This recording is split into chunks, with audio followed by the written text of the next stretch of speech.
Grand Finals, game number 1 between Gaming Gladiators and Team Vitality. By looking at Edith here, it's been a while since we saw it, especially against the CC, but moving on. Nicolette's so close. She has the level 4 available. She's going to go and do the damage to Vivian. Gets the first blood. Looking for Vivol as well. One hit! And Ashley will pick up the kill. That's 2 for GG. It felt like Nicolette just knew they would get the kill anyway. Oh, Panda. Oh, okay. Oh, that was so close. Panda's the one doing it. Oh, Fumieko, that doesn't connect. Oh. Wait up! Oh! Nicolette goes back after using Shadow Kill. We're going to force the fight anyway. Vivian quite low. She has to get out. That's going to be a flicker burned. Again, the SOD won't land. The turtle is secured though. And Cindy now joining the fight. Going to force them back, trying to reinforce the team. Arya looking to jump in under the turret too. She gets tossed in the air with the onward. And she will fall, but it's still going to be a trade. And Ashley quite low herself. And Cindy gets a double. Looking for the triple. Forces the flicker out, but she'll get it over the wall anyway. Cindy comes in clutch for Team Vitality. They're gonna have to respect that Edith. But meanwhile, 1v1, Nicolette going for Shell. Might be able to get a solo kill for her, but flicker burn. And meanwhile, in the mid lane, they're gonna force Panda back. She's in trouble. Spear destruction will land, but she's not gonna follow through. She finally does join the team. Ashley, though, will go in with Wild Chart on Shell. Shell's in trouble. They're gonna be trading the gold laners 1-for-1 so far. Still very close. This fight for this Lord is gonna be not anyone's sure win, but they're gonna initiate the fight anyway. Nicolette on the backside, she will find Cindy! So she shuts down Cindy. Still GG all alive. Vivian has to flicker out. Under the turret she goes. Vivol to follow, and GG. This is a clear sign to start up the Lord. Can Team Vitality do anything to stop them? I don't think so, but the push down bot from Shell. She'll go for the base turret. Vivian trying to be a distraction. Shell, somebody has to deal with Shell, the minion, she's with them. Meanwhile, the base is gonna be worked on. She's working on the base and Arya's there. They have to clear out the minion, but she'll take it in her own hands and they take game 1 for Team Vitality. No one would have expected that game to end in that moment. Don't necessarily have that hero who you could just assign to really look for the pickup onto the backside, but Fumieko jumping in. They're going to fight back. Heavy spin used to. Into the traction pulse, though. Ashley going to be in trouble. She doesn't have the level 4. Panda goes down, though. Meanwhile, still across the map, they're going for more. Vivian's quite low. Ashley can't hunt. Cindy just playing around the wall, and now Vivol joining the fight will swoop down and take the turtle. Team Vitality gets a whole lot that early on. The turret goes down up top, so they're going to be willing to trade an objective.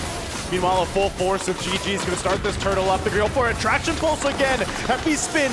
Vivol's going to jump off, pops off the shadow kill, and Nicolette's gone. Turtle secured for Team Vitality. And now, GG on the run. Panda can't escape again as she falls. And Sayori and Ashley, no choice. They're left alone. GG is going to lose a lot more here. The way they've been playing majority of the past 2 games they had, and speaking of, they might just decide to go for it this time, but I guess they want to fight. Enough. They go in with a glorious pathway, but then they disengage, and now Nicolette jumping in. She's going to go in. Fumieko will catch her with the final slash, and Nicolette is gone. Meanwhile, Arya as well. Next up, as Vivian finds a lockdown with a heavy spin. Panda trying to run away, but Cindy goes forward, flickers in, and will take turret shots. Ashley's responsible for tanking most of the damage.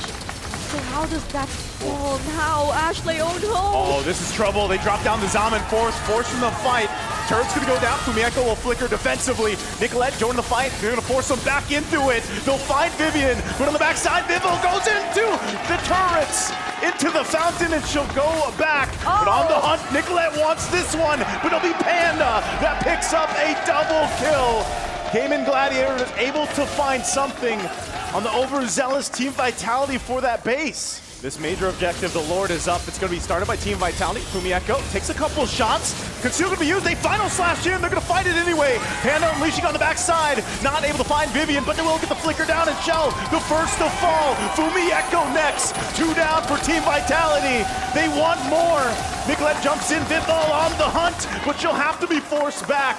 So Gaming Gladiators just got control of this objective. If they can go ahead and secure it, Panda and Nicolette will start it up. But Vivol, she has the retribution. She's just around the corner. Is she gonna go for a steal? Arya jumps in, trying to cover them, but Nicolette will get the Lord, and Gaming Gladiators once again will turn the tide in their favor. You can already see the firepower is online for Gaming Gladiators. It looks like they still want to go down mid. Nicolette joined the fight too. She jumps into the backside, looking for the target. They get final slash though. Bibble trying to heal back up, join the fight. Fumi Echo will go down, but Cindy still unleashing, untouched in the mid lane as she picks up Ashley. And Ashley falls, and Arya gonna be next, and Cindy is untouched, unbothered, triple kill. Huge win for Team Vitality. Cine, the moment they weren't able to take out Cine, they thought they could go for the fight. There wasn't any heavy spin anymore. But they have to take note of the Sayori! Sayori trying to get the minions to focus on her. Flickers forward, but that's gonna be it. Team Vitality, it might have looked close, but Team Vitality will take game 2. Probably had to wait a little longer before showing themselves up that early because they were clearly at a disadvantage. The kick is true. Spear Destruction, Panda sees it, she's gonna back off. But again, the initiation, again, a final slash thrown out from Fumi Echo. She's gonna be collapsed down on it. Shadow Kill's gonna be popped out. Fumi Echo one hit away, she goes back with a vengeance. Finally going down to Arya. Turtle for the taking, and Vival just around the corner, goes in, takes the turtle from under the noses. Now Nicolette on the run, she can't escape Vivian. The fight's still breaking out as Arya takes a little bit of damage, still forced out, but can't run away as Arya falls as well. Team Vitality again finds the win. It was a great engage, but the follow-up might have been lacking. Here's a play, she goes in, Spear Misery there too. City in trouble, Panda, she's so low, she does find Shell. So she picks up one, Panda, gonna be okay, but Fumi Echo jumps in, gets her ankles broken by Nicolette. One crucial mistake from Nicolette could cost them the objective, could cost them the Lord. And you know how decisive Team Vitality is, but they go for Vival. Gonna jump in, Implosion already used, but it's Vival. Maybe not the target you want to be going for here. Waves are pushed in on the bottom side. Look at Nicolette, she's in trouble, Show will pick up a kill. And now she's just gonna push the turret down. GG has no choice but to respond. Spear Destruction gonna be used, and they force a fight as Arya goes down as well. They have setups, they have the implosion, they have the heavy spin, but they have to use it on the right targets. Vivian jumps in, goes in with the Way of the Dragon anyway. Implosion to respond. Immortality gonna be popped, and Panda flickers defensively, all fighting on the turret as the Fury of the Phoenix goes down, and they finally find Vivian, but Nicolette is gone as well as Arya. Team Vitality with a massive lead will just win the fight. Even if you try to think of other areas where they can come from, the other surprises they get up to, oh, there they go! They go in, they find the lockdown this time. Fumi Echo taken out of the picture. Could they turn it around? A Spear of Destruction goes forward, but then Shell still on the bottom side. She joins the fight. They're gonna be able to find Nicolette, and now Arya trouble. Flicker is on out, but Shell will find her. Cine getting the kill. 2 members down for Gaming Gladiators. And Team of Vitality will take that, and they'll go for the Lord. Gonna be able to find Cine. Pops the Winter Crown. Fury of the Phoenix, an Implosion too. The final slash keeps Ashley at bay. Another Winter Crown gonna be popped. Sayori's in trouble. She has her own Winter Crown. But now Panda, amidst 2, pops the Wind of Nature. Sayori goes down, and Panda versus Vivian. But Vivian gets the kill. And Nicolette on the run as well as Arya. Forced back to base. Nicolette cut off from the rest of the team. And Team Vitality might be able to just clean things up as Nicolette goes down. Shell and the rest of the team will make their way to base. Arya takes the hits from the spears as Vival and Cine will make their way with Vivian, and they have the base in their eyes as they work on it, and there's not much that GG can do. It's now championship point for Team Vitality. Does hit that level 4, so now she's got the certain heal. She has the guiding wind to help Panda. They're gonna go for an exchange, 2v2. Meanwhile, top, Arya's gone with the rough waves. Panda, oh, they get swept with the final slash from Vivian. So even with the 2v2, Team Vitality will still win that bottom. Can Nicolette change this? Gonna be joining the fight. She's gonna spawn out Vivian. She has the shadow kill. She'll pop that. Ashley trying to join the fight, but Vivian Whoa. still going to be able to survive. Nicolette can't pick up a kill. Could potentially look for a pickoff, but why does it feel like Team Vitality sends to that? They might go this time. Cindy could be in trouble. She's locked down with a heavy spin. A Spear of Destruction's going to be thrown out. Shell's going to join the fight, but Sayori on the run. Can't escape Fumi Echo. And now Arya next. Dark Wave into the Infernal Pursuit, but she's not tanky enough. Team Vitality again picks up a couple kills. You know, you get this kind of strength in the early game with Kadena. Whoa, Nicolette so low. She has to pop the shadow kill, but she can't escape it either way. Another pickup for Team Vitality. GG scrambling here on their side of the jungle. That wasn't a full combo. I mean, that was just the ultimate. The first kill and the ultimate. They've already cleared both tier 1 and tier 2s in the side lanes, and now might be their opportunity to clear even the mid lane. Oh, Arya so in trouble under the tier 2. City again unleashing, picks up a kill, and just not enough damage from the shadow kill from Nicolette. It's the same story every time. And it's so tough for Gaming Gladiators to find a win in these fights. This is gonna be tricky for Gaming. Again, courtesy of Fumi Echo, she's been pressuring that lane for a majority of this game for the past how many minutes since Team Vitality. It's not that they don't need her, it's more that they can just carry out whatever they wanted to do even without her. But then again, there's the curtain call. Could this be dangerous? Zinni doesn't find the Warp Waves that time, but they get another Purify out.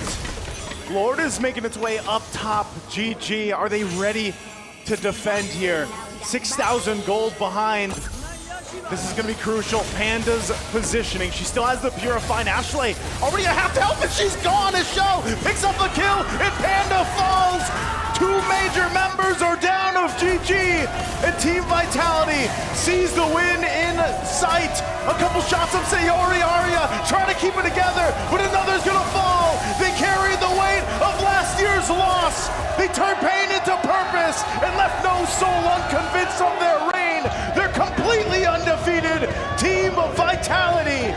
Nothing was granted and everything was earned. Let's give it up for our MWI 2025 champions, Team Vitality!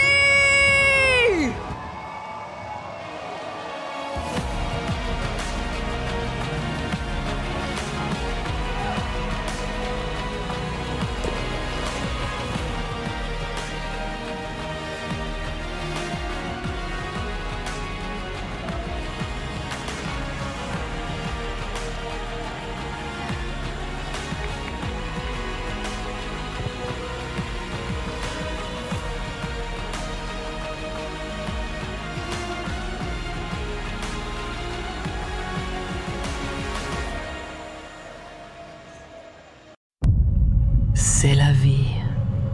Such is life.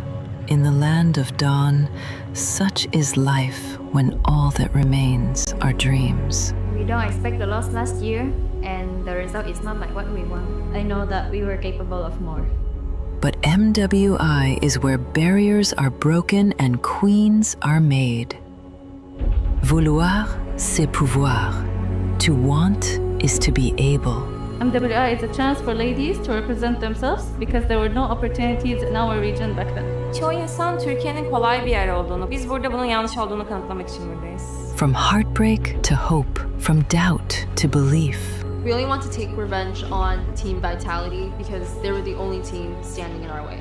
То, что я нахожусь здесь, уже доказывает то, что мечты сбываются. I think the fourth title will be ours. Who will rise above?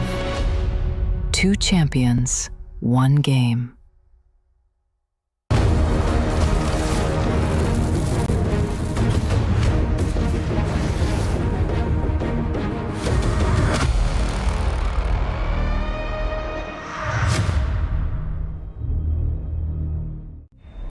$75 مليون، 25 لعبة، أكثر من 200 نادي، وبطل واحد بس. بطولة الأندية هي جوهر منافسات كأس العالم للرياضات الإلكترونية. على مدار 7 أسابيع ترسل الأندية لاعبيها للمشاركة في المنافسات. كل ترتيب وكل فوز وكل صعود إلى منصة التتويج يمنح النادي نقاط. في نهاية الأسابيع ال7 تجمع النقاط ويتوج النادي الذي يتصدر الترتيب ب$7 ملايين إلى جانب لقب أفضل نادي للرياضات الإلكترونية في العالم. الأمر ما يتعلق بأن تكون الأفضل في لعبة واحدة، بل بأن تكون الأفضل في جميع الألعاب. العمق، التنوع، الثبات تحت الضغط. كاس واحد، بطولة واحدة، مين بيحسم اللقب؟ شاهد التاريخ يكتب في باريس خلال كأس العالم للرياضات الإلكترونية 2026.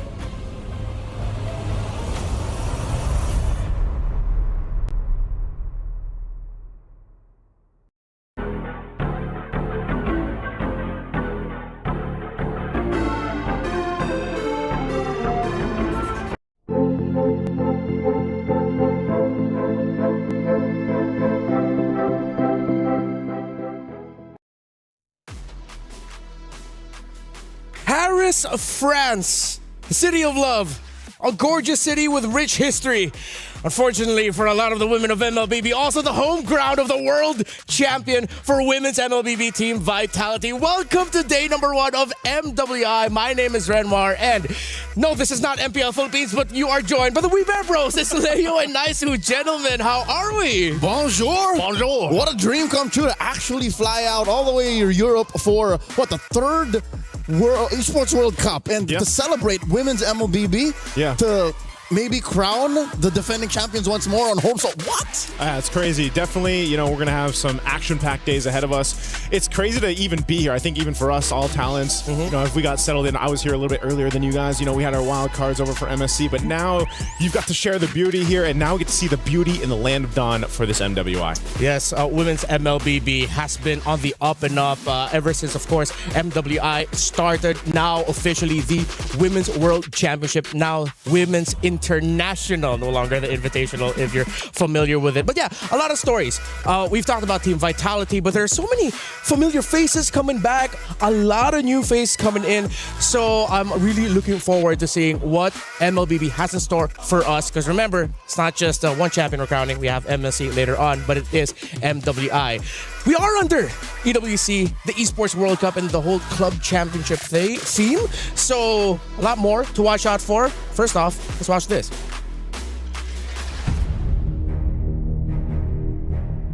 They turn pain into purpose and left no soul unconvinced of their reign.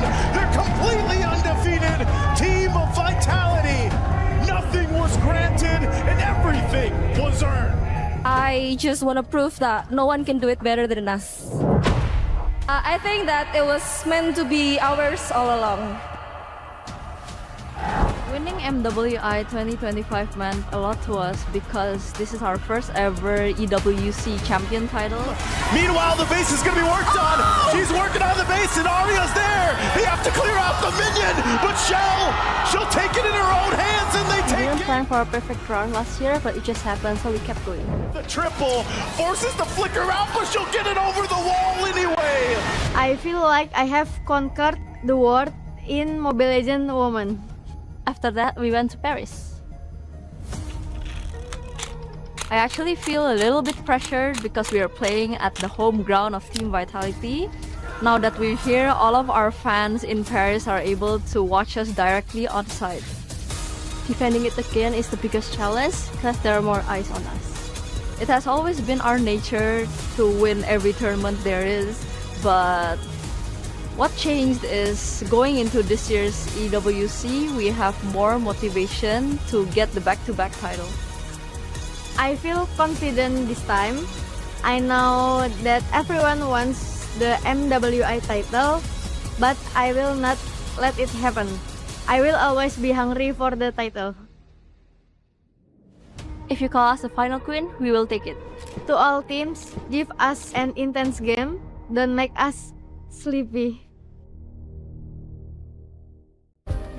Play is in our DNA. Whenever we let it out, it becomes our superpower. Now imagine an entire city being built to supercharge it. Kadir City, powered by Play. It's crazy to say that Indonesia's most dominant MLBB team is at home court here in Paris. Nice to last year you got to cast the grand finals. Yeah. Lay it down. How terrifying is Team Vitality? Man, they're terrifying. Again, you know, these are the queens of MLBB. They've won so many championships. They've accomplished so many things. And you heard it from Vivian and the rest of the squad there herself. You know, please give us a good game. Give us good matchups so they're not sleepy, right? They want this competition. And I would say over the years, they've definitely caught up. Other teams have started to catch up to Team Vitality. And just to put it into perspective, for the better part of the past decade, more than half a decade, even under different banners, this squad, Team Vitality, has been dominating and winning every single tournament they've touched. Yep. And they are the favorites to win $150,000 by the end of this all. It seems like the question for a lot of the people following the women's scene is who is going to be meeting Team Vitality in the grand finals? Because of course, remember at the very first EWC, it was a shocking result. Team Vitality then got swept by Smart Omega Empress, now fighting under the banner of Na'Vi. A lot of people are throwing in their names as a potential second best. But yeah, there's so many more teams to watch out for. By the way, we have a interesting format this time around. You have the breakout stage and then of course the knockout stage. The breakout stage, it's 2 groups of 8. You have the teams all split up, and then it's very similar to our MSC format. Long and short of it, you win 2 best of 3s, you move on to the next stage. You lose 2 best of 3s, you're out. C'est la vie. Yeah, it's quick. It happens really fast. And then, you know, today we're going to be covering actually a multitude of games. We've got 2 streams going on over here on B Stream. We've got 4 matches ourselves. So, you know, even after day 1 concludes, a lot of things kind of already fall into place day 1. Yeah, pretty sure you have a lot more questions about our format. So we prepared a little video for you guys so that you could understand it a little bit more.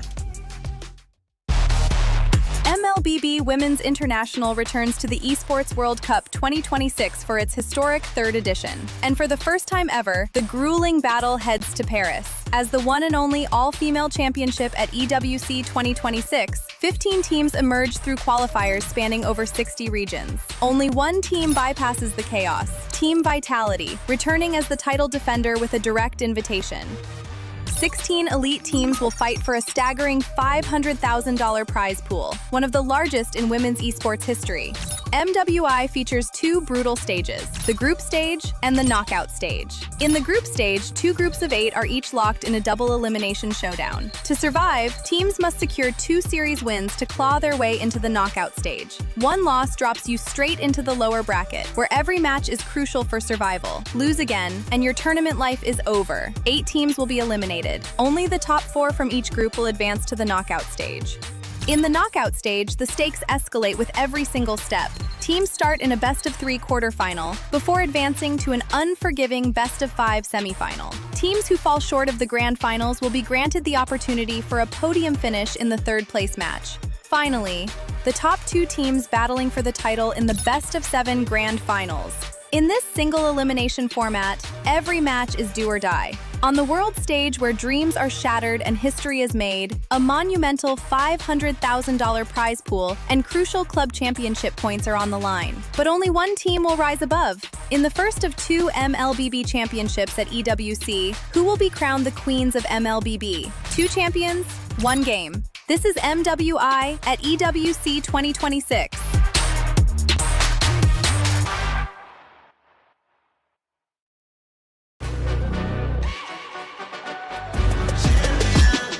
This ain't no regular thing. Came for the ring, you know what I mean. You see my name in the lights, better get right, I'm champion.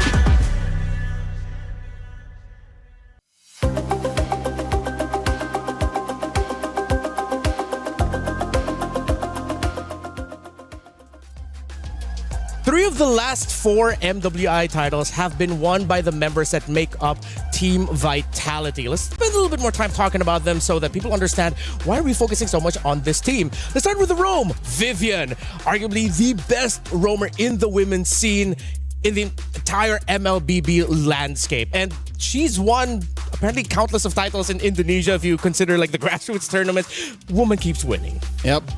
She is a stick of dynamite in a world of just ordnance. You know what I mean? Because the MLBB has just been on the rise for the past, half a decade. Yeah. You do that consistently enough, and you lead a squad through the difficult world of women's MLBB. That's what Vivian did. Yeah, she's named. We caught a name for her last. The Mother of Tanks. Mother of Tanks, and there's a reason exactly for that. And she's phenomenal to watch, and she's going to definitely be a player to watch throughout this whole tournament, of course, and the rest of Team Vitality. Now, this is the group split, right? We've got Group A and B. All these 16 teams that have made it. 15 fought through their, the trenches, and that's the thing I think we have to point out too.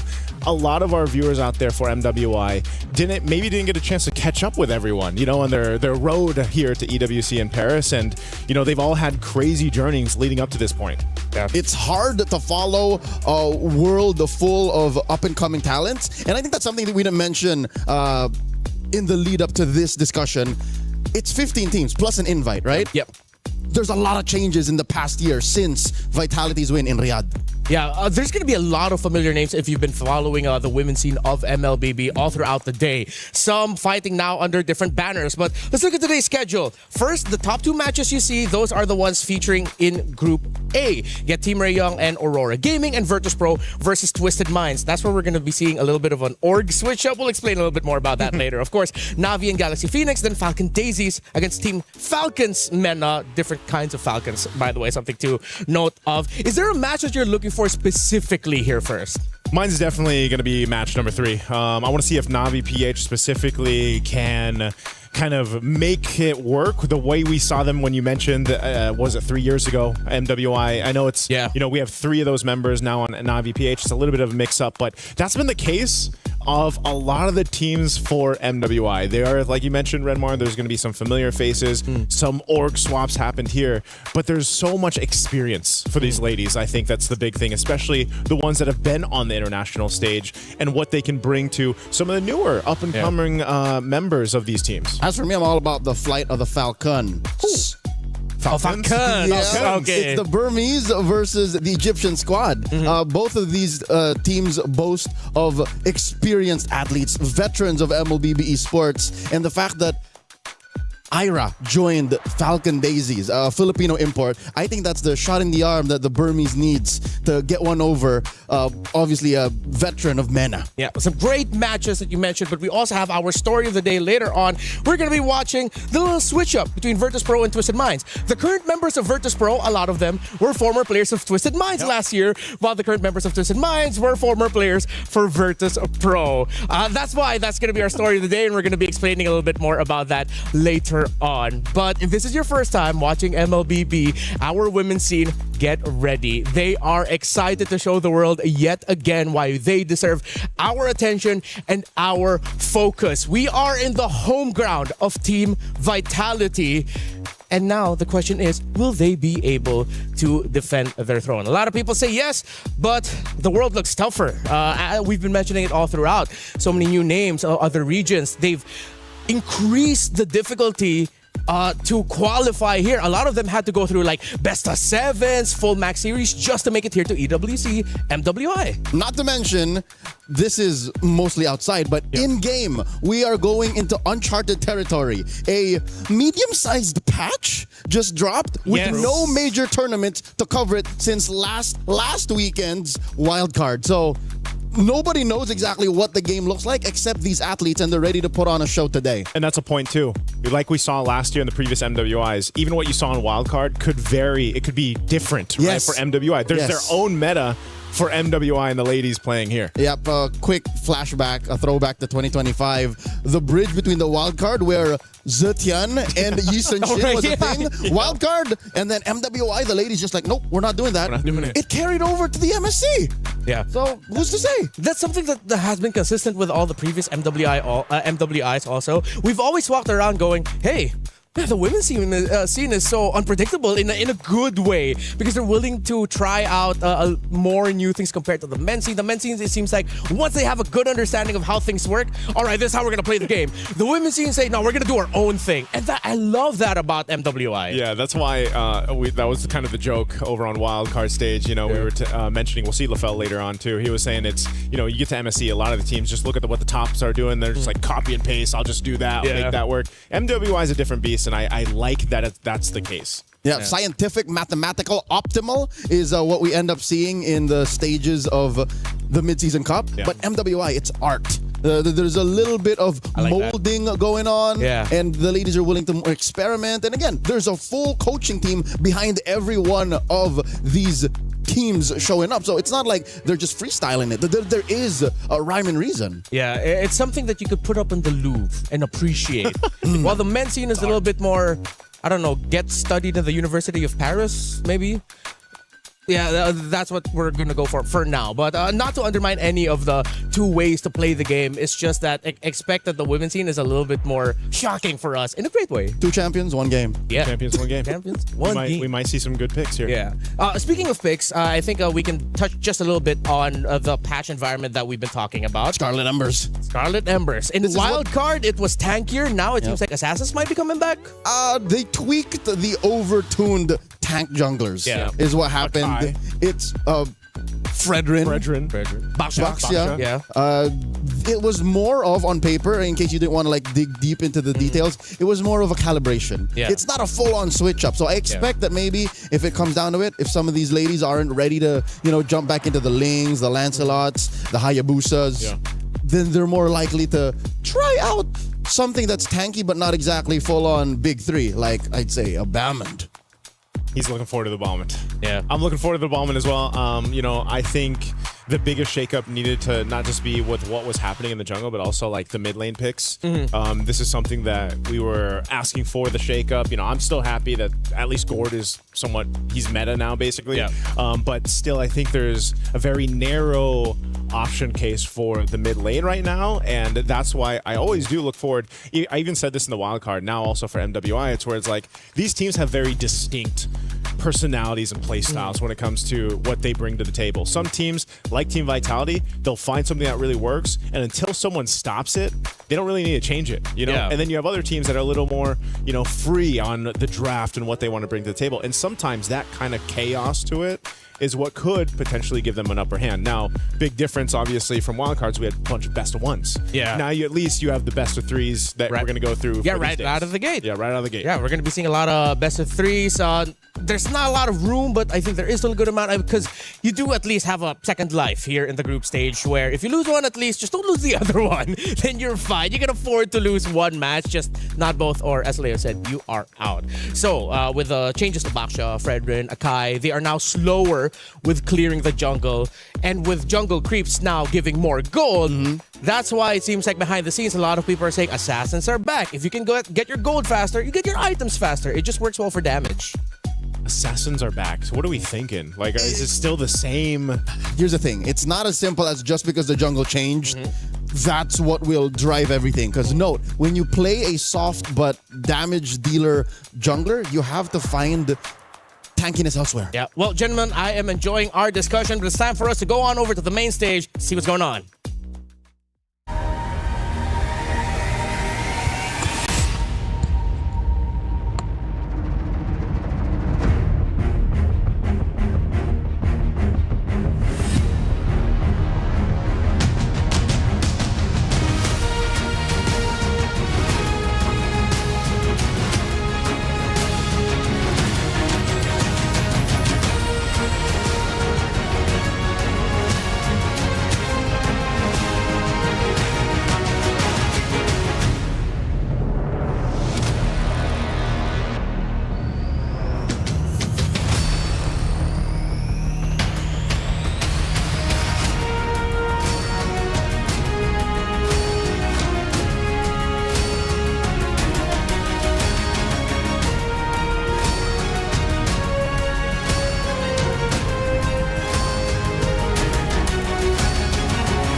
Legacies aren't inherited, they're built. One match, one win, one impossible comeback at a time. Nothing is granted. Everything is earned. The Esports World Cup has landed here in Paris, the city of love. And this time, for the love of Mobile Legends Bang Bang. 2 champions, 1 game. Welcome to Mobile Legends Bang Bang Women's International, where we have gathered 16 of the strongest female MLBB teams, where they converge here in Paris to make history and rise above. And of course, all of these 16 teams are the queens of their regions. And here at the Esports World Cup, you know that means they are about to be fighting for a lot. $500,000, ladies and gentlemen, is up for grabs. And of course, the glory of being considered the best women's MLBB team in the world. Of course, right here on the trophy stand, we do not have the trophy yet, as last year's champions, Team Vitality, will be bringing out the trophy later on. But in the end, there can only be one champion. Damascus, what help us to those who fall short? Rob, 16 teams are gonna fight for that title, but of course 15 will be eliminated throughout the next few days, and every single eliminated team must go through the grueling process of destroying their key right here at the Key Crusher. And let me be real, sometimes it gets kind of loud because you can hear these keys popping just like the player's dream. Without further ado, it is time to welcome our 16 teams for this weekend's event, and let's see who will get that big title.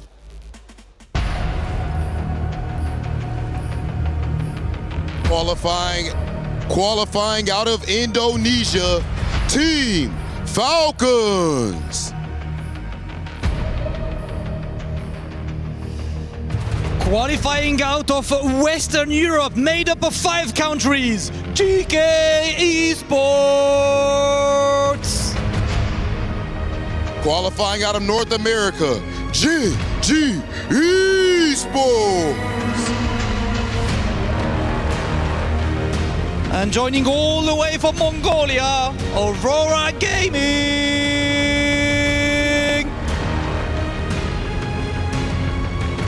Powered by their jungler, Miss Meow, Virtus Pro. Last year's rookie come back with a lot of experience, all the way from Turkey, Foot Esports.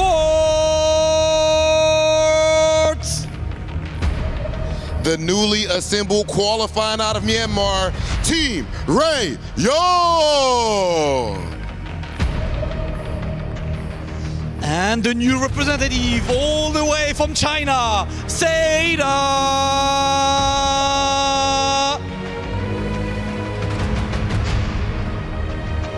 Qualifying out of Cambodia, Galaxy Phoenix. The 2024 champs are coming up with an updated roster in Shares of Redemption, representing the Philippines, Navi.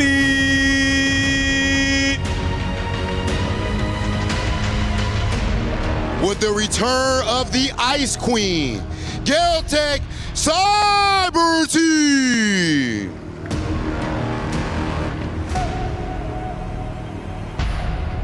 Brazil's alliance looking to put South America on the map, MIBR Los. Qualifying from Myanmar, Falcon Daisies.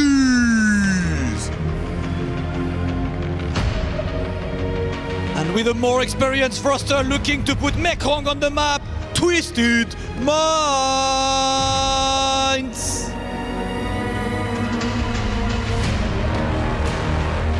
Sweeping the entire Africa qualifier. Put your hands together for Team Falcons MENA!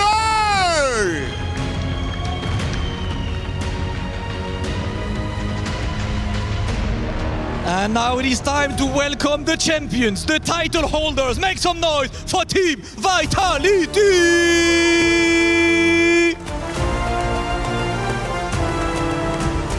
Last year, the defending queens didn't just win it back. They went undefeated. A perfect run. The golden road. This year, the target is on their back, heavier than ever before. Every team came here to Paris for one reason and one reason only: to take the V-Hive down, and the crown from the Queen Bees. But here in Paris, this is the home ground of the organization. Pride is on the line. Today, the question isn't whether Team Vitality still belongs at the top, it's whether anyone in the room can actually do something about it. To break it down, let's find out from the studio. An introduction. The ladies have taken the stage. Things start to get serious. And the trophy has been now placed in the center by on the stage. The women looking at them. That was a great intro. I love that intro. I got the goosies. I got the goosies. You got the goosies, Joseph? I got the goosies. You can't see them, but I got them. Yeah, I feel it in my veins. I think There you go. there we go. I think we should have like our own intro for us. And it's the We Bear Bros. Man, it's good to see the Baskets of Rob, of course, joining us here for MWI. So now that we've seen the ladies walked out, I think we can spend a little bit more time now talking about our very first match of the day, which is going to be Team Ray Young versus Aurora. So Team Ray Young coming in from Malaysia. Right. Yep. Of course, Aurora coming in from Mongolia. Also known as Aurora Avalanche. Also known as Aurora Avalanche. So starting things off with Team Ray Young, crazy road for them. They actually took down Navi MY on the way here. Yeah, I think that was a big surprise, for a lot of people that were tuning in to kind of the results from that. And I think there's also, you can say, for Team Ray Young, you kind of have an expectation. I think for a lot of people that have been following the ladies' journey up to this point, what they've been able to do, but also for Aurora, by the way, there's so many Auroras now, right? There's Auroras everywhere. But they're a little more of a question mark, I feel like, for this matchup, right?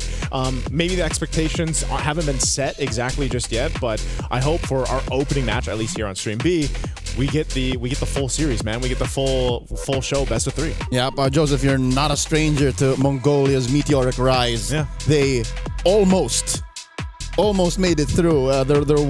Just the region's performance here in the EWC has been something to watch out for, but they're going up against now Malaysia's powerhouse out of the women's division. Here you'll see the roster for Team Ray Young. I got my eyes on Chiboy and Quinn. It's a reunion. Chiboy took her time to go around back to the world stage, but Quinn, just 6-7 months back, won a gold medal. Yeah. In Thailand.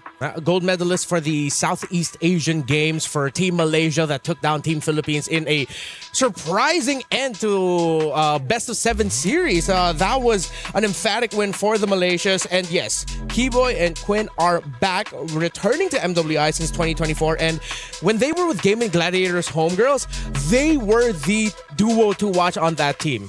But now, Keyboy and Quinn, they have to lead mix of veterans and rookies in the women's scene in Malaysia that now they really have to take a leadership role of leading Team Ray Young. Yeah, I think that's the case, though, right? That's gonna be one of the stories or main points for a lot of the women's teams out here. As we also take a look at the team roster for Aurora Gaming, is this mix of veterancy, the mix of experience that some of these ladies have had on the various tournaments or when representing their countries, and some players who also are from different countries and now they're playing on teams from other regions, right? That's the case too.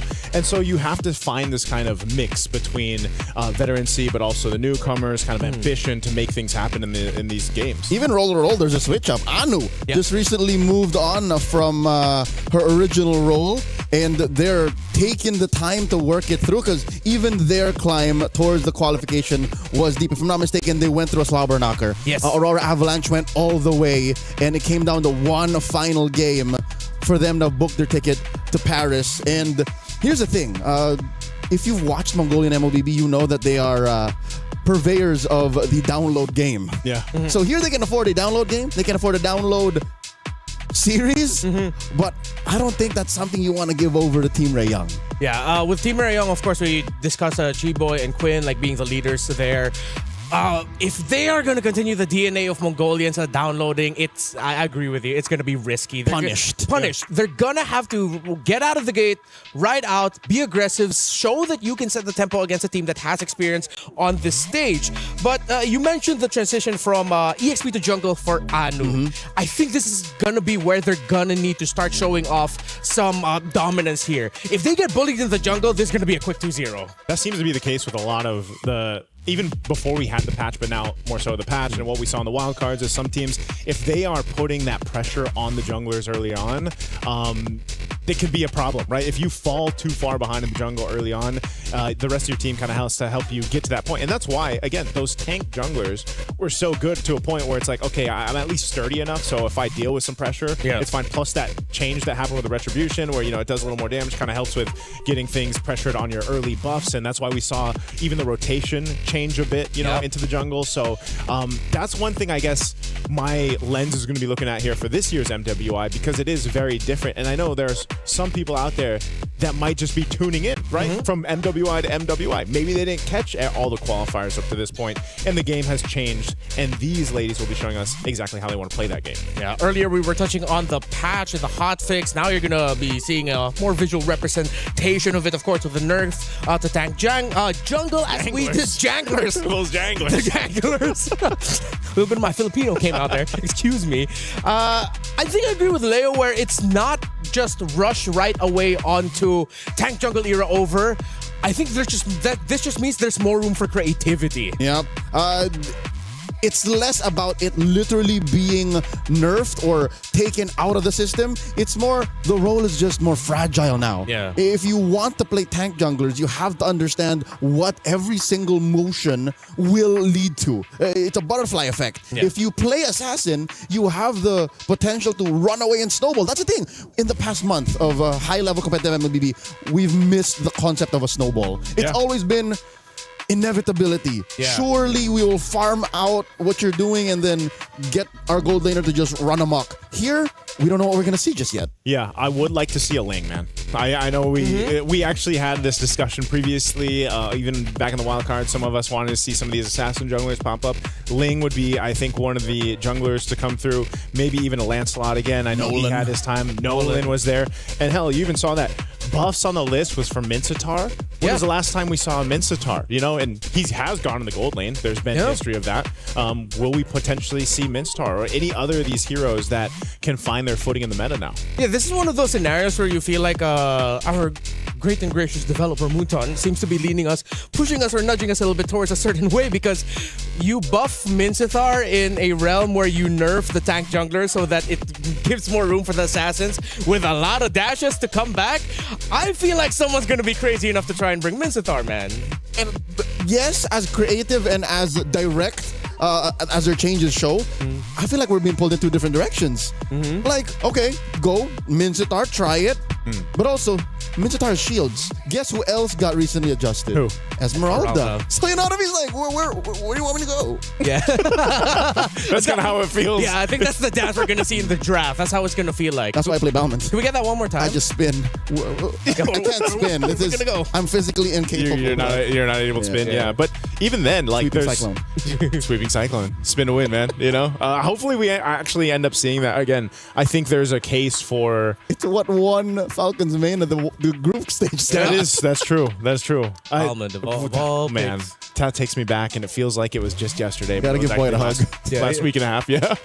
Yeah, it was like a week and a half or 2 weeks A week and a ago. half, 2 weeks ago. I lose track of time out here. Yeah. Time difference. The sun stays up till like 10 p.m. by the way. That's true. So it is quite jarring. But speaking of time, in just a bit, we're going to be seeing the two teams going up against one another. Team Raya and Aurora going up onto the stage. I think we can discuss the patch just a little bit more, because I want to get your feel for, like, give me a hero that a lot of people aren't expecting, but you feel like strongly in your soul, in your DNA maybe, I don't know, that might come out. One hero. You want to try this? One hero, okay. We name it. Okay. Wait. At the same time? At the same time. One Ready? hero. Are you ready? Okay, wait. You have a hero in your head? All right, I do. Do you? Yes. All right. Un, deux, trois, Lucas. How do we say Everything was three different. What did you say? heroes? Barats. Barats. But we already kind of saw him in like he also got brought up in the wild card. He did pop up in Yes. wild card though. Twice? Yes. Yeah. There you go. And he's not part of the big three. So he might be that one last tank jungler that goes like, we win. It's weak because it's two dudes. That's true. Okay, who did you say? Lucas. That's what I was about to say. As a jungler. Yeah. I was about to say Lucas. I miss Lucas. Yeah, exactly right. There's just something about Lucas. It's like, now with the adjustments to the tankier junglers, and we miss the concept of snowball, right? Who's more snowball-y than Lucas? Well, there's a few, but he's a fighter too. Yeah, Like, he's a fighter. He can be as chunky or as damage-oriented. Yeah, and in his ult, he is difficult to kill if he gets a lot of spell vamp. Yeah. It's a nightmare. If he snowballs, kind of GG. So that's why I'm leaning Lucas. I went with Hanzo because I want I like more cool, edgy assassins. He's about as edgy as it gets, I think. Do you consider Hanzo a goth baddie? Whoa, hey. Is he? Technically, when he's in his form? Not for you personally, but just like in general. In general? No, I don't think so. No. Sure, I think Hanzo's inconsistency is going to be against him. Yeah. It's worrying because, yes, you can snowball with him. He got a little buffed. Yes, there is like this mid-game power spike that you can kind of hit, but you're never sure. I always wanted him to be good, though. Like, that's the thing. I've always wanted Hanzo to be, like, in the meta, just because the concept of him is cool. Sounds like Cope, Joseph. Yeah, that sounds kind of cope. You know what? And at the end of the day, I just end up playing the same old junglers. Alpha. Yeah. Actually, this might be the rise of fighters. Because in a realm of tank junglers were good, could still be good, and assassins are fragile. Yeah. What if you just hit it down the middle like a Goldilocks pick? Oh yeah, you just go for the balance. Maybe that might even mean like heroes like Matilda come in so that you can rotate faster with those fighters, right? Balmond. Yeah, Balmond for sure. Oh yeah, hey, maybe we might have just discovered something here, gentlemen. It could be fighters are the middle ground, and teams who might want to try to bring those picks out might be rewarded. Because, yeah, if tank junglers really are that much slower and assassins are still that vulnerable despite them getting their items faster, like it's a little bit more 50-50 if you're going to make it work, then why not go for the safer pick? Safer pick can work, It's been 2 years since we last saw fighter junglers be like the paramount pick, the apex predators of meta. I missed that. Who is the biggest fighter jungler? Alpha, I think is Alpha. This is on the top of my head. Because even the time where Lucas was viable, for some reason he was cursed. Yeah, he wasn't as like prominent there. Yeah, and he wasn't as consistent also with like getting good results. Most of the time it's just like, hey, Lucas is here. He didn't win the early game. GG. His time is as a meta pick is matched by the times he was meme. Like, oh, is that a wrong Lucas pick? Or teams get blamed because they pick Lucas. So like that's 50-50. There was a time in the professional league when he was picked up, and it was usually a question mark. Like, where is he going? Is this gonna work? But I think if there wasn't the Lucas, the Hanzo, Barrett's is kind of picked up. Other than that, I just had a thought. If we're gonna continue this train of thinking here for the picks. Oh, the ladies are here. Yeah, the ladies are getting set up on stage right now. Your thought? If you're wondering that maybe tank junglers are too slow now because of the damage reductions and all of that, what then happens if you decide to pair it with high damage roamers? Natalia, Jawhead, Hellcurt. A mid laner like Selena, Hellcurt, heroes that can help expedite the farm process because you can leash certain camps quicker. This is why I spam Cho. Cho does the same thing. Because technically, even if you like the way he's built up, it's not like you're building him damage unless you're in a solo queue and you're insane. But usually, his kit alone and his passive and everything else helps kind of speed that process up, I feel like. And there's a good enough early damage with a concussive blast and everything else where it's like he's a threat, So I think Cho he's probably going to pop up quite a bit. There's a reason why Cho, you'll see him in highlights from Season 1 and the most recent season of MPLs. He's still he's an OG. He's relevant. Especially with the new skins. Yeah. You know what I want to see? I want to see a Cho skin where he's an old dude. No, he doesn't need any more skins. No, come on. Like he has like 18 skins. It's like 18. Give him the 19. aged one? Yeah, give him like an aged like old man Cho. That would actually... Right, like with a long beard, he looks like a wise old kung fu man. I know Let you that love be your the kung fu collector. flicks, man. Yeah. Collector. Right? Collector skin. Collector skin. Old Joe. Am I winning you over here, Leo? Do you want the old man? Here's the thing. You're not swaying me because I don't play Cho. I do. I'm agreeing with you. All right, okay, thank you. Like Old Cho. I'll take that. My diamonds are not on the line here. I'll take one of the two. I'm still waiting for Balon's 5th skin. Does he only have 4? I think all so. the time? I think so. There's definitely some heroes that still only have 2, by the way. All right, wait. So Naisu did mention one damage roam pick. Is there a damage roam pick that you want to see? That you think might actually show up? Okay, so you mentioned the 3 or 4 good ones. Yeah. One that came up is Novaria.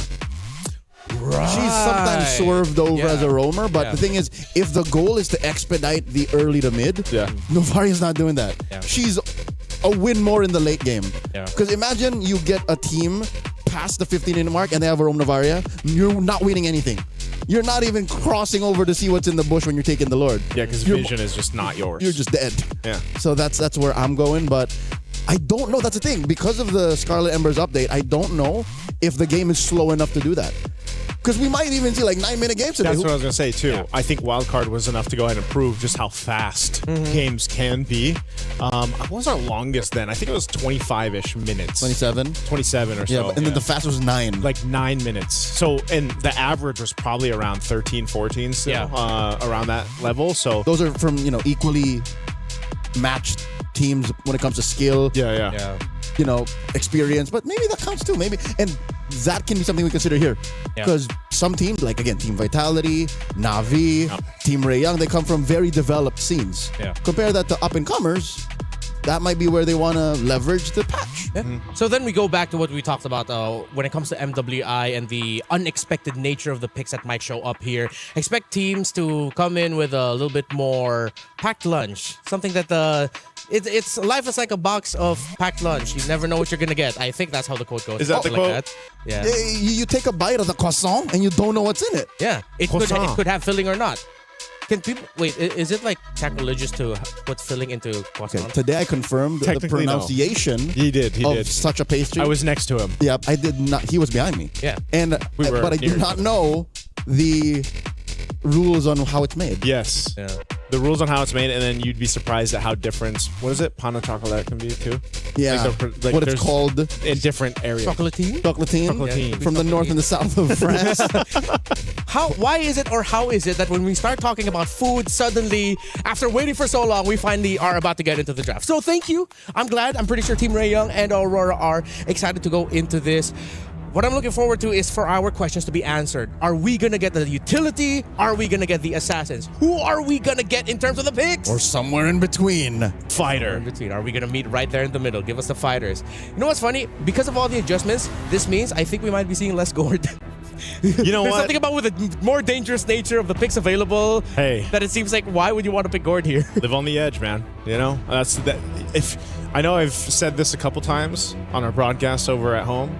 Athletic flicker. I know Brigida mentioned it on wildcards. Yeah. It came from the concept of being a vulnerable mage in the mid lane against the assassin meta and just being athletic enough to survive with a flicker. So as Gordman, go, no matter how dangerous it seems, just pick it. Just pick it. And at that time, when it was happening, I was always up against Lancelots. And then other players started doing that. And I was like, you know what? That's the athletic flicker, man. I'll just be better. Yeah. Because of during that fighter meta, I remember there was one pick that came up. Again, it benefited that pick because he got some really good adjustments. Leo, how do you feel about your Bane potentially showing up today? Okay, I did not want to jinx it by putting the cope on air. Yeah, that's why I was wondering, how come he's not mentioning Bane yet? But here's the thing. I am self-aware. I know that Bane is a very specific kind of hero. And the fact that we don't even know where on the spectrum of assassins and tank junglers we are is the reason why I'm not holding my breath. The reason why I'm not putting it out in the universe, manifesting the appearance of my one true love in the land of Don Bane. So, again, we don't know how fast games are. And Bane is almost useless in the first 4 minutes. He had his moment, though. That's true, yeah. He had his moment when he was built up magic. In the hands of, certain Khmer athletes or imported to the Cambodian region athletes, sure. But we've been doing this a while, man. I know not to ask for something that I know I'm not going to get. Hey, you know what? That was me for many, many seasons. And it slowly, surely happened. I think Leo's kind of switched camps, though, man. He's gone from the Bane over to now the Balmond, That's right? So, no, but here's the thing. How often do we see Balmond either? I think you average it every year. Balmond and Bane show up about the same time. It's probably like Same half amount. a dozen or less. Yeah. Or maybe a dozen. Let's give it a dozen. So that's where I stand, Ranmar. That's the lore as to why you don't see the 4-letter word come out of my mouth as often. All right. Bane. I'm expecting a little, maybe slight little moan from you if ever Bane does show up. It'll be more than a moan. I'm going to holler. I'm going to holler. You are going to be what you sound like when we have a really good dessert in the talent lounge. Yes. Oui. All right. So I brought up the match that Aurora had in their qualifiers in the grand finals against Onyx Mongolia. As mentioned, they did go all the way best of 7. It seems like just going through their draft is just very reflective of the times because of the meta that we were in with the Leomord, Suyo. So it seems like when it comes to playing through the expected route, Aurora can do that. Yeah, this was about 2 months back. Yeah, 2 months back. And oh yeah, that was the meta for quite some time. So the question is, what kind of surprises do they have? They played an Akai Rome, and I think Akai Rome, maybe it's because I'm just biased towards it. I feel like there is a world wherein you could see Nika bring out a Akai Rome for the team. Akai Rome. Which makes sense because his nerf does not affect what Akai Rome wants. Yeah. That's what I was thinking, you know? And, At the end of the day, what you want for is the heavy spin. It's like the pushback. Yeah, you're not going to be as annoying with your pokes, but you are still annoying in the big picture of team fights. That could work. I would love some of the shakeup, man, in the Rome too, because in wild cards, at least for those that missed it, you know, there's a whole lot of priority on Atlas. And I don't know if that's going to be the case here or if it's changed a bit, but one thing is, you know, you need kind of that decision. Do we go with something that can set things up for, you know, the rest of the team? I think that's why we've talked so much too about the jungle kind of meta and where that's going to be going, just because Rome is such a good pair in that decision making. Yeah, you mentioned we were talking about Cho earlier. I just remembered here, Chiboy, it's named, that is her IGN because she's a huge fan of Kiboy, the player from Onyx Indonesia. And Chiboy did show up with a Rome when she last played for MWI 2024. So, based off of the picks here for Nika and Aurora Storm, it seems like Nika wants to play a little bit more slower tempo, slower control, just play for the vision. While Chiboy, remembering from how she played back in 2024, she was in your face. She was going into the jungle, and this might actually be a really tough job for Nika in Aurora Gaming. And I think it would be to their best interest to use the mechanical advantages that they have from TAN, their Indonesian import. I do think that's the dynamic we're going to see. It's going to be Aurora. Again, I hate to say it, but going for the download game. Just like see how much we can break through, see how much Ray Young is throwing out, and then Team Ray Young just stepping on it. Pedal to the metal, we'll win when we can. Sub 15. Yeah, and you know, this is the draft right here. This is what I was just going to highlight that point on Leo. I think it's great that you also have to highlight, this is Coach Ethan, right? He's familiar with us because former Lil Gun, former IHC. Yeah. And he's brings a Mongolian creativity. icon. Exactly, and that's why that download strategy concept is so apparent. And yeah, maybe they take one game. You name the Mount Rushmore of Mongolian MLBB athletes, he's there. He's Ethan. He's Abe Lincoln. He is. He's the Mongolian in MLBB. In MLBB. Specifically just in MLBB. That makes sense. Look at these Even opening the bands are different. Well, Even the bands are different. Gord. All right, Gord, Belleric, Marcel. I love that is a priority for Team Ray Young. This is just Southeast Asian efficiency. And the Jushin, at work. Despite Coach Frost at the charge here. So it seems like Team Ray Young, they understand how Aurora might want to play. We talked about Aurora playing the download, slower control. You do that with heroes such as Marcel and Juicin. Yes, they can be aggressive and very in your face, but because of their sheer amount of crowd control abilities, they are great controllers. Both teams, it's clear that through the draft, they want to have a straight line to whatever win con or gameplay status they want to have, because is it just the metagame that we have? Like, Belleric is such an annoying frontliner. Yeah. And he does what Marcel does, but in a little safer way. Yeah, it's kind of... Wrath of the Dryad is so annoying. It is annoying. He's just not as like... Whoa, Harara being picked up. This is... That's a wildcard Mongolian thing. I was going to say, this is very Something's never Mongolian changed. here. The first one to make the Harara work actually was Ziaxora. Yep. So they're going with a pick that a lot of people saw work successfully for the first time. Also going on the Mongolian Mount Rushmore of MLBB. Yes, sir. Okay, Hirara, very happy that she is still showing up here in the drafts, considering that we were thinking that maybe she might not be the best hero in the landscape of the meta at that time, but she worked out really well in the wild card. Now, Team Ray Young, very unique picks here. Although I do expect that Glue might be showing up a little bit more in the priority if you want to talk a little bit more controlling and a little bit more bullying in the playstyle as the Roam. Slower, but still very Chiboy. And Lilia as well in the mid lane for Zulana. This is going to be a difficult Roam mid duo to find advantage over if you're Aurora. Yep. Their basements and ceilings aren't that high, but best believe when you're playing on the ground floor, the mezzanine against Team Ray Young, They're so comfortable. It's so hard to even, at level 2, get something past them. Aurora here, picking up the aforementioned Atlas. Again, this might pull out a Purifier 2 out of Team Ray Young. And of course, the Moskov. Again, late game is where they want to live. Late game because in the early game, there's that potential for the Aurora to be enough of a threat. She's the one who holds it down. Yeah. That's why I was saying, when we had the whole discussion leading into this about jungle, you see that. The Aurora is one of those heroes that can give you that pressure in the early game if she isn't punished as well. Snowball in summer. Yeah. But here's the thing. You need some burst. Yeah. So mid pick is going to be so important here for Aurora. Yeah.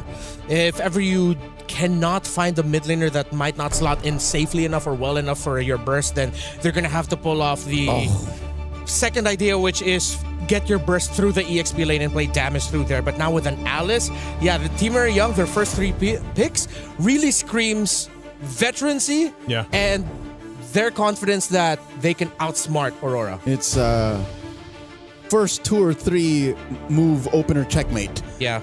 Many a team that played in the qualifier for EWC here, it's called the MCT EAXACL.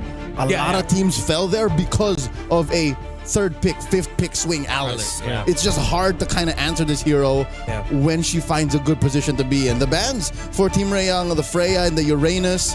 Oh, there's the Hanzo Joseph taken out by Aurora and the Obsidia. Very interesting that Hanzo was actually banned out.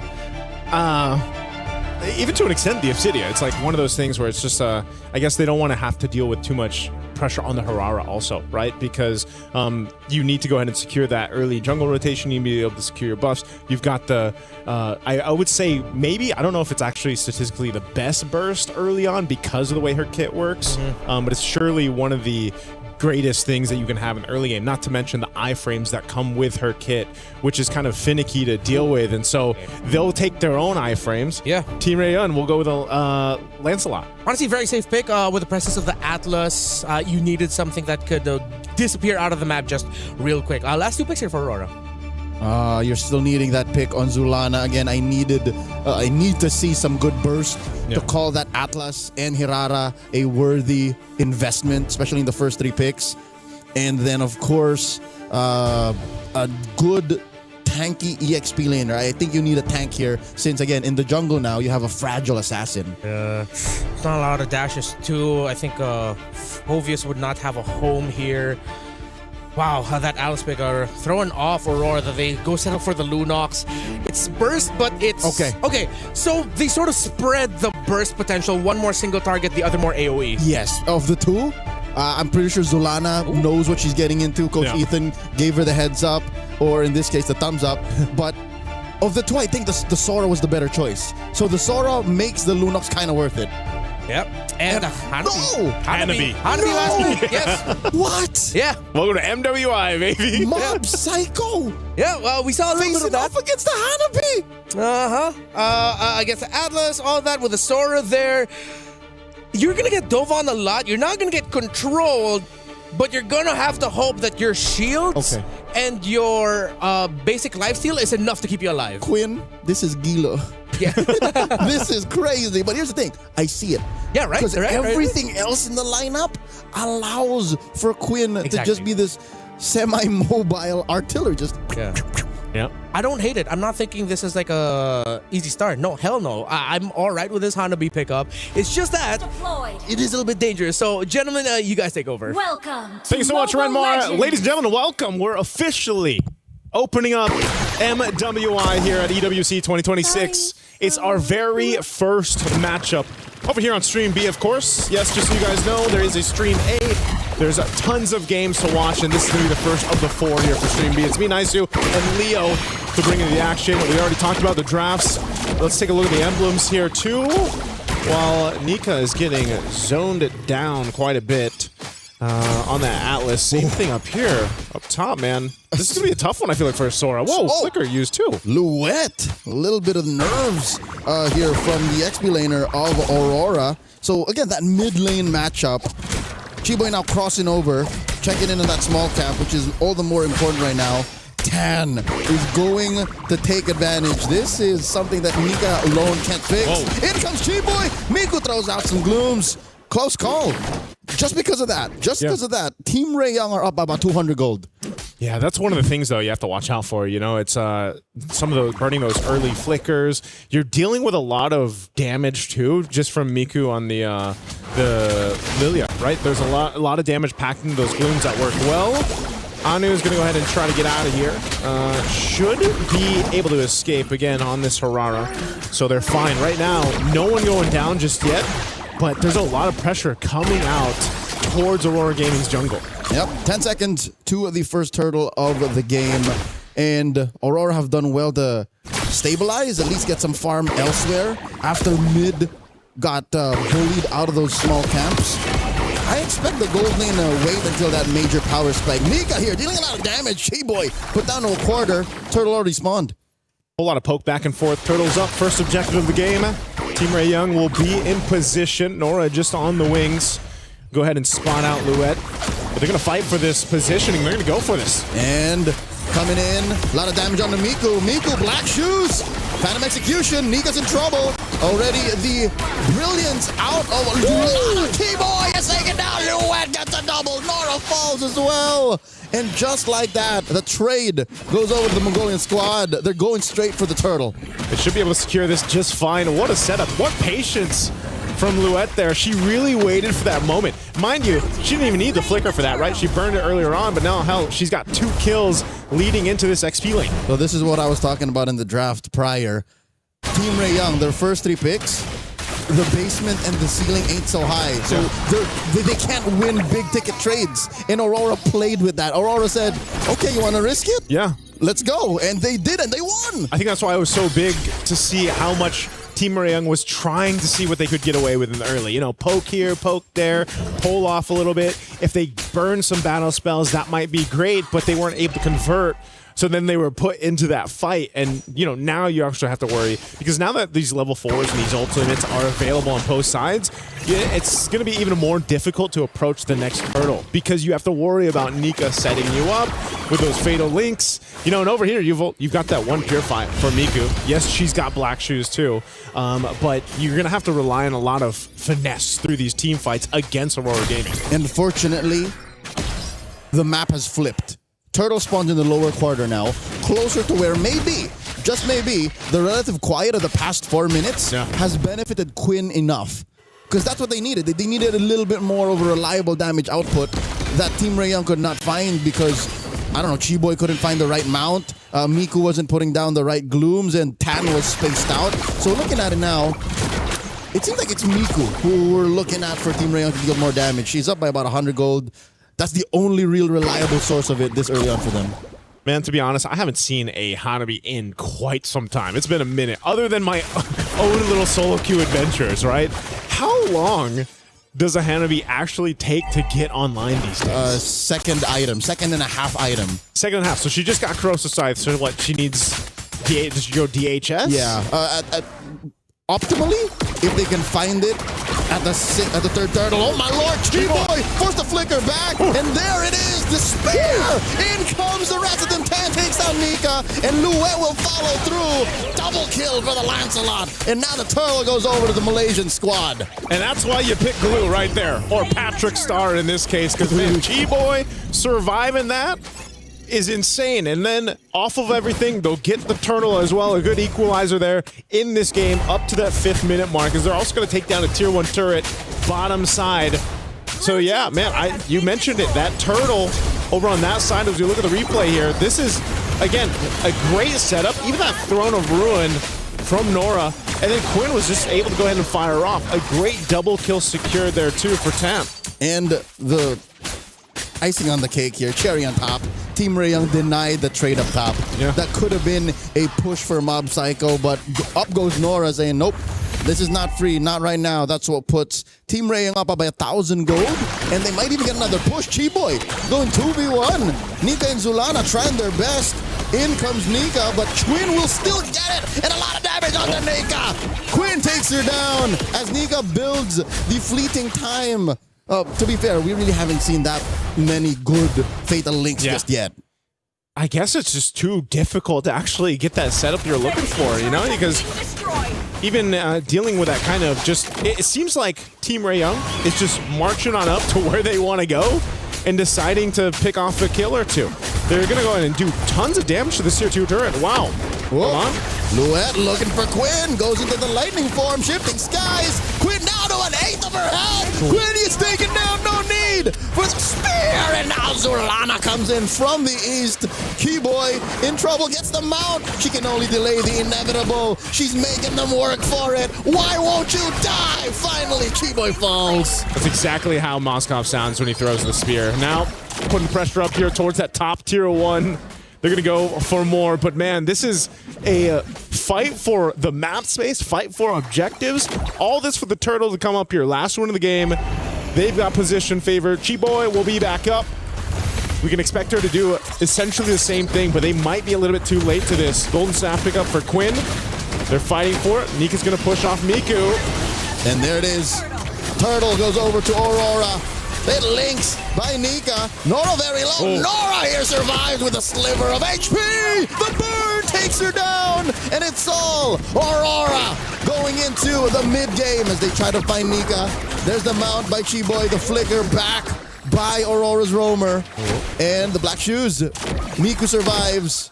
Team Ray Young, it's clear that they're just trying to get something in return. Yeah. And I'm afraid that if they continue to do that, they forget that the rest of the map exists. Bob Psycho flickers back. Chiboy looking to get the mount on her. Does not have the grab on cooldown. And that's tough. Team Ray Young, they barely close the gap. They keep it at neutral, but if you look at the map, it ain't looking good for the Mongolians, for the Malaysians. Yeah, this is the hard part, man. Is they're trying to maintain that split push, you know, that's happening here every single time we see with the Moskov. But then also you've got Anu doing the same thing. Whoa, Fatal Links on a Chiboy. I think that's a worthy pick-off, especially since we know that there's a fleeting time on Nika. Yeah, so she'll have that ultimate up again here in no time. What I was saying is, again, Team Ray Young has to kind of maintain these side lanes being pushed in. And then who do you do that with? Who do you go and deal with? Mob Psycho on this Moskov, you know, can just join these fights with the Spear of Destruction. Same thing, Anu was doing that. You can see the items coming into place here too. Some of those second items already locked in across the board. Working on the third for Quinn. I think Quinn... DHS. Yep, DHS nearly there. Is going to be a big threat to Aurora Gaming once that does come online. You got that trinity of items locked in. Even the tankiness here. I'd say Quinn is on the way. She again, I said 2.5 items. Yeah. That's when you can kind of go, all right, I'm ready to go. And even if she did suffer a death at the hands of Luet, who, by the way, is just a monster. If Luet decides and says, I'm going to get you, she is going to get you. Yep. Team Ray Young, they just have to find a way to protect Quinn, and then they're all the better. Lord spawns, lower quarter. Nika looking to find out if she can pull one off, maybe a Forest Aegis, maybe a Purify. Lord here at less than half health. Anu's been working on it for the past 10-15 seconds. And this is a better position for Team Ray Young. Aurora might have to telegraph the engagement. In comes the Throne of Ruin! And the Fatal Links, the answer, Nika falls!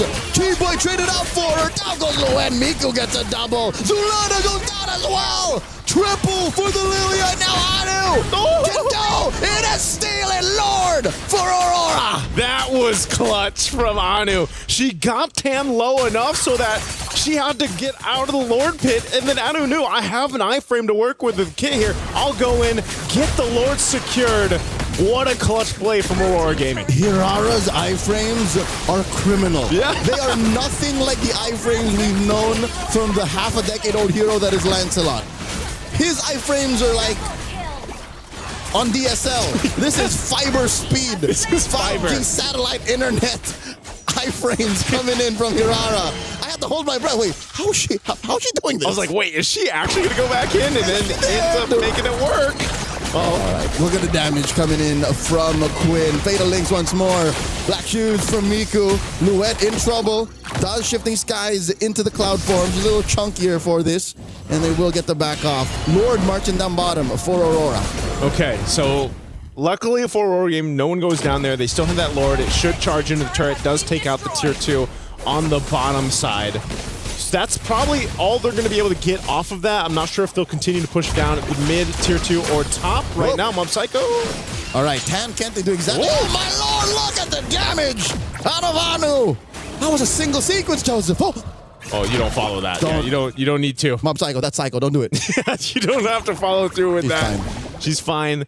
Like I was saying, though, off of that lower, they're going to get that one turret unless Anu continues to put pressure up there. But I'm sure that will be dealt with. You can see Nora rotating up there. So right now, Aurora Gaming in good position. Nothing's out of hand, though, for Team Ray Young as they look to go for Mob Psycho again, mid lane. And Quinn does find Luet. That's one natural predator that they're taking care of. Mob Psycho gets found out by 10. Zulana with the brilliance, not going to save her from Quinn's shurikens. And now, at least Nika and Anu will keep themselves scarce, but all right, the only thing that one could ask for as a fan of Team Ray Young is if this happened closer to Lord. Lord is still a minute out. Still a minute out. I think that showed us, Leo, that, again, the veterancy, the experience of Team Ray Young right there, knowing that, again, with their composition and what was available to them, they could convert kills. Oh! Look at the free hits coming out of Quinn! Nika gets taken down underneath tier 2. And that's what we're seeing it happen now. That power spike, the power spike for Quinn is there. What is that, her 4th item now? I believe she's definitely got the 3. She's got the Trinity locked in, but she's able to just go ahead and pop off in the back line. Where does she go? Malefic? Ooh. Gun. Malefic gun. Malefic Aurora for 10. I think she's going for the gun. Yeah, it's got to be the gun. It's what's necessary because Luet seems to be the only one who can really find her. A little extra range, and then you're just going to rely on your CC immunity when you got the shields up. So Lord will now come up here in a couple seconds. Team Ray Young in position as they wait for it. Or do I dare say maybe even a Wind of Nature? Possibly, whichever. If you go for the gun, that means you're going for the throat. If you go Wind of Nature, you're protecting the lead you have. Yeah. Let's see what they do here. Lord is up. Team Ray Young has position favor. You still have push up top from Mob Psycho. Chi-Boy leading up on that top side. Mob Psycho is actually just going to push that one in, so they're fighting for space, fighting for the map on the other side. Half health on this Lord. Team Ray Young. Tan at half health too. Here they go. And in comes a massive throne of ruin answered by Shifting Skies. Nora takes on Luet. Tan finally secures the Lord. Anu ain't going nowhere. A little too behind enemy lines. And Tan looks to take her out. Anu takes her down first. 2v1. Quinn is not going to risk it. Anu here. Can she get away? Do they know? 2 Miku. for 1 the trade. Miku? Oh, I think it's Anu who makes the first move. And she gets away with it. I can't believe Anu got away with it. She has so much damage packed into this Aurora. Chi-Boy's now so close. Split second. 1 second away from being able to go ahead and catch her. But ultimately the Lord, the objective, went over to Team Ray Young. And it got a little dicey there for a second. Aurora Gaming, though, they should not have any issues defending this. Those if we miss a third option. Where there was the Rose Gold Dog. Rose Gold Dog. So I guess that's 2 ways to protect yourself from Zulana and from all the reliable damage output Aurora has. Down bottom though, Anu defending against 2. Quinn and Chi-Boy. SOD hits one of those glulings. Oh, easy recall down bot. Okay. They maintain the defense. Lord was worked on. Oh. Whoa. Okay, flicker by Nika and Luet. Yeah. Better safe than sorry. Yeah, better safe than sorry. They've got plenty of time. A minute and a half for the Lord to come up. They keep their base turrets. I think that's the main assignment for Aurora Gaming that they do. But now Team Ray Young will go ahead and try to put some pressure on the jungle. They go take the purple or set up around there. Orange Buffalo secured though for Anu. Now, okay. Nika. That's the mount. Nora comes in, takes a lot of damage from the back line. And the Shifting Skies takes her trade, roll for EXP, and in comes the rest of them as they take out Luet. Make it a 2 for 1. Anu looking to burst down. The 4 pushing from Team Ray Young. Iframes. Disgusting how she gets away with how deep she can get. Mid lane inhibitor has fallen. Quinn doing her job here. Oh, how does Aurora get to Quinn now? That's a great question. Because right Luet now, has fallen 5 times. Yeah, it just seems like it's really difficult to pass that front line. They're just trying to clear the minions out at this point and maintain the base turrets. They already lost 1 in the mid. Lord's 40 seconds away. Aurora Gaming, they're still in a good position to say, hey, you know what? Let's go ahead and get this reset going and set up for the next objective dance, that Lord dance. But it's just, I don't know. I don't know what it's going to take here because you can't just rely on Anu to go and pull off what she did on the first Lord. You know what? For the past 15 minutes, the reason why we haven't really seen a dance, at best we've seen a shimmy. Yeah. Right? A little shimmy shuffle. shake. Yeah. Is because Aurora's lineup ain't made to dance. Yeah.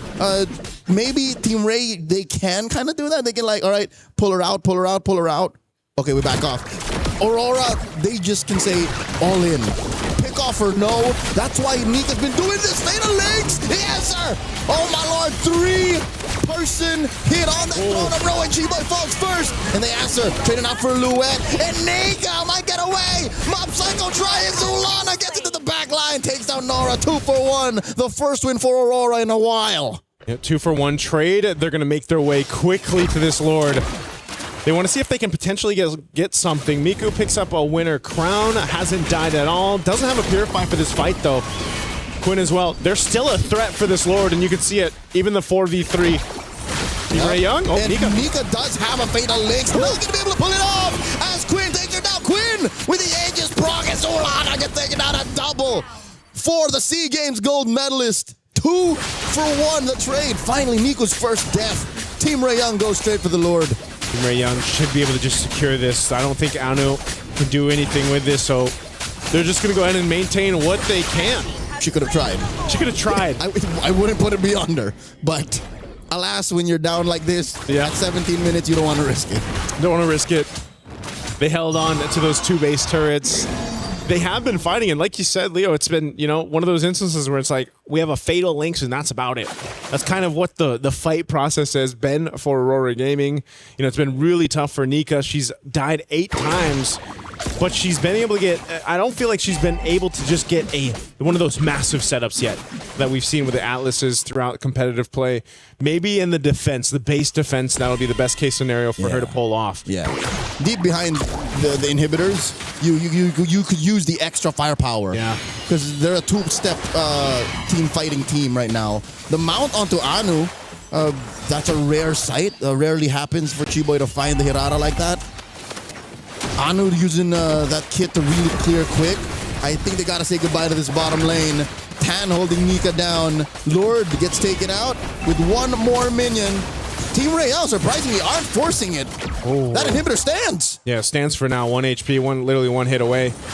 Really good clear speed happening right now, too, for Aurora Gaming. So this isn't going to be a game-winning Lord push that we saw. Lord was already taken care of.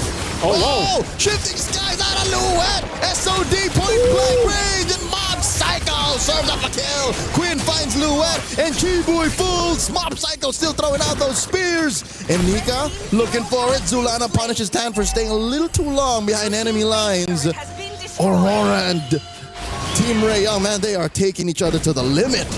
This game 1 already approaching the 20-minute mark. This is, I guess, just the nature of this composition from Aurora Gaming. I mean, Luette with a setup of lifetime. She set this up in a choke point in the jungle. And Mob Psycho, she was unleashing here too, but she had to be careful because Quinn was right there, and that was an immortality from Chiboy. She didn't want to get caught any further. So right now, Aurora Gaming has shifted things a little bit in their favor. They're still trying to fight here in the mid lane, though.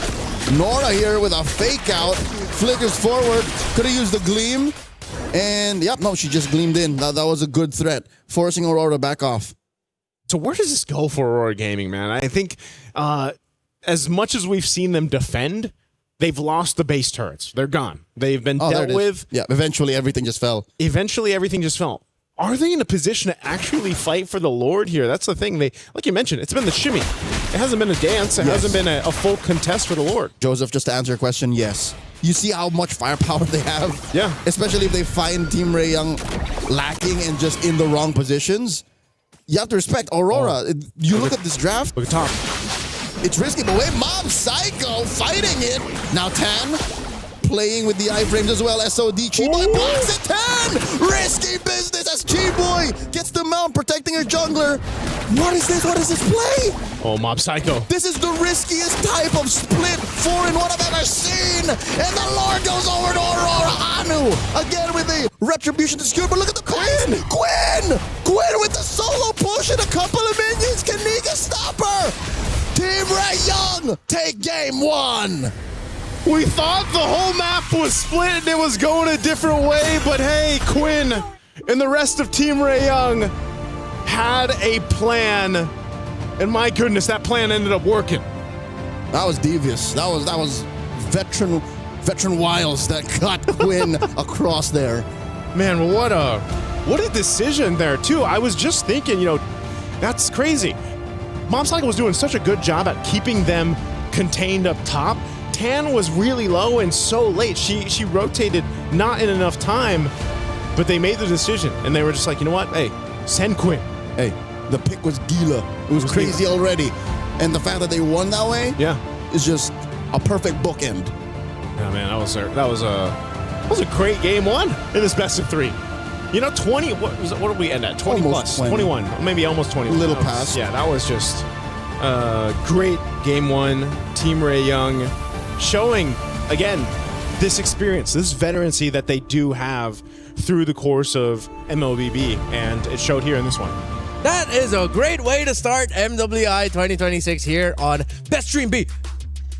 I did not think it would end like that. Usually we associate split pushes with Moskov. I mean, a split push was happening, but in the end, just that little bit of detail where Aurora overcommitted and did not take care of some of the simplest things that we always point out, the mid lane minion wave when you have no more turrets. Yeah, you know what? It's not that I didn't expect how it ended. You know what I didn't expect? How it went. How close Team Aurora actually, Aurora Gaming actually kept Team Ray Young. Yeah. Kept them honest, kept fighting. By all means, this doesn't feel like a download game to me. It looks like they played to really just win. This was a game that I feel like they were close to turning completely over. They had to catch up. They had to do the work, I feel like, and it was starting to be apparent, but at the same time, again, their base was dealt with. The base turrets were down. They couldn't keep that maintained. They weren't really able to, I feel like, compete in an objective fight, objective dance, and maybe that's the nature of their composition or just the way they executed it. And so, Team Ray Young was just able to go ahead and take that and continue to punish that kind of weak point, at least in game one. Yeah, 2 biggest learnings here. It seems like Anu is a student of the ZXaura dojo of Hirara. And the second one being that Sora and Lunox's last 2 picks for Aurora, we were looking for that burst. In some moments, you were missing more AoE coming out of them, but I think just a pretty even spread between the Sora and the Fist coming out of the air and Zulana once you're able to Chaos Assault with Darkening up. It actually gave a lot of difficulty for the Alice and the Glue. It seems like a lot of the times, the Glue and the Alice were playing to the very last inch of their health bar to try and hold long enough for Quinn and Miku to deal damage. Which I think is a stroke of genius in the overall macro play of Aurora, because now we're watching the highlights, the replay. When you're in it, you don't really get to notice, but now in hindsight, I can appreciate how Miku, when she hits the Fatal Links, it's away from where Anu is. So Anu can take care of whatever's left where they started the initiation. Well, more MWI action coming towards your way. Aurora and Team Ray Young are going to be playing a second game. Will it go to the third? Let's see after this break. Play is in our DNA. Whenever we let it out, it becomes our superpower. Now imagine an entire city being built to supercharge it. Kadir City, powered by Play. That was a quick little shimmy of a break. We were talking about shimmies earlier. It was just like that. It's a DJ table scratch. Really good, Joseph. That was really good. Yeah. Good job. How did that sound? Wooka wooka. There you go. That was something like that. Yeah, let's just say that was you. So, again, going back to the discussion where you were talking about how Aurora seemed to also capitalize on the things that maybe are slightly overlooked. This is where I remember now why I hate going up against Lunox. Her animation for the Chaos Assault, it's so hard to spot with everything getting thrown out. You don't realize that you're getting hit by a Lunox until you get the notification that Lunox took you down. Yeah, the burst is crazy. And also, if you have a little bit of color blindness, like me and my friend LaFell over there, sometimes you miss it too. Do you guys have the same color blindness? Yes, we do. We have the very same. Is it on a spectrum? You wouldn't know. I'm sorry. Yeah, we have, but I just know we have the very same. We play on the same settings in MLBB. Oh. Yep. Yeah, there is. There is color blindness. So you can tell your life box from everyone yeah. else's. Oh, yes. All right. Use your accessibility options in game, by the way, for those who are wondering, like, Yeah, it is very helpful. What was also very helpful here for Aurora is usually when we talk about teams that keep going for fights, there are times where we go, why do you keep doing that? Here for Aurora, not a single time in my head did I go, why are you going for that? It seemed like there was a lot of the fights they were taking, it delivered something. Not always a good thing, but it delivered something that helped slow down Team Ray I Young. had one moment. That's it. Oh, well, no. In hindsight, for me, I would be malding and questioning why they wouldn't fight. Yeah. I would be like, no, keep doing it. Yeah. I had the one moment. It was when Anu went for the Lord. And then you're like, oh, I see why she went for the Lord and she stole the Lord. From There you Ken, go. So know? you had the question, but eventually... It makes sense. Yeah. You know? The one time I questioned it, though, is because right before the win. Right before... Of all the splits, why would you do Moskov split, fight everyone else? Apparently... Something tells me this is Team Ray Young one-upping Aurora. This is their veterancy coming to play. It's like, all right, let them think they can get away with a 4-1 Moskov. Yeah. And then Quinn, you do the thing. Yes. It's unfortunate too that the thing that Quinn decided to do is something that, despite all of the great things that Aurora got to show off in that game number 1, you overlook one of the most fundamental aspects of the game at the worst possible time. Which I hope people don't overlook the good things that Aurora got to do because of the one thing that they didn't do, which was take care of the mid lane minion wave. Yes. In hindsight, what Aurora was trying to do was going to eventually win them the game. But what Team Ray Young did then won them literally that moment. Yeah. It was one of those things, though, too, where it's like, I feel Aurora Gaming... It got to a point where it's like, okay, we can't take these fights to them. Like, they wanted to do that, but they couldn't win them. So we might as well go for the game plan, which got them some of the base turrets and some of the space on the map, which was letting Mob Psycho push on that Moskov. She was going to win, too. Yeah, she was going to win. She almost won that 2v1. And that could have... I don't know. I don't know if she won that, if it would have really changed the course of things, though, either. Because now she did use the Spear of Destruction on Chi-Boy, and she wanted the reposition to get the kill on 10. Right? So what if, for some reason, she had used it towards the Lord? No, mathematically, she wouldn't have made it either way. Yeah. Because that means she would have had to make the call to go back to the Lord and then answer, do I take care of the Lord or do I take care of the inevitable push on Quinn? On Quinn. So you know what I mean? It's like, it's damn if you do, damn you don't, double jeopardy, catch-22, red herring, all of the possible metaphors that could explain what happened here, but a win is a win. Yep. Team Ray Young gets the win here in game number 1. So let's see if they'll be able to continue that into a sweep, or will the surprising start here for Aurora actually allow them to deliver a game number 3 against Team Ray Young. Overall, the team that seems like has more experience in the big picture of it all against them.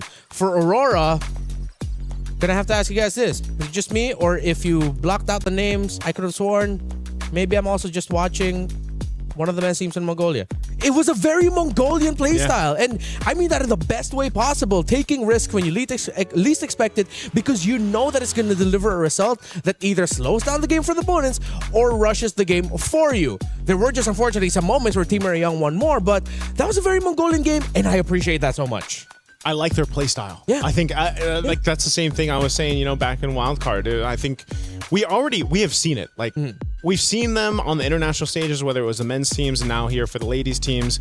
And this play style, whether it's download or not, it's very distinct to Mongolia. It's very, I feel like they've embraced that play style. It's a little chaotic, it's a little hectic, but they somehow usually end up making it work. And in this case, watching them play, watching even, again, Harara, there's not many teams yet, I feel like, that we've seen make this hero work so well. Not the way they do. Not the way they do. It seems to fit this kind of concept of the way they move around the map, the jungle, the objectives even, that they're such a big threat. And you could see some of that pressure or some of that kind of quick response that Team Ray Young was dealing with Anu. The way she was utilizing the iframes even is what we were really highlighting through that game 1. I had to dust off my jaw as it dropped after the sequence. Like, how did you do that? Like, how is that even possible? Because I've played my handful of Hiraras in rank, both on my team and the opposing. None of them do it like that. So Anu, again, despite the role switch, knows the mechanical limits of this hero. So I think we're all on the same page, gentlemen. The fact that this seems like a very Mongolian coded team, given that they are from Mongolia. It's not like it's something new. It's just that we're talking about it and we're complimenting it because that's how we want to see them. Yeah. So I wish they don't change anything. Same. Hopefully they don't overthink and they start playing slower. I hope they just keep going for it. I hope they just play faster. Yeah. It worked out well for them. So from talking about and mentioning Anu, a former EXP laner now turned jungler, let's actually look at the EXP laners. Luet and Nora, I think, delivered most of the excitement from this game with how they were just so gung-ho and fearless with setting up with the Sora and the Alice respectively. Okay. Despite Aurora losing, I think Luet put on a better show than Nora. Yeah. Because Nora was a, sort of ruined machine. But Luet did, everything. All right, we're going to be discussing the EXP players just a little bit more, and of course the other players as well. We're just going to go on a really quick, short break. We were there. For every click, every clutch, every respawn. We were there for the years of grind. And we're here. Now. The proud founding partner of EWC. Powering the biggest event in gaming. Shoulder to shoulder with the world's best. Making history. Greatness deserves a stage. Lenovo Legion. Reach your impossible.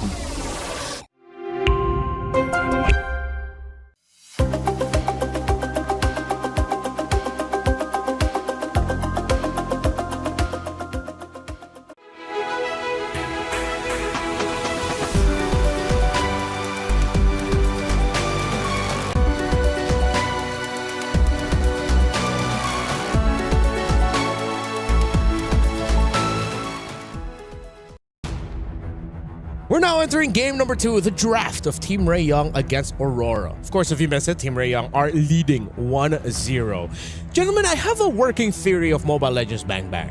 What's that? Wherein, if you are a team that has an EXP laner that can consistently deliver impact, you are on the way to becoming a top 5 team. So it's on the XP? Yeah, for the longest time, we've talked about how in the Philippines, Filipino teams are some of the best in the world, or the best in the world, because if you look at every team that won a major international or a major tournament, it's because an EXP laner showed up and went to work. So far, Nora on Team Ray Young, Luet for Aurora, man, they are putting in the work. That's what I'm saying. Yeah. When you have a hero that is as diverse and as, how do you say, utility as a Sora, she definitely put Team Ray Young on check. So if ever they wanted to force it to go to game 3, put her on a hero like that. Put her on a hero that sets the tempo for not just them, but even the opponents. Yeah. Impact. Yeah, I was impressed because if I remember right, Luet, she died early on, right? Yeah. And then she made like a crazy setup. She flickered in the first minute. Yeah, so like, that was the thing. It's like, whoa, is it a little rocky? No. You know, in the early seconds. Yeah. But then, boom. Yeah. No, she makes this great setup, gets a double kill. She shows up when it matters. Yeah, she continued to do that on the Sora in game 1. It's just, again, I have to agree with you. I think XP lanes are so pivotal right now. XP has been in a really good position for a while, man. Nope. Here's the thing. They were, but they were kind of down in the past 6 to 9 months. And then suddenly when Paquito came back, when Yu Zhong came back, when Arlo came back, that's when. Yeah. But I mean, XP laners still have always been this kind of concept of, okay, we have to either be there to alleviate the pressure on our jungler, or maybe set things up, sometimes sacrifice ourselves for the greater good, you know? And yeah, Paquito was kind of nuts. I think that's why he got slightly nerfed, right? For like 2 patches back to back. 2 matches. But that's one of the main things is just, I think XP lane, specifically, if you're an XP laner, is a really fun place to be in, you know, right now with the current meta. There was a time wherein, because of the Sora-Valentina relationship, EXP lane was just boring. And then it got fixed eventually, and now here we are. Sora's back. I don't know if Valentina is going to, once again, you know, haunt the draft amongst bans and first picks, but I like that we're going into MWI with an open meta game. With questions more than answers. Because imagine if we just came in and said, yup, this is the draft. The action between Team Ray Young and Aurora is still underway, but of course, it's 2 champions, 1 game. My Champions Pick event is now live from now until July 27. You can submit your predictions for the MSC and MWI champions for a chance to win 50,000 in-game diamonds and MSC 2021-25 tournament skins. Don't forget to leave your picks under @MLBB Esports post for even more chances to win.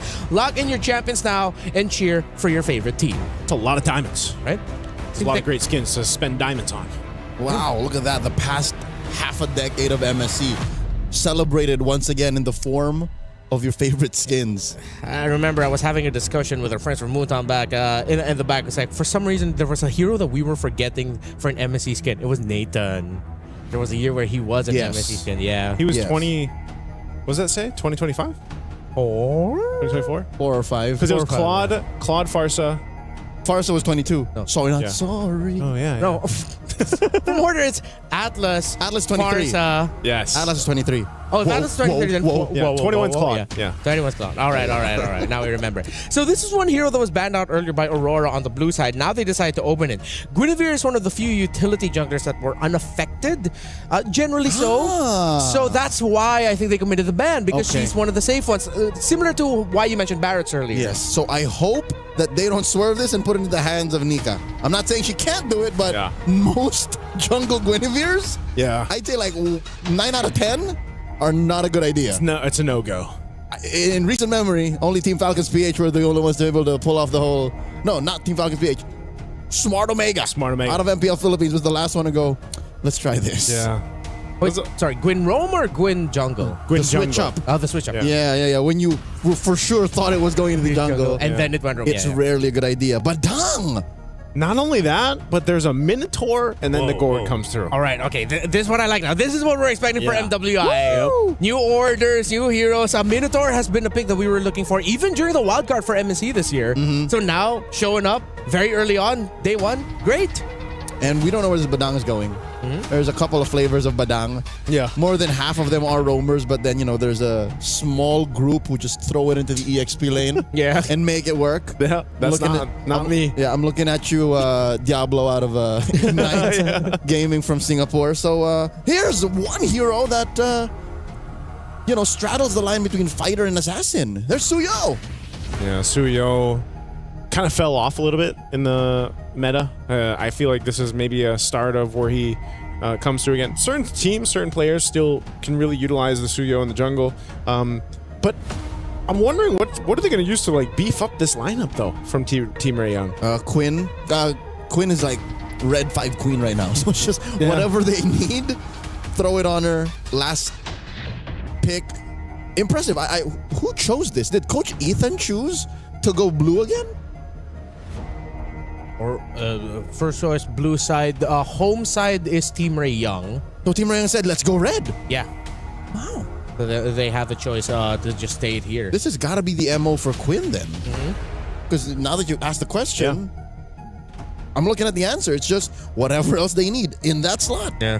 And I like how Aurora still respected the Hanabi. Again, no hate on the Hanabi from game number 1. You saw it and it did work out. And then Quinn, this is something that I wanted to say earlier. Man, how she play the Hanabi, she's really maximizing the sidesteps in between basic attacks. Yeah. There were some moments where it's like, oh, she's for sure getting caught. One little sidestep to the left, to the right, and it's like, how are you making this look like you're in the Matrix? Yeah, it's surprising. Or Footwork. maybe not so surprising that a Hanabi gets a win in day 1 of the MWI. Cassius Clay, it's like a young Muhammad Ali. It's just the move, the footwork. Yeah. No, it's like you said. Float like a butterfly, sting like Hanabi. Oh. I'm pretty sure the saying sounded like something like that. Something like that. But Leo did mention that Quinn was she's gonna have one of those moments, in game 1, because you have the Hanabi and the rest of the composition, you could just kind of maneuver your way through those fights, and that's what we saw. But she's gonna get the Claude this time. Whoa. All right, some hard hitters here. And if this Freya is left unchecked, despite there being the presence of Badang and Lilia, a lot of Freyas can make it work. It's up in the air right now if Aurora do have a Freya that can make it work. Clint. It's an XP Freya. Yep. Okay, partially. Esmeralda, there you go. There it is. I think that's because they knew the trade was happening. It's Freya Esmeralda currently, especially something that was mentioned to us, by LaFell. Yep. So both teams have fragile front lines. Yeah. Because Badang isn't really even a front liner. Yep. And neither is Esmeralda. But they're both fighting off against, again, a better formation for Aurora because they have clear artillery. And then for Team Raid, it's more mobile. It's more, where can we get Quinn to go? And where is the best place for Miku to drop the reliable burst. Yeah. Weirdly enough, I feel like this is going to be XP dependent again. Luet and Nora really need to find their timing, because if you look at the other pieces, it's like really up in the air. If you're the Claude, you go in at the wrong time, you're going to get blasted by damage. Yeah. But then if the EXP laners can go in and find their entries at the right time, whoever can live longer and deal more damage between the Frey and Esmeralda, the winner there will determine the winner of the game. What do you guys think? Well, we're going to find out here as we jump into this game at 2. We'll see if we get the extended series or not of Team Ray Young pushed with Quinn's Hanabi in game 1 to end it. We'll see if Aurora Gaming can bring it back, make things happen. Whoa, a lot of early aggression on Zulana. They're feeling the pressure. Man, that combo is deadly. Ooh, again, that's the Lilia and the Badang's damage output just being put on display here under the first minute. Luet and Nora, at least this is maybe one place on the map that Aurora can actually call the shots. Despite the Freya making shields and the Esmeralda taking it away, the damage output this early on from Luet is unmatched. Yeah, she, I believe, she did get the Purify out too from Nora. So Nora will want to be careful here. Look at this. And that's with the 15% damage reduction from the shield of the turret. Yeah, that's tough. That's why you have this response from Team Ray Young. Just in case Luet's going to go ahead and just spot that out. She's not going to be convinced. So she's fine up there on that top side. One thing I was going to talk about too when Renmar posed a question before we jumped into this was, I'm kind of, it's XP lane dependent, but I'm also just worried for Team Ray Young in the sense of if they get set up. Whoa, Nora. She's really threading the needle here, man. Yep. Whoa, look at this. A Requiem finds Chi-Boy. Flickers back. She already is missing one major resource. Tan puts Nika on check. Joseph, you were saying? I was saying I'm worried for the amount of crowd control that Aurora Gaming's composition can throw at Team Ray Young because I feel like they're almost relying on the amount of mobility that they have. Between, Suyo being able to kind of dash out. Of course, you've got Claw with BMI. Black Shoes as well. Let's see how this pans out. First Turtle, it's going to go for a reset. Got some of these level 4s locked in. Chi-Boy, though. All right. She does find the break already. Anu gets taken down here. Damage out of Miku and Tan a little too much. With that free takedown, first blood drawn, Team Ray Young gets the green light, goes straight for the turtle. That's a win. I think Aurora kind of pushed themselves a little too far. Chi-Boy off camera, taking down Nika, and that's all going to the Malaysians. That's a deadly Chi-Boy on this Badang. 2 kills now on a roam like this. This is, and as aggressive as Chi-Boy has been throughout her, performances in MWI and the qualifiers even, this is not what you want to deal with if you're Aurora Gaming. This is what we were missing. Yeah. We missed her last year, and now she's back. She's like, I missed this. This is how it was. I want you guys to shout Chi-Boy, Like, she's well on her way, having 2 kills. This is the thing, too, the threat. I'm wondering on the exact build path that she's going to go here. She's already a big enough threat, too, running that Quantum Charge and, tanky enough, Suedo tank, if you will. Here. Where's she going? I think she's on her way to a Thunderbelt. So once that Thunderbelt's locked in, even more of a threat. But I'm just wondering if there's a time where Aurora Gaming's lineup, now that they have this level 4 available, if that setup potential, the crowd control I was talking about between the spatial migration from Guinevere or even the Fury, right, from Nika, is too much, and it overloads Team Ray Young on their approaches in these team fights. Yeah, there is a world where Chi-Boy doesn't get the ideal initiation, wherein her punches and her cracks may miss. So we're looking for that. How is Aurora going to find that position? 4 minutes in, about half a minute before the turtle spawns. Nora here, about to face off against 3. Gets that Purify in, forcing out the Requiem out of Anu. Tan and Miku to the rescue. Impressive how she's able to cross over scot-free. Yeah, Quinn coming in, blazing duet. Force the flicker back. Chi-Boy, there you go, does eventually miss with the crack. Backs off. She's going to back up. Nora's still here. Miku as well. They're going to wait for this. This turtle's coming up here in about 5 seconds, so we'll see how Aurora wants to respond to this. They've essentially got everything they need. It's just Mob Psycho has to be careful. She doesn't have a flicker. So she's going to rely on it. Oh. Minoan Fury knocks up 2. Oh. Massive combo plus the Requiem takes down Tan. Chiboy backs off with the flicker. Luette gets pushed back. And now Team Rayon are trying to repair the situation. Turtle number 2 goes over to Aurora. Nora gets blocked off the exit. Luette still on her tail. Anu here going 1v1 against Miku. Still jumps in, dashes back out. Aurora happy with the win, slicing that lead in half. And Leo, that's exactly what I was talking about. You know, that kind of combination, that synergy of what we just saw with the Minotaur plus the Guinevere combination. Trampoline. You're in a fun house. You know, if you're Team Ray Young. The Aurora fun house. Yeah, that's exactly where you find yourself. Oh, bottom side though. Chiboy comes in with a crack. Nika in trouble. There's the gush. Chiboy gets punished.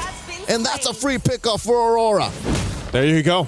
Aurora Gaming finding themselves the little wins here across the map. Team Ray Young, they need to respond to that. That's a huge presence from them, though. 4 players down bottom. 4 dudes. The rest of 4 girls. The rest of Team Ray Young was elsewhere. Yep.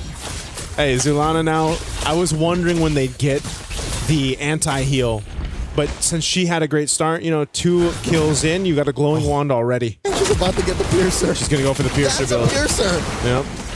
That's exactly how you make it work, because you know that Zulana doesn't have to be up in the thick of things. She can just wait for the setup, the trampoline combination, if we're going to call it that, and then just gush. And if you start getting the Sky Piercer procs, you're good. The Mongolian bouncy house. Yeah. You take them for a ride, man. Somebody's birthday somewhere. Nika here jumps in, engages, forcing Tan to back off. Chiboy gets spotted out of the pixel brush, drops the break, puts up the wall, denies Anu the entrance. All right, Turtle's coming up here in just a second. It's been pretty much quiet here after the setup that we saw from the last one, and then the play down bottom. Team Rayon definitely kind of slowing the pace a little bit to be a little more cautious on their entry points for this. Turtle spawning now. Little projectile. They do find it. Chiboy dodges the bouncy house. Flickers on to the right of the engagement. Does not have that, but instead will buy her team some time and space. Advantageous for Team Ray Young. Nika one-on-one with Miku. They score the turtle. Final one of the game. Turret almost gets taken down by Mob Psycho as Nora dances around too, pushing him back. Man, Nora is just a menace with the amount of shields that she can get here, and you know, they pretty much bullied Aurora Gaming off of that turtle contest, and they really couldn't do much about it. So they have to rely right now on scaling for Aurora Gaming, and it almost seems like the perfect setup is what they need. Oh my lord, Chiboy finds Luette, forces a vengeance, and a defensive use of the Valkyrie Descent while pushing that top lane inhibitor. That's what I felt like. It's just, it feels like they're just bullying Mob Psycho though. Mob Psycho. Nora walks in on her. Miku here looking to drop some damage. And there's no one Fury. No one home. Ooh. That's a 3v2. And Miku barely gets away. Big stun coming through, but just not enough damage to get the kill there on Miku. She did have to pop the Purify Black Shoes, so a lot expended. There's the Sky Piercer now for Zulana. So she's online. She's ready to go. A hit away on this tier 2 on the bottom side. And this is something, again, crowd control favors Aurora Gaming with this. Chiboy's got to be a bit more careful on her initiations, and I think that's why, too, you're just waiting for Quinn to hit that power spike. A little more discerning. Yeah. I think Nika would be more than happy. Oh my lord, they catch her! Some tenderized beef served up by Team Ray Young. Again, 30 seconds off. She will be there in time. This is space and time for Team Ray Young to actually repair the map. That was discerning, right? They're going to hold on, try to hold on to this tier 1 turret. They do just that. Tan making her way up here, too. Mom Psycho, this has been her memo from game 1 now to game 2. Go ahead and just continue to be a menace on the opposite side of the map of everyone else. Now, eventually, this Clint will be online. She's going to be pumping out damage. She's going to be able to go ahead and hit from a range, but that's the thing. You know, Luette's the one. She's got to go in with this Valkyrie Descent, the Vengeance too, off of the combination. Now we'll see it in play for this Lord here. I think you're saying what Aurora's already thinking. She has to show up at 0-0-1. She hasn't really been able to threaten Team Ray Young with what usually Freyas have been doing for the past 6 months. Yeah. Nora here pushing her back. That's a good amount of shield she wants to steal. All 5 members of Aurora near the pit. Purple getting secured first by Tan. Team Ray Young has everything in the kit that they need. Nora's given the information, and once again, they're going to push off Aurora Gaming from this Lord. Oh, Minoan Fury already. Anu looking for it. Finds the Requiem in Tan. Second guesses her entry. Luet takes down Miku. In comes the rest of them.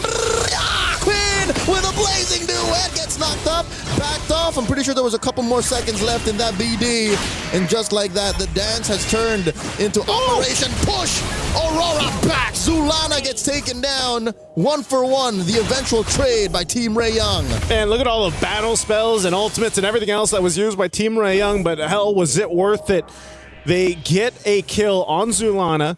They push back Aurora Gaming. They won't be able to full commit to the Lord, but still, that's what they've been doing throughout the game. They've been pushing and pulling in these team fights against Aurora Gaming. A Lord delayed is better than a Lord stolen. So that is what Team Ray Young is telling themselves right now with about 1,000 gold up and the rest of the map looking relatively red. I'm pretty sure they want to push mid in more. I'm pretty sure they want to take care of that big fat wave up top. That's why they sent Quinn there. That's why neither team are fully committing to the Lord just yet. This is not as free as one might think. Okay, now it's Aurora Gaming getting into position, but look at Chiboy's positioning here. They might try to make a sneaky play after they take this tier 2. It looks like they're going to make that call. Aurora Gaming has to respond to this. They don't want to get cut off in a bad position too. So current balls. Another Minoan Fury. Miku, despite the black shoes, she was waiting for the Purify to come off of cooldown. Quinn, AOT stacks off of that mid-wave. Chiboy with a conceal. Who's she gonna find? Finds Luen Nika. Pixel brushing control. Lord with the knockup. Finds that crack. And will look for the break, but she gets knocked up and taken down first. Nika scores. Quinn finds Zulana behind tier 1. Lord still standing. A 16th of its health. Tan has a red tree. Anu will not be able to, but it's one Mob Psycho. The Clint steals away the Lord. Tan cleans up house in frustration, in anger that was supposed to be ours. It was time for Mob Psycho to step into this game, and she does just that. Here's a replay. Great setup, and this Blazing Duet was held on a little bit longer. Quinn will capitalize the kill on Zulana, and then this was just a face-off, a dance for this one. But Mob Psycho ends up securing the Lord. Highway robbery at point blank range. Who'd have thought it would be the sheriff who will commit the drive-by? Hey, they made it happen. They've brought some momentum in their favor. They've just got to deal with this. The Lord is actually going to be worked on really quickly. Oh, no. Uh-oh. Nora jumping in. Another Mongolian bouncy house served up, plus a gush. But Keyboy will be able to back off. In comes down another massive blazing duet by Quinn. Able to BD on out of there before it's too late. Nora dancing around them. And they're jumping by Tan. This is risky business. 4 members of Aurora will not allow for this. Team Ray Young, take care of the Lord. Okay, I think Team Ray Young's going to be happy with that. They took care of the Lord pretty much as soon as it spawned. They held on. They're going to clear out these waves. There is a big push up top, though, on that tier 2 turret. But Tan will be there just in time to keep this up. It does get brought down to a quarter of its health, but still, one thing they want to be careful of is Zulana, once again, on that Sky Piercer. Lightning Trunchet locked in now, too, with the Gourd. You're seeing the amount of damage that can come through with that burst. But Quinn also being a threat. She's going to go ahead and start being a big problem for Aurora Gaming, and that's why we're seeing the timing on these team fights are so important on how they approach them. And so for Team Ray Young, their job right now is just kind of wait. They can't really choose to just pick someone off of this. It's really been reactive to Aurora Gaming has been thrown at them, unless it's Chiboy. But I think at this point in the game, she doesn't want to risk that. Ooh, Miku here down to a third. Again, she has to protect herself more than once now. She's been caught off guard, especially since her Purify is often on cooldown, given that every single hero on Aurora Gaming's lineup has some level of crowd control. Yeah. So that's why, Joseph, that's why Team Ray Young is always kind of like reactive. Yep. It's because they're always at the mercy of Aurora's crowd control. I think that's one of the great things about Gourd. Just the Mystic Projectile, that little stun can only not only just stun you, but it can also check bushes, give you that vision with amazing like range. Yep, amazing range. Oh, Nika here, couches 3. The burst damage is real. Forced the flicker back. Massive tool, a resource that Team Ray Young have forced out of Aurora. And she's not going to have that for the Lord. This Lord is coming up here in about 8 seconds. No flicker available. That's such a, you know, it might seem like a small thing, but it's a big part of making this Minotaur Minion Fury be a surprise. Yep, whatever bounty house is coming out of Aurora now is an honest bounty house. You see it walking up to you. Imagine how scary that is, but also how easy it is to dodge. Yeah, it's already inflated. It's just coming towards you. Rolling down the street. Like, I know there's a party on the way. Half health from this Lord. Let me step to the side. Oh, Luet might be looking to step to the side of this one. There it is. Catches just 1 plus the Requiem. And Zulana does bring out the Gush. Miku here dealing the damage on the Luet. Luet falls, but Miku will go down as well. 2 for 1. Aurora happy with the trade. Now Nika getting a lot of lead on her face, and 10 can't finish the job. Finally a 2 for 2. Nora dashing on out of here. Still a long earned kill. Team Ray Young just up 3K. Still not in a good shape to take the Lord. The burst from Mob Psycho. You're in my game now. 10 gets taken down to a fifth of her health. And it comes the blazing duet. But the sheriff says, no, not on my watch. Oh my goodness. Mob Psycho takes down Quinn. And Aurora goes straight for the Lord. What are we watching right now? Aurora Gaming? The push and pull, Sheriff's Town in a Mystic Gush. And 10! We'll get the Lord! 10! Guilty! What? Guilty! 1 count of Lord theft! Not on my watch, Arthur! 10! What just happened? What a tarnation! Nation just happened. How did she just walk to the Lord and get it? Joseph, where's this coming from? Where's this asset coming from? All right. Aurora, fortunately, is in a position to defend. The map still belongs to them, and it's up to Team Ray Young to punish them. Look at the damage the Mystic Field deals, Joseph. Yeah. Don't mind the Gush, man. The field. Oh, no. That's projection. That's projection. We're thinking. Oh, my Lord! Chiboy finds a crack fight. Mob Psycho serves up a kill to Miku. And now Nora dancing around Luet, Nika, and Zulana pushing him back. Miku. Black shoes. Black shoes. Close call. Chiboy holding on to that immortality. Quinn cleaning up house. Tier 2 goes down. Bottom lane, Chubby Wave pushing in. Team Ray Young are in the base. Oh, they don't want to overpush us, though. There's the Mystic Gush on Miku. And another blazing duet. Puts Zulana 6 feet under. And now Chiboy gonna have her immortality pop. Not unless she has something to say about it. Tier 3 falls first. Man, Team Ray Young, they fought for these base turrets off of Lord that was pretty much cleared out from Zulana. They're gonna go for the mid turret as well. Oh, that's it. They're already in the base and they're calling it theirs. Fist crack and break on Nika, forcing a defensive flicker. They gotta retreat. Team Ray Young, they're approaching the inevitable. They found Aurora lacking. They put him into a corner. Yeah, they got all their base turrets again. Just like we saw in Game 1. Now Aurora Gaming, they've got to kind of shift the focus. They've had a whole lot of control around objectives. Well, Team Ray Young, you know, might have taken them some time, but they barreled through that.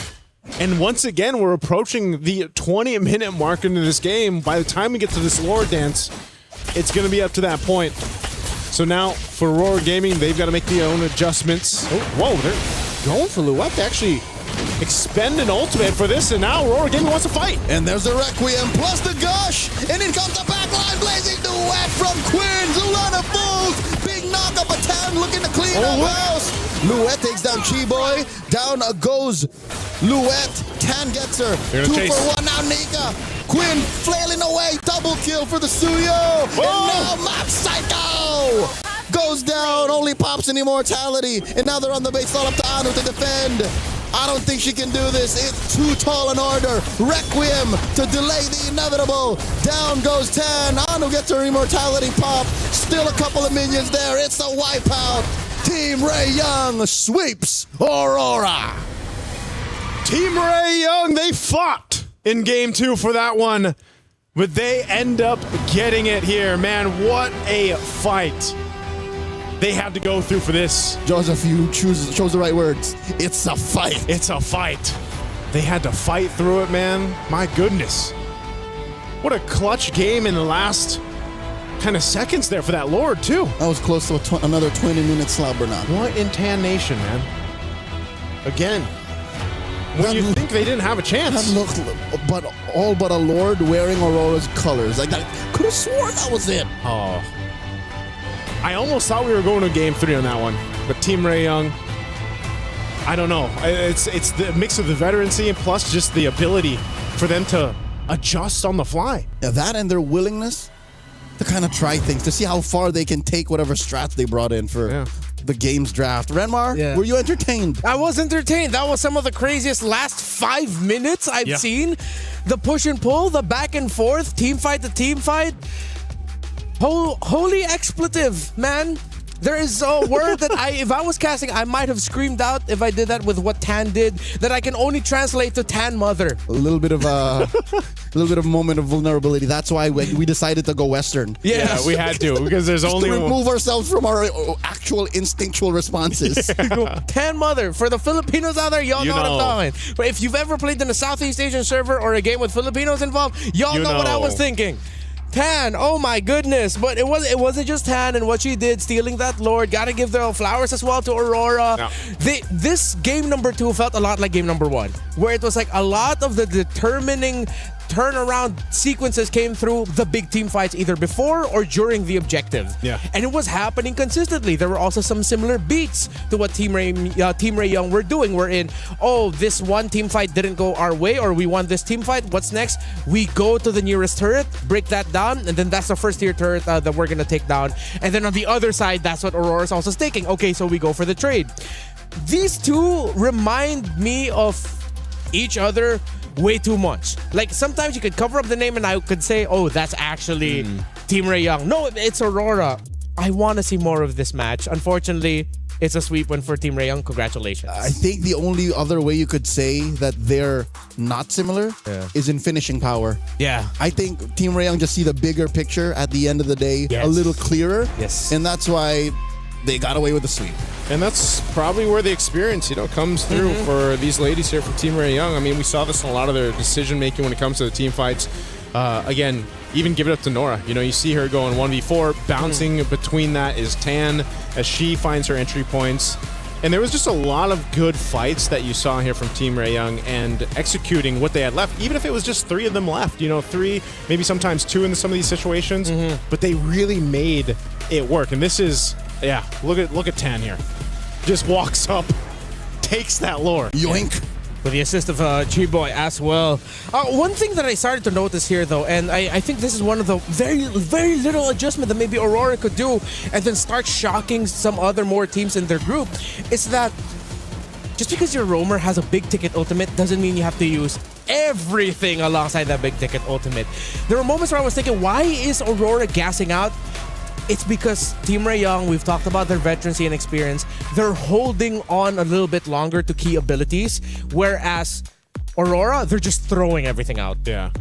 I feel like sometimes when we saw those fights with Aurora Gaming, it's like, all right, here's our setup where it's going to happen, the bouncy house setup that we talked about, and we're going to throw the Mystic Gush, everything else at it too. And then once that is done, once that window's gone, if they haven't killed who they need to, it's like over. Yeah. That team fight power with that competition is kind of off of that. Yeah, and it was also similar to what happened in game number 1. A lot of the entries by Nora as the Alice in that game number 1 came off of the fact that the initiation by Aurora trying to take down G-Boy real quickly didn't work out. So then here comes an Alice punishing all of that. It's a small adjustment, but I think Aurora could do it. They took Team Ray Young to the limit in some of these moments. Although overall, Team Ray Young did have a better control of the map. But I feel like these two are soulmates, man. Team Ray Young and Aurora, they're like MLBB soulmates. It's not over just yet. There is a world where Team Ray Young and Aurora meet once again in the knockouts. Because Team Ray Young can go this way, and then Aurora can kind of go this way, bracket-wise. Yeah. So your dream could still come true. It's just, I hope Aurora learn to adjust on the fly. You can see they're cooking. Yeah. You can see that there is like hear me out. There's a moment like that. Yeah. It's just I hope that they are able to adjust mid-game and like kind of step on the brakes a little bit, because that's I think what's necessary, especially against more veteran teams from the bigger regions. Yeah, I think that's going to be necessary too for them, just to be able to, and maybe this is the downloading concept, that they can kind of learn from the series here, because I really like what they showed us, and you got to think that's back-to-back games, like the 20-ish minute mark. You know, those are already really long games in the current meta for MLBB, and they win against a more experienced team, I would say, and you can take what they learned here and maybe clean things up, because they've unfortunately now they're sitting at the 0-1. They're gonna have to win the next one to stay alive for MWI. On the other side of the table, Team Ray Young, I feel like they got the win that they needed to get to start off their campaign on the right foot. You're the more veteran team. You have players who have played in the previous MWI here. You have a gold medalist in your ranks. They needed to get a 2-0, and they did it. Was it always the cleanest and most dominating game? No, but I feel like we saw a lot of the strengths of Team Ray Young here that could really help we could latch onto and really try to convince the world that Team Ray Young are a team to watch out for here. They are a team to watch out for here. Yeah, their concepts are sound, and if anything, looking at their draft and the gameplay, they were pushing some limits. They were willing to try things in the metagame. So once whatever this Scarlet Embers patch brings, like let's say in 2 days, 3 days, I'm expecting a cleaner and more polished Team Ray Young. And I'm expecting to hear now from a member of Team Ray Young. I believe it's Chiboy alongside LaFell on the stage right now. Are they ready? Y'all ready? Thank you very much, gentlemen. Yes, my name is LaFell. Alongside me is Chiboy. First of all, big congrats. You did amazing. Amazing glue as well as the badang. So first of all, I gotta ask, how do you feel? Because honestly, game 1 and game 2, it wasn't super easy. It took you guys like 21 minutes, 18 minutes. How was it going up against Aurora? Okay, I think for my team, they really did a good job. But for me personally, because I did a lot of mistakes. I misclicked so many buttons. Because for me, the buttons, I don't know what's wrong with the buttons, but I keep pressing the wrong buttons. Yeah, I think I've adjusted it. So hopefully the next game, it won't be like that again. And also, I really want to thank my team for not blaming me for pressing the wrong skills, and thank you for carrying. Nice team. Hey, speaking of, I still remember game 1. Eventually, we got Hanabi ending the game with a backdoor. But before that, we see you and Tan. Sorry, 10. Tan, 10, potato, right? So you and 10 tried to get Mob Psycho on the Moskov. Yeah. And then all of a sudden, the Moskov did so much damage on the Lancelot. So tell me, what was the first plan A? And then how did plan B, just ending the game with a split push, happen? Oh, I think I saw Moskov at the bottom right. Then after that, I thought 10 to go and chase him, but I went behind. I should have just straight away go to him, so it was my mistake lah. And after we failed, Queen was like, she said this, trust me guys, you guys better trust me, I'm gonna end. Then we just disturb the enemies, and then we don't let them go back, and she ended because we trust her. Hey, you know what? Trust is very good. And see, good on you. You pressed the wrong buttons, but you made sure that the Moskov just couldn't come back. Now, talk about game number 2. Amazing badang as well. I gotta say, Mob Psycho seemed pretty strong on both games. But who was the real problem when you go up against Aurora? Who made winning very difficult? I think for first game, I think it's just Hirara, because I still don't understand the skills. So many skills. At one time, I played glue, right, and then I ulti her because I thought she didn't have skill, but she still got skill. Then second game, I think it's just keep pressing wrong buttons, First time, I think I got 2 enemies, then I second skill, and then I wanted to ulti, right, I pressed the second skill again, then the wall's gone. Well, nice try. Nice try, c'est la vie. Now, here's the thing. We gotta talk about your upcoming opponents, right? Who do you think you're going up against? Is it Falcons ID or Zeta? Falcon ID. You're wrong. Wrong? It was 2-0 Zeta. So wow. Yeah, I know. Wow. Wow. How do you feel about that? Because I didn't watch the game so much because I was watching you guys, but then when I watched the scores, that's very interesting. Wow, that's an crazy results. Unexpected. Do you think you can prepare for that? Can. Why not? Hey, there you go. So this is Chiboy or Keyboy. It's Chiboy, guys. Yep. Remember it. Speaking of, 10 did amazing. Could be 10, but we're gonna be calling 10. 10. Thank you very much. And now, here's the thing, Stream B, we still got more games going on. So we're going for a break, but when we return, we're gonna start the second best of 3. We'll see you guys then.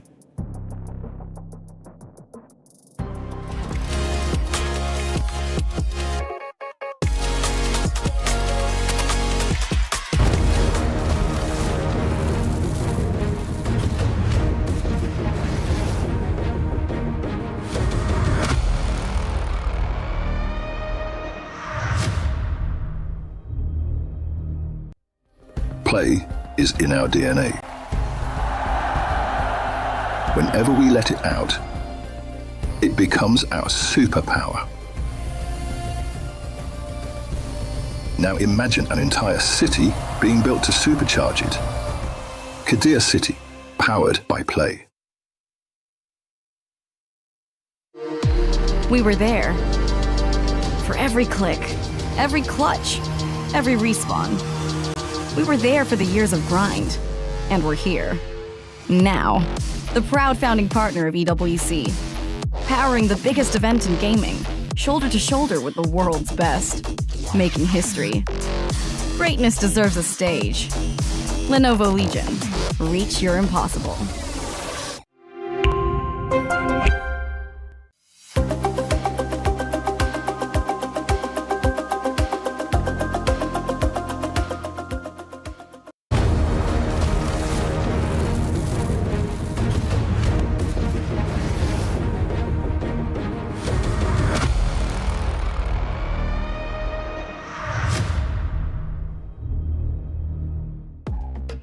A lot of learnings there, especially the surprising result that happened in the match in Stream A where Saita, a team from China, swept the team that a lot of people were looking at as one of the strongest heading into MWI in Team Falcons ID. But before we expand on that, I just wanted to get it out there that I was very surprised. Still here, of course, with Leo and Naisu.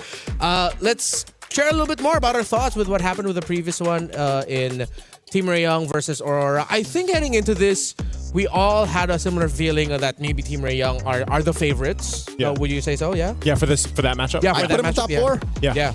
Oh, Team Rayong. Yeah, he are did in his top 4. predictions. Oh, actually no, I didn't get to do my predictions, so I wasn't good. But a team that could beat Navi Malaysia definitely got to put them at least in the top 5. That's true. I definitely think they were favored. But I again, yes, it was a sweep. I liked what we saw from Aurora Gaming. I think they really fought hard for that. Just unfortunately, I mean, they went the distance, right? They're 20-minute games. Yep. Game 1 and game 2. So. They were entertaining, yet still a legit threat. Yeah. There were moments when I thought, if they could wipe out Team Rayong right here, right now, we're going to game 3. I thought we were going to game 3. Like, that's the thing. There was definitely some moments in that in game 2 where I was like, yeah, Aurora Gaming's got this. So I almost like Hirara now. But as Chiboy says, sometimes I don't know what the hero does. So. Hey, I'm pushing the buttons too, Chiboy. You know, she's not doing what I want her. Yeah, it's one of the difficult things to understand about Hirara is she said the most. She said, okay, this is why Chiboy, especially after MWI 2024, she was one of my favorite personalities. She just says a lot of the most relatable things to everyone. Things you're thinking, but then she says first. Yeah, it's like with Hirara, it's like I thought she had skill, but then it turns out she doesn't have this. She does have her skill, and yeah, and she did like the face like a lot of us would do. It's like, oh, I thought I got her. Oh, no, I guess not. Yeah, it's just what you get when you're going up against someone like Hirara. How she was surprised by Saita's win. Yeah. As a sweep, because she was like, so who do you think is Falcons ID? No, but I think that's relatable too, man. You know, because I think a lot of people. I need to watch that. Yeah, man. we have to go back and see this now. Yeah. Again, Team Falcons ID, based on all the discussions that we've had with the players and the teams, a lot of them were saying that they were the strongest scrims-wise. They were looking really good, and then a lot of teams were putting up... there were even some teams saying that, they might actually be the one to give Vitality a run for their money and would predict that they'd win over Vitality in the Grand Finals. But then starting off your campaign with a sweep loss to Zeta is... Now I want to see Saita because what kind of team are they? I think this is less an issue for Falcons ID. Yeah. I mean, going through the lower bracket, being number 2 to Vitality for a majority of the year is something that's not alien to them. Yeah. But Saita out of China, they swept TLG, a name and a team that we're familiar with from MWI from previous years. Yep. They are I think this is a bigger spotlight for them. Yeah. So now we put on the spotlight Virtus Pro, one of the teams going up in our second match against Twisted Minds. Rafa, Miss Meow, Livin, Minun, and Lunar. Rafa, Livin, Lunar, very familiar if you've watched. They were former, even Miss Meow, if I'm not mistaken, were former members of Twisted Minds in MWI last year. But they're bringing in this time Minun, who, if I'm not mistaken, the last time we saw her was in VSG in 24, or did we see her in 25? Yes, she is an ECA athlete. Yes, yeah. So she's been here. She knows what it's like to play on the big stage. Yep. And this being the mix of talents that we're getting for this rendition of Virtus Pro in MWI, I expect...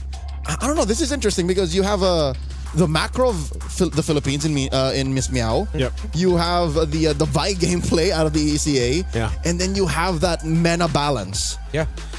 Virtus Pro went completely undefeated. Didn't drop a single game in their qualifiers. 9-0. Yeah, 9-0. And if you're wondering, does that mean they beat Team Falcons MENA? No, Team Falcons MENA qualified through the African qualifier. Of course, a team out of Egypt, while Virtus Pro went through the MENA qualifier. So I'm excited to see Virtus Pro here because if they could go undefeated and if I'm not mistaken, the women's scene in MENA was inspired a lot by what Team Falcons has done globally. Yeah. It is competitive there. And then they swept it? That's wild. That's why I think I think this is the surprise of MWI. Like by the time we get to the end of it, the surprise is how impressive and how much has changed in improvement wise for some of the dark horses, some of the regions we're maybe not expecting, here for MWI. You know what the surprise is? The fact that they were able to make an all-star team under a banner that just got reformed. Yeah. You're able to get Maylane, Chin Chow, and then a majority of last year's Virtus Pro under this year's Twisted Minds. Yeah. This is a very trippy for me because, again, a lot of the names here just used to be in the other org. But, of course, Maylane and Chin Chow coming from Team Falcons ID. Falcons Vega, I believe, is the name that they're called. But, yeah, Team Falcons ID.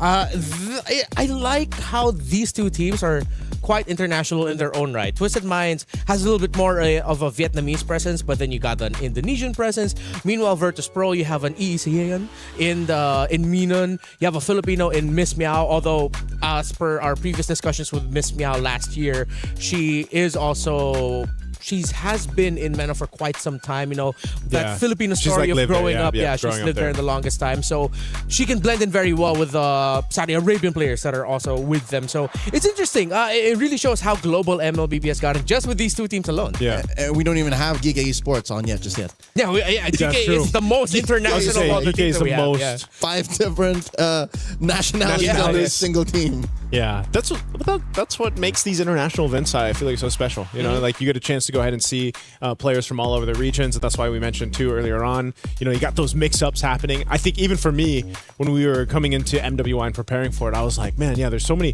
familiar names. And then you have these shuffles happening, right? Some team members going to this team, and then of course, cross orgs teammates. Happening. Yeah, but it's such a great opportunity for these female athletes to go ahead and go through this. And again, competing on the biggest stage for, if not the biggest, or if not one of the biggest, the biggest prize pool on the annual calendar for women's MLBB. This is the place to be. It's the competition. Stream B. Stream B is the place to be. But now here we are, Stream B, wondering about what happened on Stream A, man. Yeah, I'm gonna have to pull this up at some point. Currently, they should be going through. Their second match. I think they've gone to Group A. Oh no, we already did Group A or another Group A matchup. I think it's AB, right? Yes, AB. Yeah, we'll see. It's like they got their own lives. Right? Well, eventually over on here, I think we'll also give you guys updates. Yeah. You do not have the issue of wondering like we do. Dual screen. You can just changing tabs. I wish we could do that here, man. I hope we could. Yeah, that's something that we can suggest. Like allow us to just quickly peek.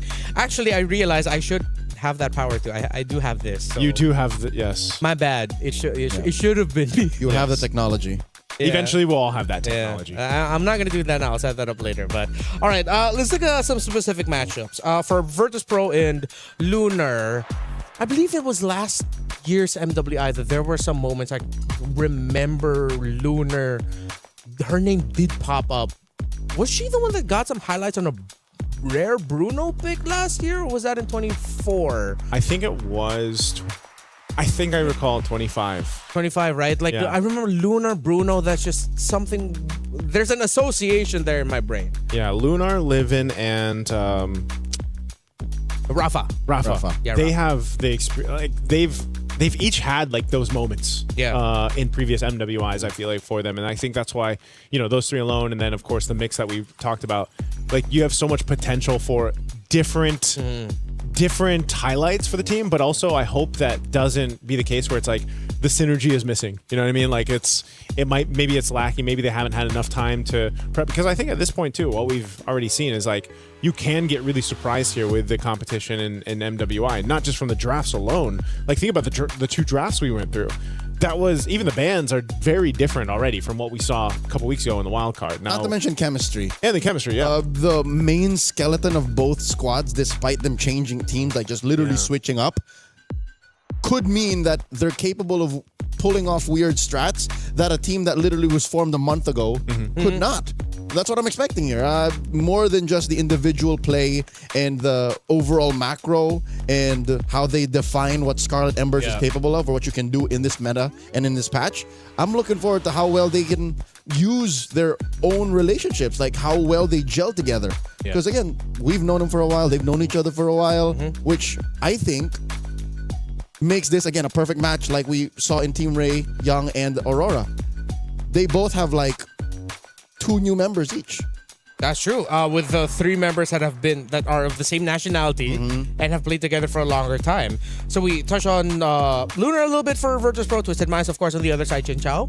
For a lot of Indonesians, a legendary player in her own right, as her name's always been up there, alongside, of course, her sister Funi, against the Vitality ladies. Here's the thing. Even when she's not part of the competition, Chinchaw is on ground. That's how big and how important Chinchaw is in the world of MLBB esports. Yeah, we had her as a panel guest. I was gonna say, last year in MWI. Yeah, I remember. Yeah, I remember she was sharing some of the insights there from last year, and so it's great to see her now here competing. I do remember one thing. I believe it was Chincha who did mention she wanted to see a Nana last year. Yeah. Was it you that asked the question on the I asked the question, and then Eterna was there also, and then she said Nana. I remember us in the cast room being like, "Whoa, Nana!" Yeah. You know what? Behind the scenes, what her reaction was when she said Nana, Funi looked towards her sister, gave her that little sibling shoulder, little elbow bump, and just said, "Why? What are you saying?" Yeah. Hey, meanwhile, Chincha was just like, "I don't know. You know what? I wanted to say something. No, I give Nana." When they ask you that question, all is free. Yeah, that's true. It's like what you asked us earlier. What do we want to see? It's not like, it's just a personal wish list. Yeah, sure. You know what? Okay, let's do that. So let's see if Nana will show up. if it does pop up, you already know, right? Yeah. But I think draft-wise too, it's maybe even after today, man, we won't be able to tell 100% where the like MWI meta is going. Speaking of MWI, of course, don't forget we still have our event going on, the My Champions Pick event. July 27 is when it's gonna go out. So you only have you have a lot of time, but it does start July 25. I was gonna say you got about 2 weeks. Yeah, you got 2 weeks. Prepare all your predictions. Get a chance to win 50K in diamonds and the MSC 21 to 25 skins. And don't forget to leave your picks under at MLBB Esports post for even more chances to win. So look for that post related to the My Champions Pick event. Log in your champions now and cheer for your favorite teams. Man, I'm having a look here too. I think I have almost all of them except what a flex. Yeah, the Claude one. You go through the airports without going through the long immigration lines. You have all the skins. Where's it going, Joseph? I'm not a world collector like you guys, okay? Sorry, he's a world collector. Regardless, says the guy that's a world collector. Yeah. Where's it going? I'm just saying, Why did you look at me and suddenly think, oh, Renmar can't be a world collector, it's just Leo. I am a world collector! Oh, so you're both world collectors and you're talking about me having all the skins. No, you're talking about you having all the skins. You brought that up.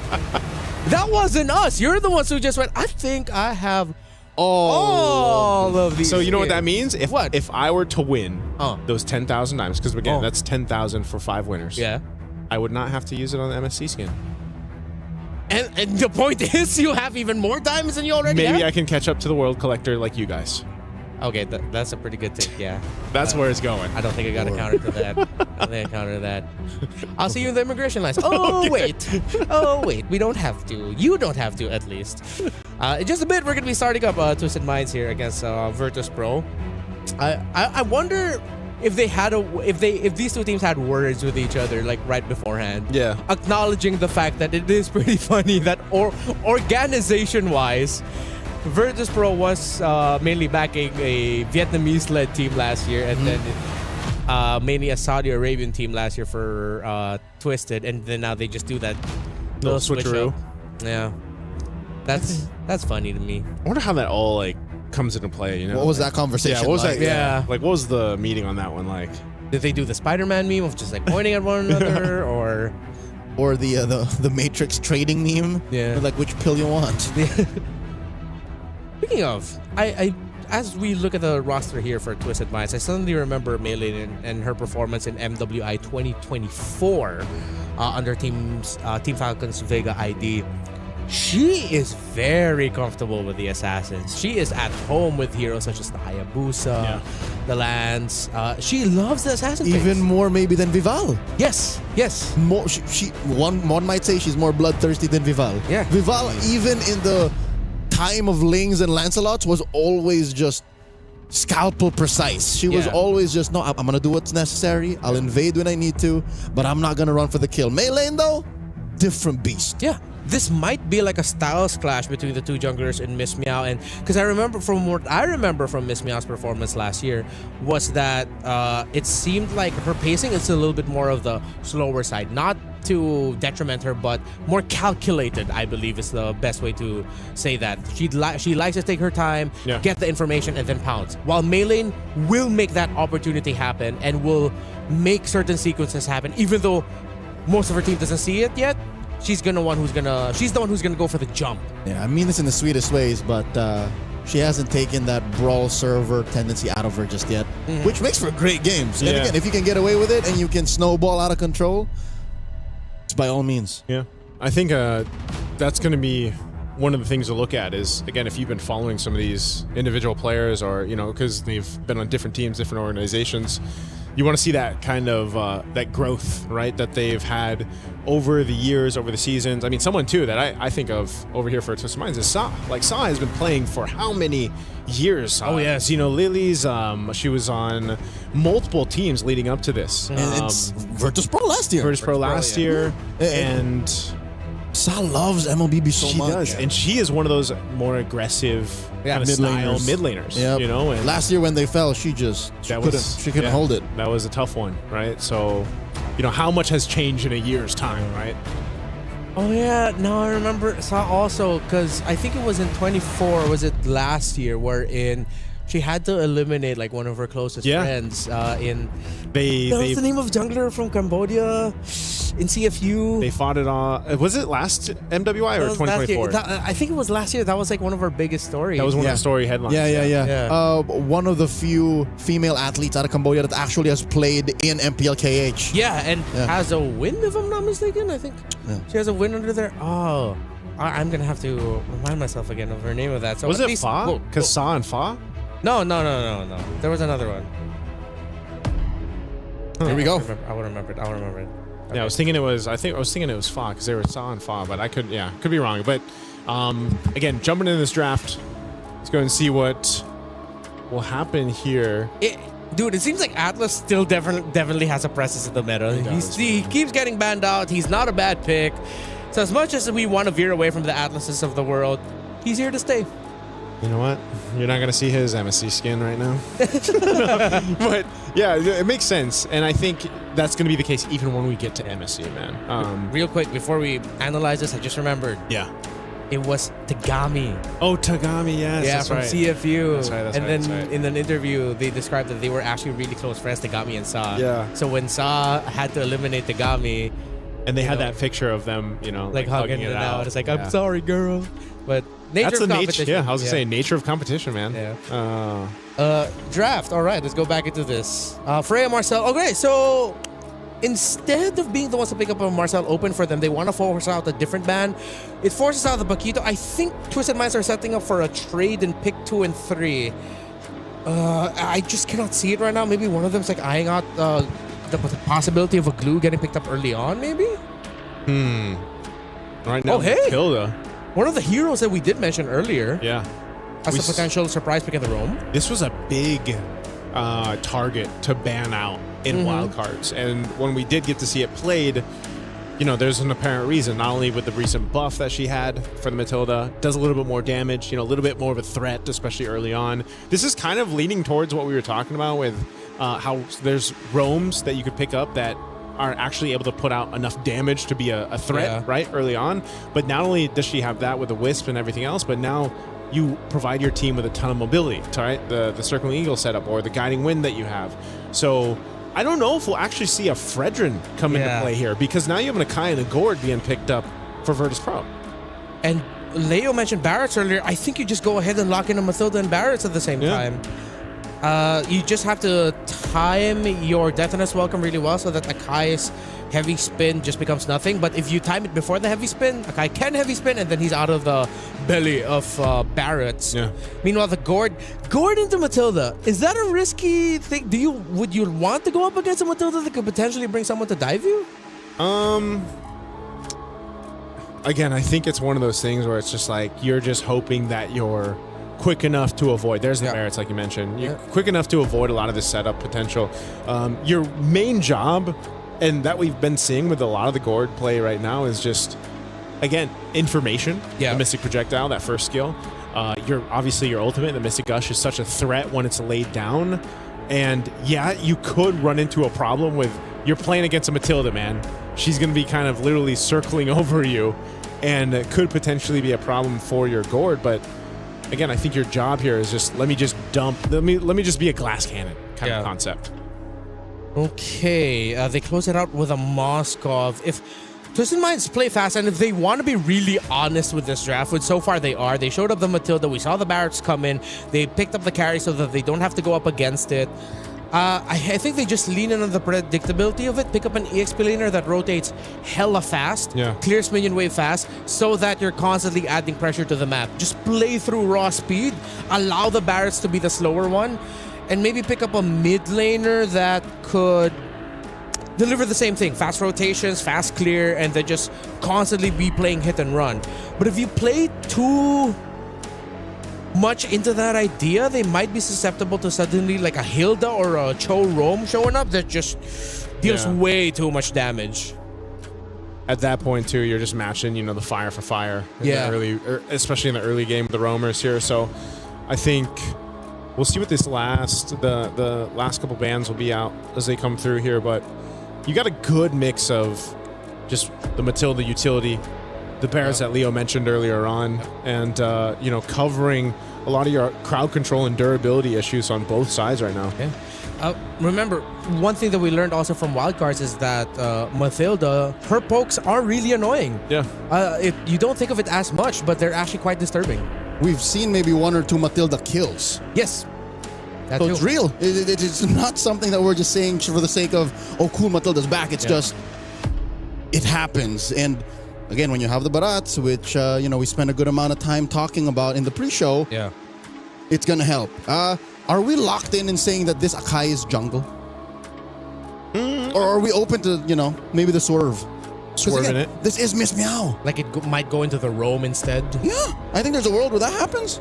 Could be. I think it depends on what they'll show up here. If they show their EXP laner and it is someone tanky, then I think you just put Akai in the jungle, then your roam can be a little bit more nimble damage.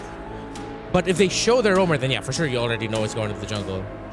I think I'm okay with them leaving the option of Akai as a flex. Yeah, you want to leave it to the last moment. Yeah. So commit to the bit, show it in... Okay, never mind. No. Okay. It's for sure going to the jungle now, thinking for the God Thought. Maybe committing to the bit might have been a little too expensive, so confirm this is likely a jungle Akai. So he's not actually dead. Okay. Ganakacha 2 was one of the picks that was kind of slept on during Wildcard. It didn't pop up, I think, maybe once or twice. You know, we kind of shifted things from the revitalized Rome dance between two teams when that's brought up. So this is very tanky on both sides. I feel like we're going to be buckled in for a longer game for this game 1. I think Twisted Minds needs more ranged pokes to pair alongside that Matilda. Will they go for range? Oh, they go for the Lapu Lapu. And hey, Kagura. Hey, okay, Twisted Minds really showing us some more picks here. I mean, it's been a while since I've said or thought that Kagura would be a good pick, but I'm not going to say it's a bad pick, but I think I have to stick with my consistency with the theme of Kagura this year, 2026. It's that feeling. Yeah, it's that feeling. It's nice to see, though, because that's what I was saying. The mid lane is so narrow right now. Yeah. You know? At least we have someone trying new things. Yeah.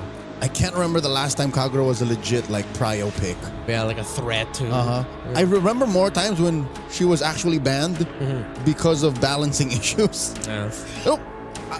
Despite the creativity of the Barris and Matilda, I think I might have to lean towards Virtus Pro here. With it being a little bit more with what we understand to work. Guinevere EXP lane for Rafa. Is that how heavy Kagura is right now? Maybe. That's what it looks like. Yeah. Because they needed a bit more setup also. They needed another hero to... Because Kagura has that built-in Purify, so... Interesting choices. Interesting choices by these two. Sound off wherever you're watching. Who do you think between the two more interesting drafts would be able to win this? Is it Virtus Pro or Twisted Minds? I'm going to hand you off now to Nice and Leo. Here we go, and welcome to the second match here for Stream B. Once again, there's two streams going on simultaneously right now, so you guys are joining us here for this one. It's game one of this best of three. We'll find out who moves forward. This is an interesting draft, to say the least, just because, you know, it's quite different from the chaotic compositions we saw set up in our first match. We are going to take a little bit of breather so we can talk about this a little bit longer here for this one. Even looking at the emblems. Anything standing out here? No, it's pretty much standard. I love how both gold laners just picked up Master Assassin. Yeah. Like, we're going to fight. I think they want to fight in that gold lane early on, man. They don't want... And they don't expect rotations from anyone else. Yeah. So, I'm glad that both came... You know how it's like a game of rock, paper, scissors? Yeah. It's like, we both basically pick scissors. So we both just go for it. Yeah, and then it allows you to go again. Yeah. Because what if I went for the Master Assassin and then you went completely elsewhere? What if you decided to risk it and went for something like a mystery shop? Mystery shop. Right? It's like you greed out. Or again, you play a little more conservative and play Tenacity or something. Yeah. So at least now we know that that's going to be a dead lane. It's a full mechanical matchup. In mid... Okay, let me play devil's advocate. You and Renmar were a little more skeptical. I just mentioned the facts about Kagura. What if there's a reason why Sa picked this up? What if this is something that, they've been practicing for months now? That's what I'm saying. It could just be one of those picks, right? One of those comfort or a Saw thing. Yeah, it's like maybe this is her favorite hero. Like this is one of those comfort picks, incredibly in her favor. But also, not only that, I just think maybe you're just playing around the fact that even the Matilda does enough poke now. Yep.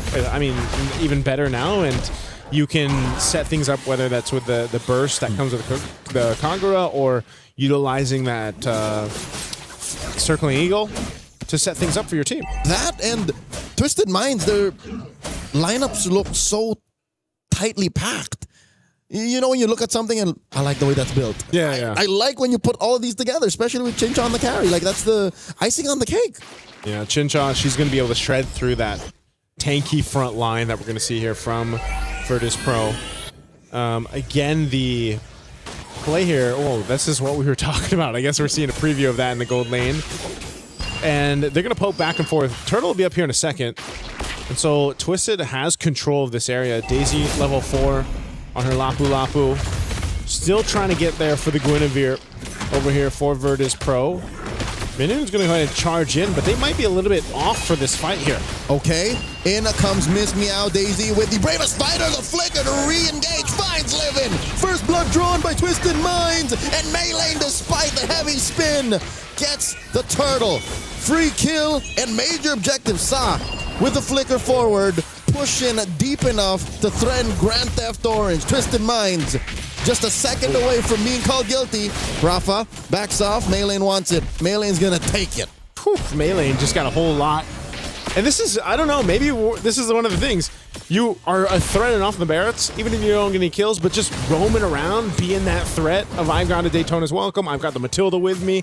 I have pretty good damage too. I think that's the surprising factor with the Barretts is you've got a good enough damage in your early game that you can be a threat with the rest of the team, right? Look at that little moment. Chincha just laughs it off. Did not expect to see Minun come out of that wire brush and yoink the crab away from her. That's priceless. Yeah. Hey, whoa! Whoa! Oh, close. All right, Daisy's fine.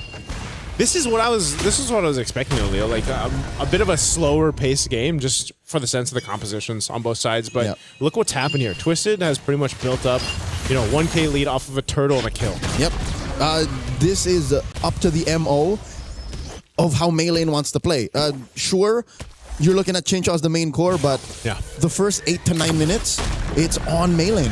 Yeah. This is her version of her aggressive self. In this new Twisted Mind V and Shell. I think I'm okay with it too. This Barrett's coming back into, I wouldn't say the forefront of the meta just yet, but like it's popped up now a few times. We'll see if that's still going to be the case, but it's more so I feel like it's one of those things where it's just paired up with Matilda. And a Sky Piercer for some. Yeah, and I could be mistaken. I will see it as soon as the item check comes up, but Maylane picked up a War Axe? Yeah. Huh. What do Barretts usually go, right? Brute force, more tanky items, but this just means she wants to put the pedal to the metal. She's stepping on it. That's what I was thinking. Whoa, Flicker already used by Livin. Saw a little too deep, gets pulled back. Livin pops the gush, cancels it just as quickly. Daisy against 3. Rafa goes down. Saw finds her. Maylane secures the turtle. The Revitalize will not keep them up long enough. That's popped by Minun, saves them. Now Minun versus Sa. Sa backs off, and it looks like they're going to continue to starve Virtus Pro. These Grizzlies, these white Grizzlies are hungry.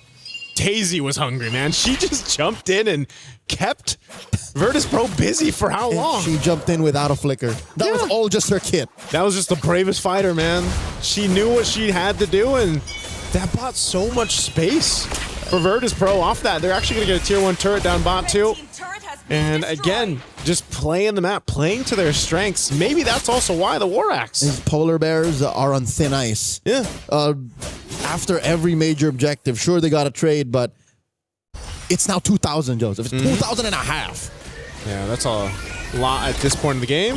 Sa, she'll be just fine. That's what the Kagura does really well. Gets out of situations just like that. It's a free cleanse. Yeah. You're relatively mobile. You can burst if you want to. Sa might be onto something. Again, I want to see if this Kagura picks up more. I want that flexibility in the mid lane, man. I'm sure at some point in the day we'll see the Eve picked up. Whoa. Look at Minun. Oh, look at Minun. Comes in, just crosses over. Just says hi. Yep. Knows you're not going to be able to catch. It's a dangerous position, though. What if she did that and hung out there in time for the turtle? That's true. Now, maybe Twisted Mind's going to pick up on that. But that's the thing, too. She has a Purify. Cal's going to be fine, I guess. Look at this. Just forcing Miss Meow back. The rest of the VP out of the turtle pit. I mean, they still have plenty of time for this to come up. I think one of the missing components here, Leo, is for Livin's positioning on the board.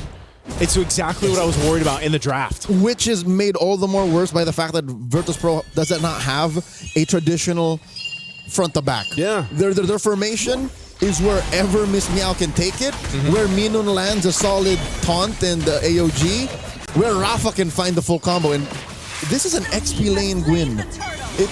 I don't expect it to build full tank. Livin here, down to a 10th of her health, very low. AOG defensively used. They find her, but the Revitalize keeps Livin alive. Miss Meow pushes back Twisted Minds. They save their skin, taking Cow on the way out. I am so surprised Livin lived there. Like, she survived, and I think Cow's just like, I want to go for this. This is my moment. And she got stopped in her tracks. Revitalized diff. Yeah. They pressed the winds too quickly, and they couldn't close the gap, deal the damage when it was necessary. Yeah. You see that too. Minun picked up an early. I feel like this is an early Guardian Helm to deal with some of that kind of burst, and that she's just going to be in the whim of it. Yeah, the damage is a little too spread out. Twisted Minds, if I could say, oh, wait, look at this. Full combo on Sa, didn't even get the cleanse. Oh, I guess she did hold that brush a little too boldly, but I was saying, as the Gatot, I get why. Because look, physical, magic, true, it's a little too spread out. So she's just like, what if I just get HP? Yeah. Might be the best case scenario too. Again, it's it looks like Virtus Pro, they are gonna have to slowly crawl back into this game. You're talking about a 3,000 lead up to this point. It might not be anything too big in the grand scheme of things, but right now, at least leading into that first Lord, it is gonna make a difference here for Twisted Minds. Gush thrown out. Livin just isn't there yet to be able to go ahead and actually pump out this damage on the Barretts, for example. But maybe if she's able to go ahead and catch someone else out, that's again one of the hard things to do, is because you have a Matilda across from you, the mobility aspect of Twisted's lineup is just that much better, right? Whereas Virtus Pro, on the other hand, they're either going to try to surprise someone with a Guinevere, maybe eventually Lunar can land that spear that's going to change the course of a team fight, but that's going to happen later than now, you know, for this first Lord. And I think later to now is the major problem for Virtus Pro. Is because if we don't find the formation that we need to be able to get the most out of that Gush later, what do we do now? Yeah. Same question for that Moskov. Same question for Rafa's Guinevere. Because Twisted Minds, they're living in the now. They're going for the Lord here. Less than half health. Daisy and Chincha putting up quite a wall. Cow in the back line. Interesting how this Matilda is being positioned. Rafa comes in. AOG moves them all out. Quick, heavy spin. Throwing it out. Miss Meow. Didn't even need the retribution. In comes the rest of them. Luna presses it. Finds Minun very low. Melee dropping that missile expert. Gets knocked up by the Requiem. Miss Meow finds her. Now Daisy onto Lunar. 2 for none. Free Lord. Virtus Pro. Where'd that come from? Because mine got twisted up there for that Lord.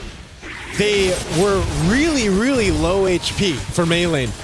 On to try to go ahead and secure the Lord, and then it came down to some retributions that didn't end up happening the way they needed, so Virtus Pro end up with a big shift here. Look at this replay, right? They go great, kind of zone out, but Miss Meow ends up getting this Lord, and then they're out of the firepower. Saw's gone too after she used the ultimate, and then things just fell apart. They weren't really in the fighting position they needed to, and then Chinchao, of course, she just had to disengage from that because everybody had already started to die around her. Okay, we may have just seen worst case scenario for Twisted Minds. Yeah. When you have the one-on-one situations down lock, but the rest of your team, especially the cores, aren't in a position, that's it. Great pull out by Cow, saving Chincha. And this is scarier. Think that Chincha doesn't have a Purify. Yeah. What's Twisted Minds play? Like, how do they regain the map? How do they, you know, find the potential snowball that they were already working with in the first 5 minutes? I think this is where you have to start to go ahead and lean towards Chincha, man. You know, once she's got the items, the itemization that she needs, where she's got the Trinity. Oh, they're going to break into a fight. Here we go, Livin, putting it all on Melee. Lunar very low, massive Requiem once again. Minun gets found out by Chincha. And Melee just walks it off like it's nothing with about 2 HP. Cow and Chincha want to finish off Miss Meow. Miss Meow going through walls here. Dashing on through underneath tier 2. She's fine. Oh, yeah, heals back up. Good enough. But this is exactly what I was saying, man. I think, you know, if you're Twisted, you have to lean towards Chincha. She has Trinity. I'm not sure if she's going to go into next Malefic Gun. Yeah, I think. 4th item. Yeah, I think the gun. Yep. Brute Force was picked up too for Melee, so defensiveness is there. She already got Oracle. What I was expecting. So it's War Axe, Brute Force Oracle. I would have done it. Brute Force Oracle War Axe, yeah. But again, it's a new metagame. Barats is a upcoming hero that we might see more often now. I'm impressed though by, again, how Virtus Pro got away with that Lord. I want to see them take advantage. I want to see them, you know, push the tempo here. I'm wondering too for now at this point in the game, once we get a little bit further, how valuable the Kogura pick will be, because we've already seen it in a couple team fights where it's like Umbrella's thrown out, Yin Yang Overturn is used, and then once that burst is gone, if no one dies, like Livin has survived for the majority of them, then what are you able to do, right? Now, yes, you can use the ultimate once again. Once you collect the umbrella and everything else, you do some decent amount of damage, you know, with the first skill throwing it around, but it's just not the same, for example, as what other traditional mid laners can bring to the table. And I think that's why the Kagura, for example, hasn't been picked up many times, successfully even. I hear what you're trying to say, Joseph. I'm thinking, if I'm putting two and two together, you want Sa on Live and Watch. Yeah, I think that might be the best thing to do. Gonna make sure there's Daytona's welcome. Circling Eagle answered back, and there you go. Livin cancels the Gush and heavy spin by Miss Meow, but look at all the damage dropped by Twisted. Daisy finds Livin. Sa finds Sweet Revenge on Miss Meow. 2 free kills over to Twisted Minds as they work on the Lord. You see what happened there? Oh, hold on. Lunar actually chasing. Oh, point blank SOD. Will Lunar get punished? Minun might actually be the one that gets taken down. Lunar presses the SOD right before it gets expired. Oh, Chinchaw takes down Minun. Gets a double. Rafa falls as well. This is no bueno for Virtus Pro. Lunar, the only survivor. Yeah. Expect this map to turn blue. Oh, they're going to push into this base turret. They can't quite end it. Livin's going to be up, so she could just go ahead and clear out this minion wave, but talk about a setup. Oh! Chincha will get out. This is great job, too. I know we probably won't get a peek at it now for the minutes of replay. I felt that. But Daisy did an amazing job. We asked, should Saw be on Livin duty? Well, it was Daisy in that last interchange. And she stuck right to Livin to make sure that that Gush uptime was pretty much canceled. And it makes sense. It's just much easier for Daisy to run through the old-fashioned way rather than Sa go flank. Yeah. And all Sa did there was really deal the damage that would have been set up by the initial crowd control. First, Minun here gets taken down. A second too late on Livin's Gush. Down goes Rafa. Miss Meow follows through. The writing's on the wall. 8K up. Twisted Minds are inside the base. Virtus Pro struggling to defend. Not sure if they're going to be able to end it just yet. Even with 3 members down, they do have a wave in the mid lane. Twisted looking to take out the base turret. Can they end the game? 2 defenders. Circling Eagle spent by Cow. Wave still up. SOD Gush all thrown at the wall. Seeing what sticks, but Twisted Minds ends under 15 minutes. Game 1, match point. There you have it. Twisted Minds. Took them a little bit, I feel like, to come online in that one with the composition that they brought. But hey, they made this composition built off utility, built off speed, and built off an interesting, unique pick in the Kagura in the hands of Sa in the mid lane. And it all came together here. And this also allowed Chinchaw to just kind of have free reign on the carry. I'm managing my expectations. I'm about 70% there. Again, I cannot deny the fact that Sa got a dub with said Kagura. Yeah. But maybe given how tight mid is, you have to slip through the cracks. You have to have your own little flavor, and this is hers. Yeah, this was I don't know. Renmar, what do you think? Were you surprised, especially with the Kagura pick here? Well, yeah, the Kagura pick to me was just... We were talking about it. Gideon, Lafell, and I, we were just all looking at the Kagura pick. It's like, wow, you guys really leaned in towards honesty for this draft. Yeah. But it seems like honesty is the best policy. The Matilda first pick, showing it up right away with the Barretts and the carry. Clearly, they made the choice and they rushed the carry because they know that if it was the Gordon carry together in the mid to the late game, then that Barretts would not have a good time being able to hold the front. I think what we saw here was Twisted Minds, like John Wick-esque focus and sheer will of just, we want to play this lineup and make it work. And they made it work. The Barretts and the Matilda together somehow just could not allow VP to play comfortable at any point in the game. Yeah, this was it was a mix of also and in this game, not just the Barretts, the Matilda, and like we said, Sa, but I think Daisy did a great job here. Oh yes. On just playing, whether it was live-in duty or if she had to peel sometimes, but especially towards the end when it became that Mystic Gush was a threat, Daisy had to be the one to go and lock down and make things happen here.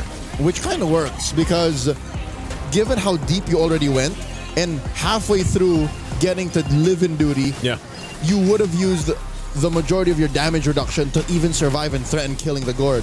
So it's just perfect. I'd say if we had an MVP here, I would personally give it to Daisy. To Daisy? Yeah. Yeah. On the Lapu-Lapu. Yeah. Well, I mean, if you do look at the Roamid trio of Twisted Minds, they need an enabler. That was one of the things that we suggested. Well, to be fair, we suggested fast rotations. But that's in another way, you could look at that as an enabler pick. And Lapu-Lapu does that.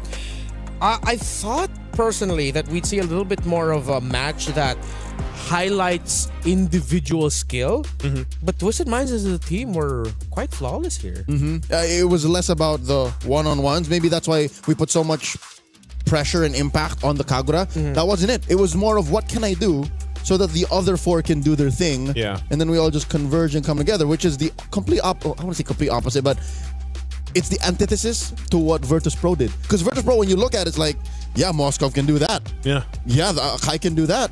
Yeah, the, so-and-so. But that's not what they needed. It was so hard to pick him off one by one. It was not working. Yeah, and I feel like that yin yang overturn, that window that I was concerned about from Saw, ended up being enough. Like, there was enough damage throughput, enough.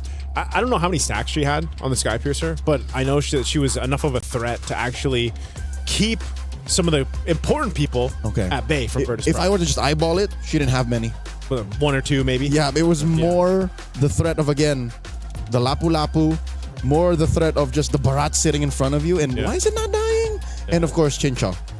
This is going to be a difficult spot right now for the Virtus Pro, where they are going to be looking at this like, what do we do? How do we deal with this? They're honest with their picks. It's surprising, and we're going to have to think of something new here, a new strategy. Let's see if Virtus Pro can deliver that to Forza game number 3. Speaking of new, there is a brand new interactive effect for Rhino Day now available. Check it out and join the celebration. It's Happy Rhino. Have they finally made it official? Happy Rhino Day is the day we all turn epic again. Is that what you call it? Yeah. Is that what you call it? I've always called it just Rhino Day. Where is that from? Because it's the Rhino logo, of the Epic. the symbol of the Epic is Rhino. So now they've made it official. It's Happy Rhino Day. Happy Rhino Day. I'm happy about that. What is Legend a lion? Yes. Legend is a lion. And then Mythic is a dragon. Yes. Mythical and Immortal is just Glory and Immortal are just variations of a dragon. Of said dragon. That just becomes more and more blue crazy. and then gold dragons. Yeah. I'm gonna have to go check those out. Yeah. I love interactive emotes. Yeah. My personally, my emote is our big old bee friend from the Philippines. It's just funny. Oh yeah. The little jingle going. Yeah. No, I'm still on the Get Owl. Okay. Me too. And Patrick. What I love about Get Owl is it's a regional exclusive. Yes, it's a regional exclusive. I'm wreaking havoc as a Balman in the EU server, and I'm killing everybody's like. And they're like, "What is this emote?" And the Patrick. For those of y'all who are unaware, it's a cultural phenomenon in the early 2000s. It's a Filipino girl group. Yes, I think every region has a region exclusive. Plenty for sure. Yeah, there's plenty of like it's just region ours exclusive is ones. pretty wild. Yeah, that's true. Yeah, if you've missed that episode of MPL Philippines, Go I back. feel sad for you. Go back. Why? It's probably out there. It's out there. It was I believe it was like an Onyx Aurora match day. Yeah. And then in the middle of it, we just go for 12 minutes. We just celebrate. It's the SVG. ladies and gentlemen, it's the international rivalry, and it's this what's taking over. Yeah. Get out. Oh man. I just realized how this table is so Filipino right now. Hey, I mean, I love you guys, but I think even like we need some Malaysian. Here's the here. thing. Hey, we'll have a we didn't choose Malaysian this. here in a bit. We didn't choose this. It just happened. It just happened. Can we just remind the world that we do have a Malaysian? Lafel, can you just show up right here and wave? Just to remind the people that this isn't like an all It's not Filipino just- stream. Yes. It is still the Women's International. And we got There Lafel. it Yeah. is. He'll be joining us later, and he is doing interviews. The fourth we bear, bro. Yes. Yeah. He is that's true. He is the fourth Weebear, bro. Ever since This whole time. He's a part of the crew. Yes. He is. He's a whole party. What kind of bear would he be? You know what? We'll think about that question of what kind of bear Lafel is while we go on a really quick short break.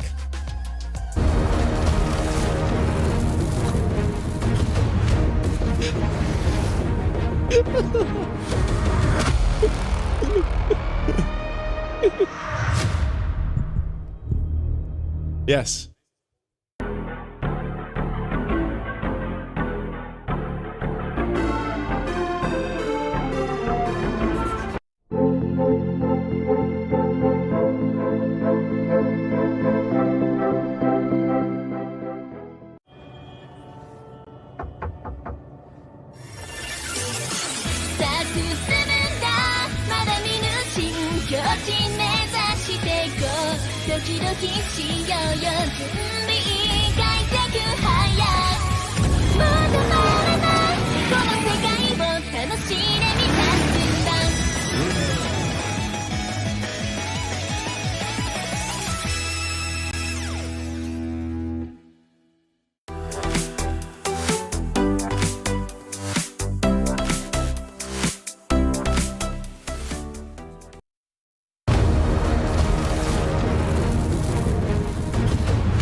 All right, we are back. Still waiting for the draft for game number 2 to start between Virtus Pro and Twisted Minds. Both teams are now back on stage, and you're still here. It's us, We Bear Bros, Leo, Naisu, Renmar is my name. LaFell is waiting in the wings.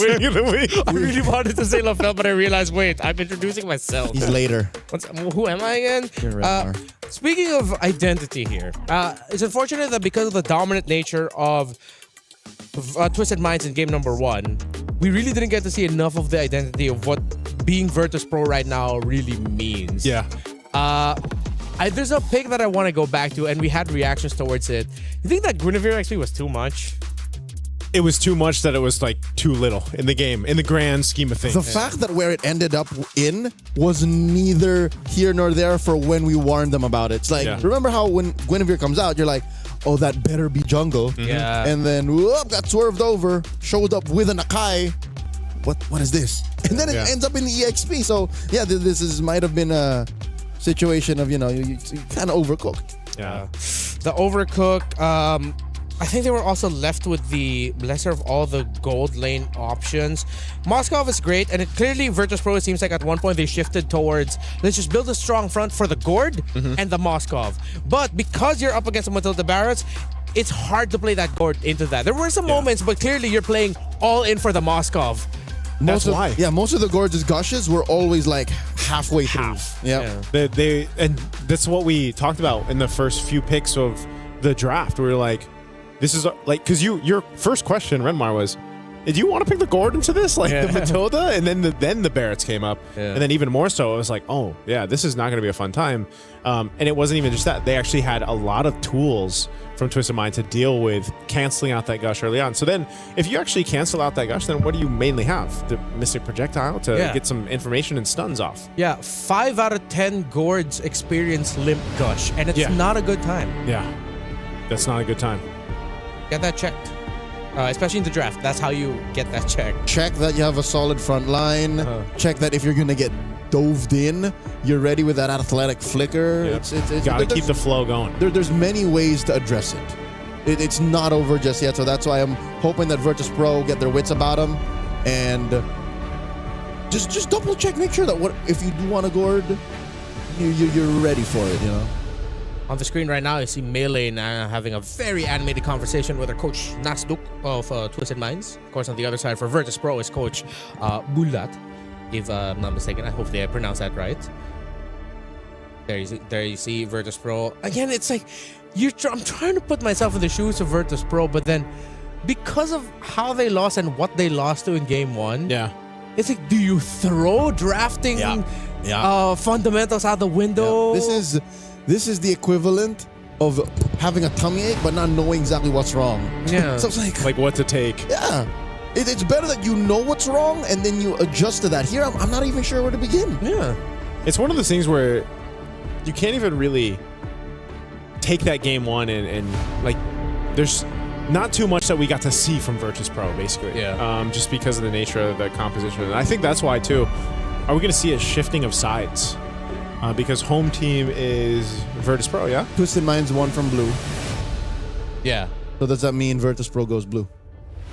Because I know usually they put the home team on the left side, like stage-wise. Yeah. So Virtus Pro should be home team, right? We'll see if they end up changing sides here or is not. it different here? Do we do things differently here? Actually, I should have checked that. That's on me, John. That's a great question. Yeah, I should have checked that before we started. I think it's the same as wildcard, so I think... How was it? I think it was the same for wildcard. So whichever team home picks game 1. Yeah, home picks game 1. So should be similar. We'll see. Okay, Virtus Pro is going red. Okay, so that means in the wake of this new metagame, teams just want to have that reactive shot. So they're once again, that means Twisted Minds chose to go blue. No, I'm looking at it weird. Yeah, no, right. So Virtus Pro chose to go red this time. Yep. And then Twisted Minds chose to go blue in game 1. Yeah. Partly, I am getting confused because I'm still thinking Lunar, Livin, Rafa are Twisted Minds. Yeah. It's cool. It's all good. Looking at the bans, Hirara and Paquito. So Virtus Pro are taking out some power picks. But then because you take out power picks, I feel like you're leaning into Twisted Minds showing up more unique takes. However, I will say this. I think if Twisted Minds try to lean into the Matilda Barrett's thing again, it's not going to work out this time. Virtus.pro would be ready because they know now that if they see Matilda gets first pick, then you have to pick the carry early. Oh, do they ban it out then? Like, is there a ban potential for a Matilda? Or I feel like it's an overthink if they do. For me personally. Yeah.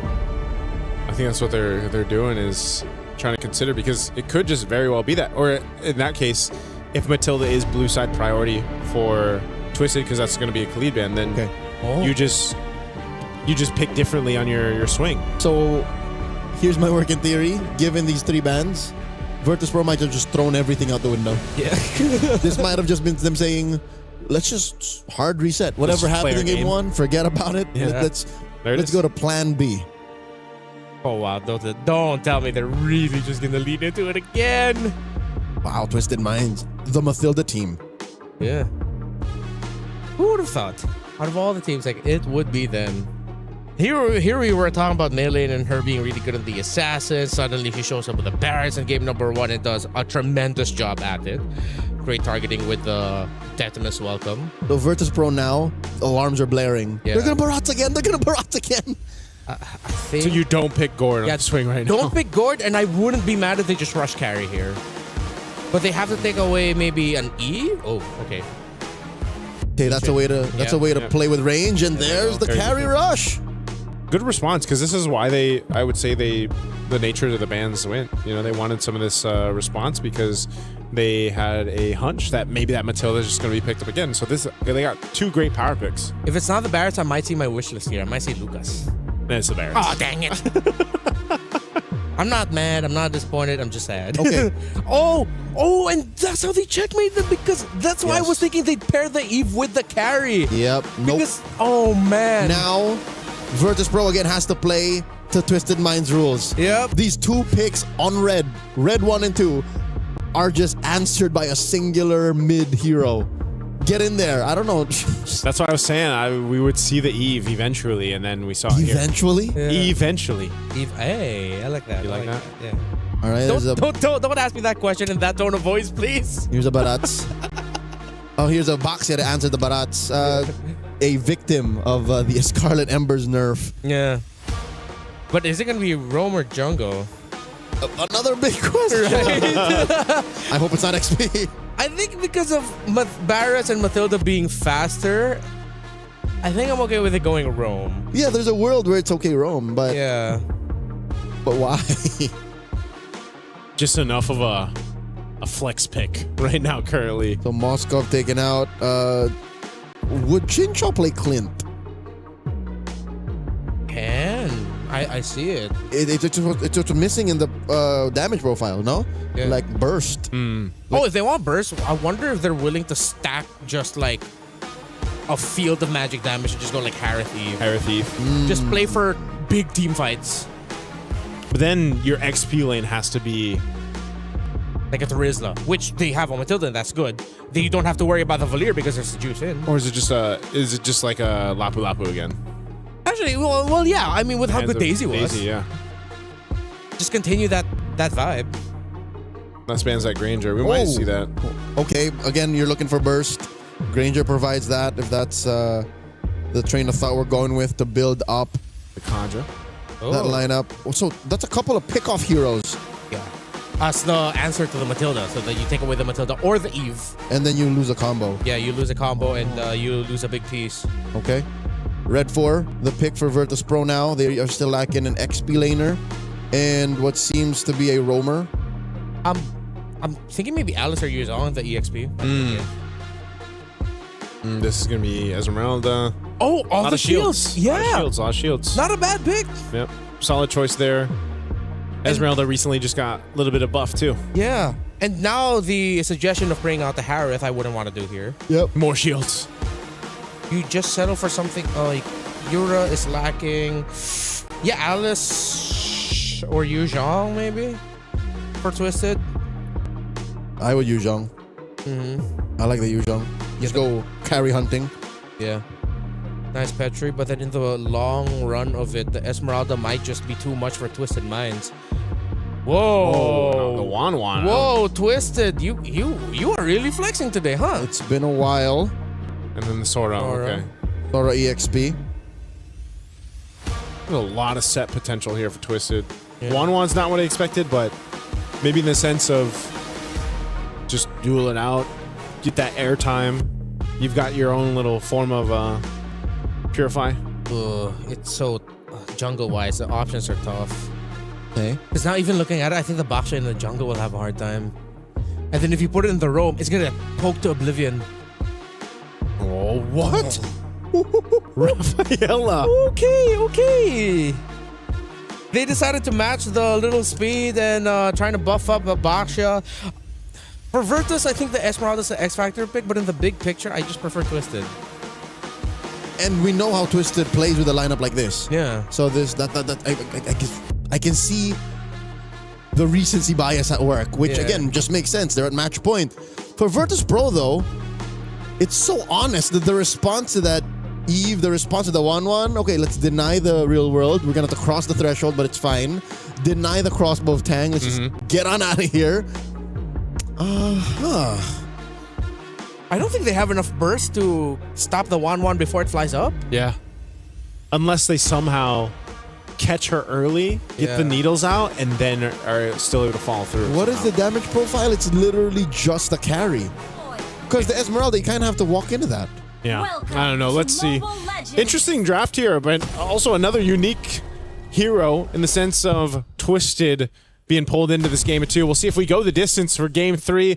Will Virtus Pro be able to take one against Twisted? It's a unique pick per side. The Rafaela, it's been a while.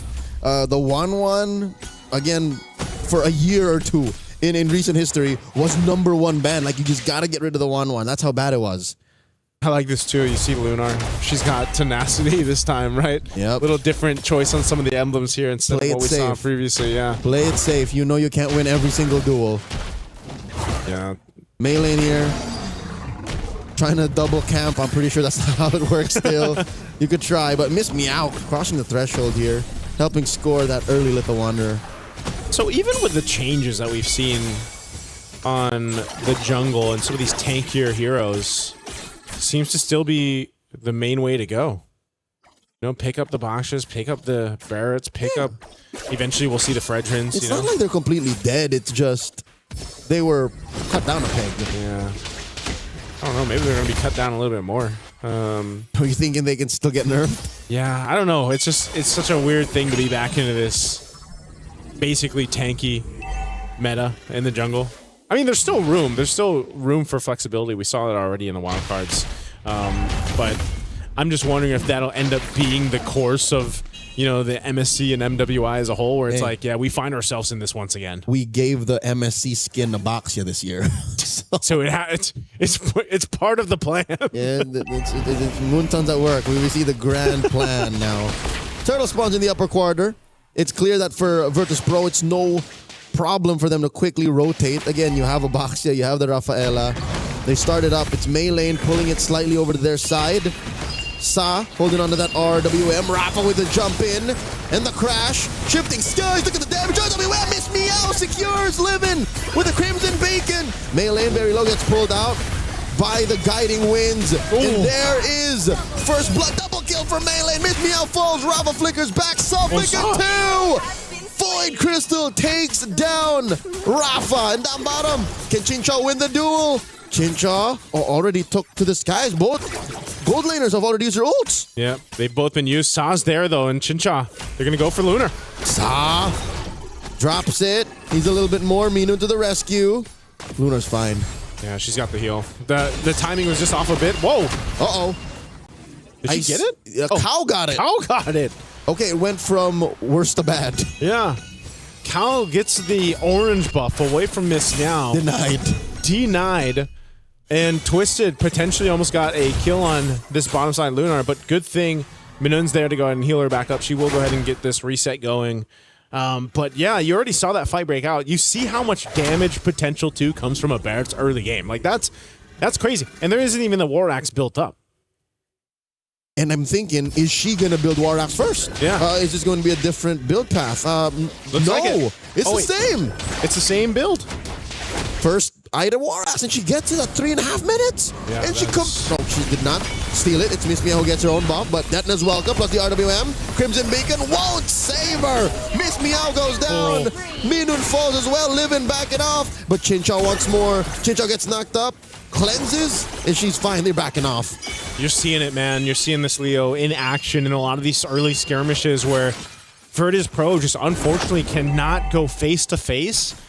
When there's a stacked up Barretts like this and the rest of the squad, there's too much even slowing them down to like get away. You know, whether that's with the real world manipulation from Saw or not, or trying to run away with having a Matilda chase you down and bring back one of the members of Twisted. Virtus Pro just doesn't have a plan to deal with that, and now they're gonna have to watch this second turtle go in the hands of Twisted. Yeah, they got the first one, but Twisted will easily get the second turtle of the game. My lord, are we seeing a Vietnamese Ube, Joseph? 3,000 gold up. Shifting Skies by Daisy flickers on out, forcing a puissance from Miss Meow. Minun doesn't know what to do. She popped her ult just to push back Twisted Minds. I'm wondering where, again, this Rafaela pick, it's great to see the unique heroes pop up. It's great to, you know, see some of the flexibility in the draft, but the Rafaela in this picture, you're kind of not able to do too much. And if you compare it to what a Matilda brings to the table, it's, you know, you almost just feel like a heal bot at this point. I don't want to call it this early, but with about 2,500 up, 5-0, a major objective taken down, it looks like that Rafaela is the glorified babysitter. Yeah. Nothing is quite like the love and care of the actual parents. So yeah, that's why I'm saying, you know, this is one of those instances where you're just like, just heal me. Just heal me. That's because I mean, eventually, you know, you've got the rest of her kit too that can help, but it's a while until you get there, and not dying and winning are not the same thing. Yeah, exactly. So that's why Twisted is continuing to take down the space, take down the map. These turrets are easily for them to take down because Virtus Pro just can't fight this. Shifting Skies into the RWM. Minun gets taken down. Daisy, the alley-oop from Sa. Just like that. On this turret. Oh, the charge up. Detna's welcome, finds one, it's living. Get in my belly. Throws it over, scores the kill. Take it to the skies, it's Chinchao. No one down just yet. Does push Miss Meow back. Rafa gets it. Knocked up and taken down just like that. 2 for 1. Yep, those shields aren't going to save you with that. Twisted look to take the tier 1 off of that. They also have the third and last turret of the game coming up here too. It's like they want to try to get the turret, but they don't. They're pushed off to it. Virtus Pro will hold on to it, but they're going to have to say goodbye to the last turtle. So Twisted now up nearly 4,000 gold. Should be about that mark after that turtle. There it is.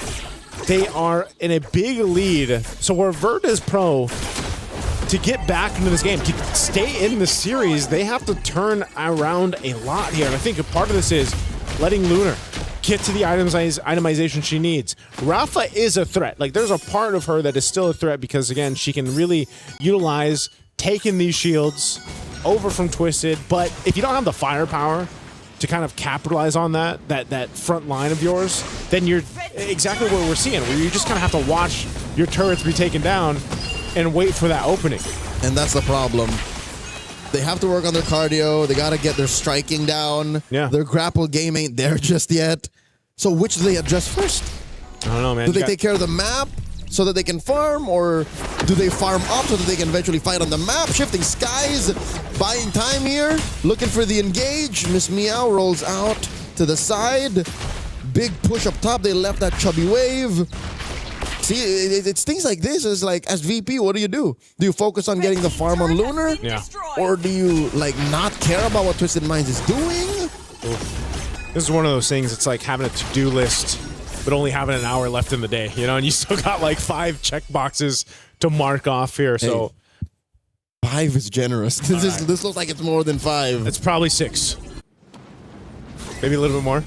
I think it's a dozen things. It's a dozen things that they gotta do. And like some of them are dependent on other folks. Yeah. Circling Eagle here. Chincha joins up, looking to take to the skies, unlock that crossbow of Tang. Cow flickers back. And there's a Dennis welcome, plus a shifting skies. Sa gets a kill on Minun. Miss Meow might be up next. Miss Meow pops the puissance, but not enough damage reduction to save her there. And now they're gonna munch on her purple buff.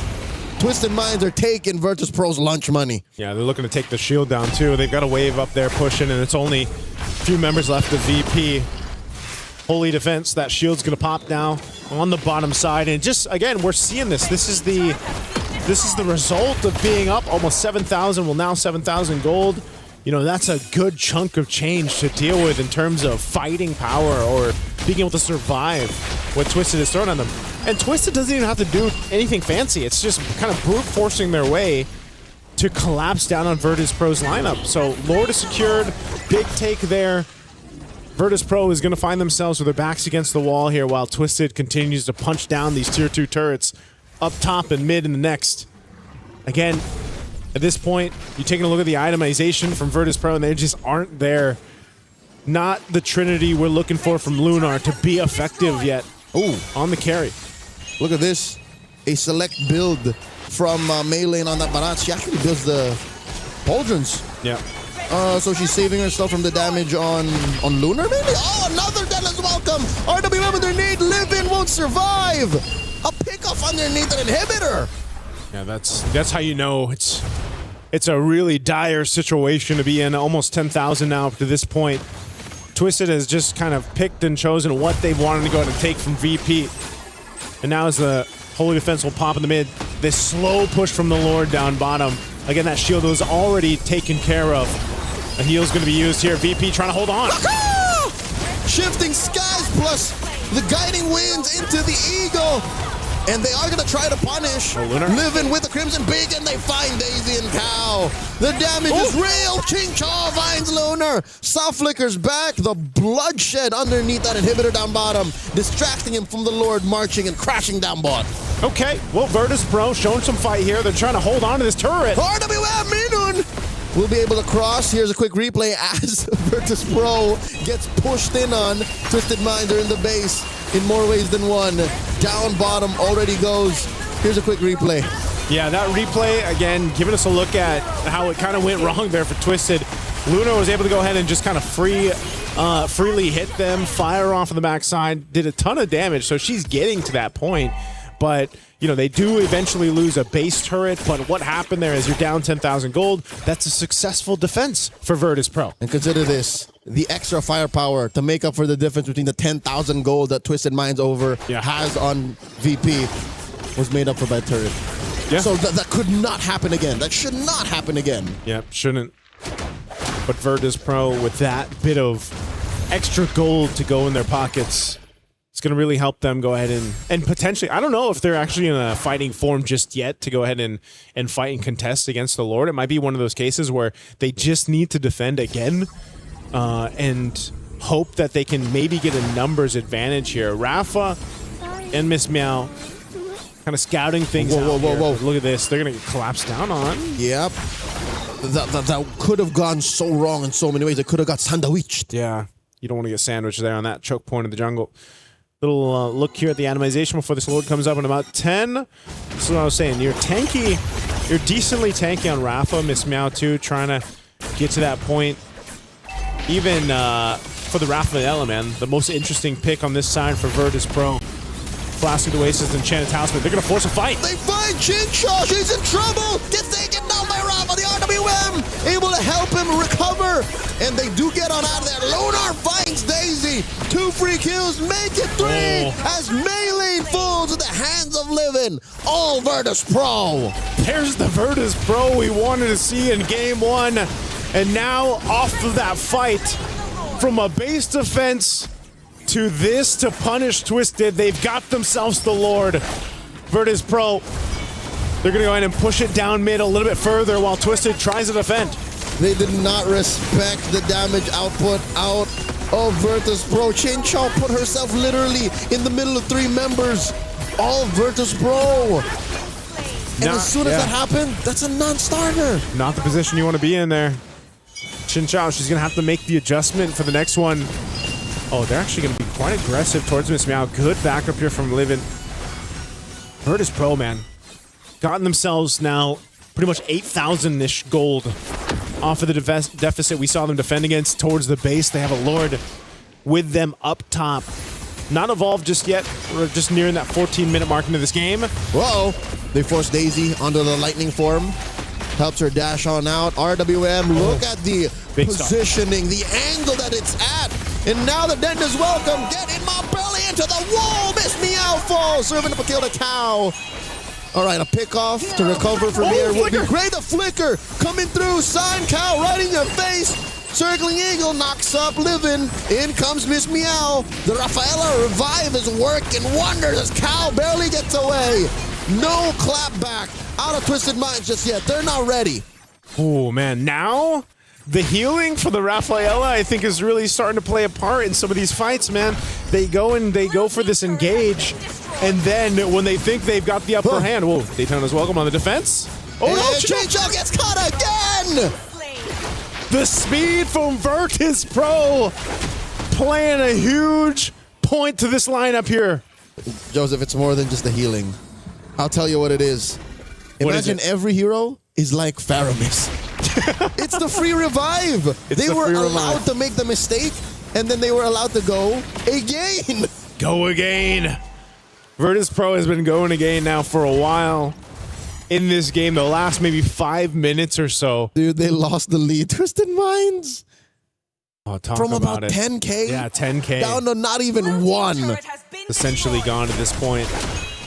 Mingwen picking up the wings, too. Just more speed, more healing. How do you fight against this? Whoa, Daisy jumping in, going to spot them out, just push them out of there, but they want to just take this tier 2 before that Lord's up in about 30. Okay. This is tough, man. Chinchaw, get caught once, sure. A second time? Yeah. I don't know. Maybe it's, you know, this choice to pick up the Wan. I know you've got your own little kind of built-in cleanse of the needles, but I think once that's gone, you know, you just don't have as much versatility to get out there. You might have to be the one now utilizing your guiding wind from Cow. A lot of the times it's been meleeing, but you might have to shift things over here if you're Twisted, especially when it comes to this Lord fight. It's going to be a slow one that's built up. Right now, Virtus Pro has control of the space, while Twisted is looking for their own angle. You've got Rafa up top, pushing up that wave on the top side. And this is going to be a slow one. But I guess the one plus side to this for Twisted is they got that long lane, that big wave pushing down bot that Rafa's got to deal with. They send her home. This should be the go signal. The minions will reveal that the Esmeralda started the defense. Circling Eagle, RWM, everything but the kitchen sink. Thrown over at Virtus Pro. Daisy gets taken down. Lunar with a quick burst down. And Miss Meow falls in the hands of Chincho. She fights 2. Make it 3. But Lunar pops the wind of nature. Sa shuts her down. And they're not done. Livin is in trouble too. Rafa takes down Chincho, but not before Livin goes. Rafa the only one left for Virtus Pro. So 4 down for Virtus Pro. Chincha, if she were to survive that could have been a game-ending push there, but they will get the Lord off of this. So Twisted Minds fought hard for this team fight, this objective, and they'll get it. Game's not over, and Twisted Minds barely got their wits about them, put themselves in a position of power once again after back-to-back blunders. But I gotta say, if there was an MVP in this game, if Twisted Minds were to take us home in a sweep, I'm giving over to Sa. Look at the stat line on this Eve. Yeah. And watch about half of the RWM she drops. Works of art. They belong in the Louvre. They do, man. She's gotten how many multiple stuns when she's locked them down with real world manipulation. Last minute, right? It's yeah. like, whoop. Yep. Saw definitely locked in here. Great to see, you know, the versatility from a Kagura to now the Eve that we've seen pop up many times, and now they're on the base, knocking on the door of VP. Another RWM underneath, tier 3 in mid, forcing a response out of VP. They use a lot of their ults to just try and defend safely. Mid lane inhibitor has fallen. Top lane inhibitor seems to be the next up on the docket. No minions, just a matter of time. VP will not be able to save their last turret. It's a bear base for the Grizzly Bears. In ice. Thin ice. They got back on their polar bears.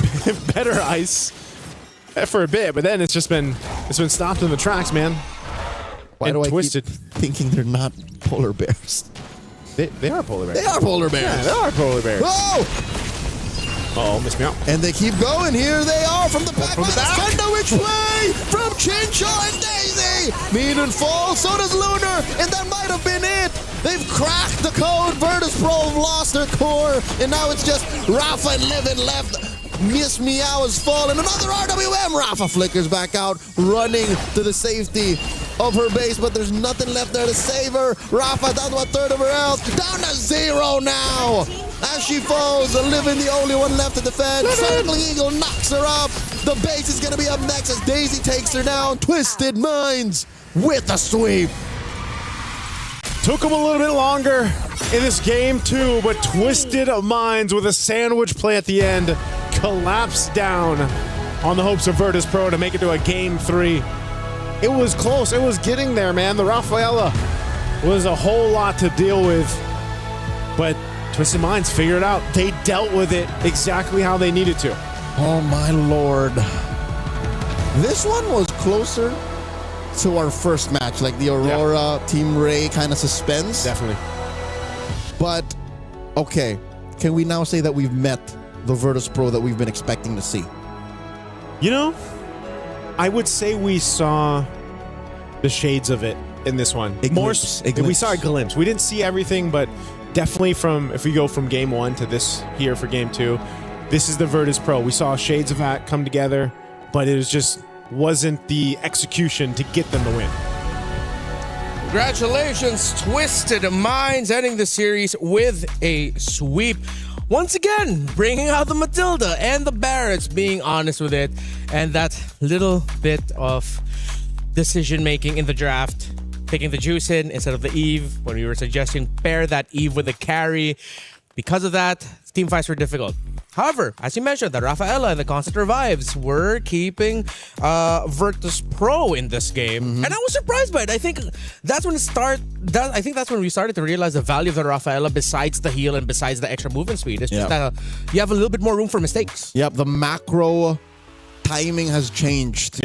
It's like, imagine if you live your life and you only need to sleep 4 hours a day. How much more productive would you be? You'd have so much time. Yep, and that's what allowed for Virtus Pro to kind of in the late game buy things back. In the early to mid, for sure, it was the healing and the movement speed. Yep.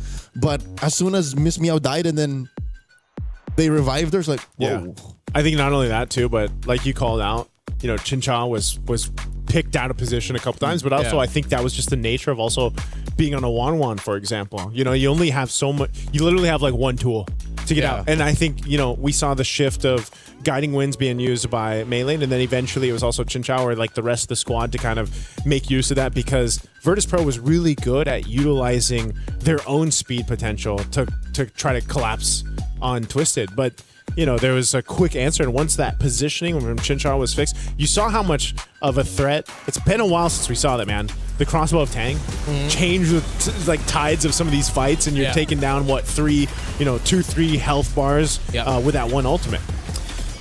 Not as deadly as I remember Crossbow of Tang being. Of course, there's been a lot of adjustments to Crossbow of Tang over the past few patches. Still something to respect when it happens, but it wasn't the instantaneous reward that I was looking for from before. Still though, Twisted Minds played this really well around their comp, and to be fair, so did Virtus Pro. Lord 2, when they were able to get that, it's because I believe this was Lord 2. Yeah, just watch Lunar here, even though it gets caught out a little bit, actually was able to sidestep, get stunned, but still able to free hit. Meow and Minun collapsed around their carry really well to add a little bit more bodies to help defend, and it worked out. They were able to get the Lord of that after that. But every team fight after was just a reminder of how difficult it is to fight under the box of the Eve. Yeah. Leo said it, man. Saw's Eve here, just phenomenal. Multiple real-world manipulations, multiple stuns on multiple members of Virtus Pro, I think.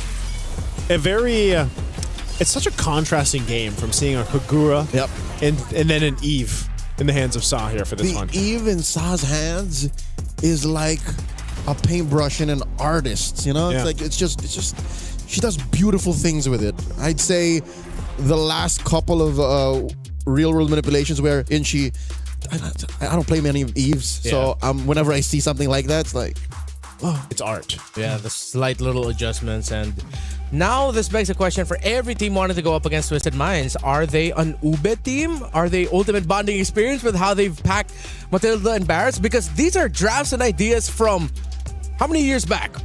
5 years. 4 or 5 years ago? If you're talking about like OG Ube, Yeah. it's been 5 years. Yeah, 5 years. And because of the shift of the meta that we've had recently, it's like, hey, we can bring back these old ideas. That's wild. We didn't even posit this possibility earlier. And this is perfect because the originators of the Ube, Blacklist International, the M3 World Champions, they didn't care when patches happened. They just always played the way that they played. They played their game. Yeah. And what I see from Twisted Minds are a team that are thinking the same idea. Let's just play our game. Whatever we prepared, our idea of how to play this current metagame, let's go with it. I have so many questions for them, and hopefully Lefel gets to answer ask some really good ones. He's preparing our two ladies from Twisted Minds for an interview right now. But what do you guys think? Is this like a Twisted Minds identity? Is it too early to tell? Is it homework specifically for Virtus Pro? I think we're going to see more of the Matilda Barretts combo and more of if teams opt for Ube strategy. I think we'll see shades of it, but Matilda Barretts is going to be a thing, and that's why same thing when it popped up maybe once or twice in the wildcards, teams just started to kind of like ban out one of the heroes just to go ahead and cover the base of, okay, well, Matilda's not going to be there. So that kind of dealt with a lot of the setup that you see with the Ube strategy. I agree. If there was one more important than the other, it's the Matilda. Yeah. Barretts alone could be scary, but the fact that your whole lineup suddenly has an extra dash and you have out of the roam, good vision, good mobility, she's just too much. So I think moving forward, especially in the next round of the group stage, take care of Matilda. At least have her on a watch list. Yeah. So if ever we're going up against Twisted Minds, you have to watch out for that Matilda, and that might even just become a first phase ban on the red side or whatever side you're in. And knowing that you're going up against Twisted, you just take out the Matilda away from them. Red band 3. Red band 3. Red band 3. Let's see if how Twisted Minds' match are going to go on moving forward with the Matilda now being showcased by them, and if other teams will emulate it. It's exciting that after what we saw from from series number 1 now into series number 2, it just opened up the possibilities even more. Think about how crazy that is, that today, on day 1 of MWI, we saw a winning Hanabi, a winning 1-1 now. What else won that's unique? Winning, definitely, I mean, those two are a winning Kagura. Winning Kagura. Like the Barretts has kind of popped up before, but these are like the 3 heroes that are like Matilda first pick winning too. Yeah, Matilda first pick. That is kind of surprising. Like, it's working. Yeah, and I love it because that's how we set up MWI at the start of the day, and we've seen it just from the 2 matches. But still not done. We have 2 more matches ahead, and right now an interview on stage with Lefel. Thank you very much, gentlemen. Yes, my name is Fel. Alongside me is Sa as well as Kao. First of all, congratulations for winning that one. How do you guys feel after the win? Very happy. We're very happy because we are winner. Yeah. So right now, Sa, I have to say, right? Game number 2, your Eve was perfect, right? You guys had almost 10,000 goldie, like around 9,000, 10,000. But then when you're in the base, the enemy had a great defense. You guys almost lost it, right? But then you guys recovered. How do you guys recover from the enemy almost going into your base? Ván thứ hai, team mình đã có một khởi đầu xuất sắc và đã lead được 10.000 vàng. Tuy nhiên là khi mà đến nhà chính ở team bạn thì có một số mistake xảy ra, cho nên là team bạn đã có cơ hội để comeback. Thì bạn nghĩ thế nào về việc đó? So we had like 10,000, right? And we're okay to try things. So I feel very chill. Even we lose the fight or anything, I feel very chill. And I trust my team that we can still come back. And I trust myself also because I hold the power. Because you hold the power. Speaking of, again, your Eve was perfect, but then game number 1, you use Kagura. Do you feel like any other mid laners will use Kagura, or is it just a Sa special? I think my one is the best. All right, well, there you go. Her Kagura is probably the best. Now, here's the thing. I also want to ask Kao, because in game number 1, you guys pick up Matilda and then Barretts, right? People watching the stream, they were like, wait, you're fighting against Gord. Gort might kill the Barats. Do you guys have any worry about the Gort? Or you're just like, yeah, we don't care. Actually, we don't. We it's in our plan already. Cause like that's why we picked the Kagura for, and Kagura performs very well, right? Then that's already in our plan. Yeah. Thank you. Yeah, lovely to hear, because here's the thing, like a lot of things are developing here in MWI and it looks like every team is super prepared. Now, here's the thing, very clean game just now, right? Next up, you're gonna fight either GK or GCT. Are you prepared for that? Is there any worry going up against either GK or GCT after this? That both team are strong team, and we also already prepare for ourselves, and we're confident to fight against them. Is there any team that you're worried about going up against later on? Not our group.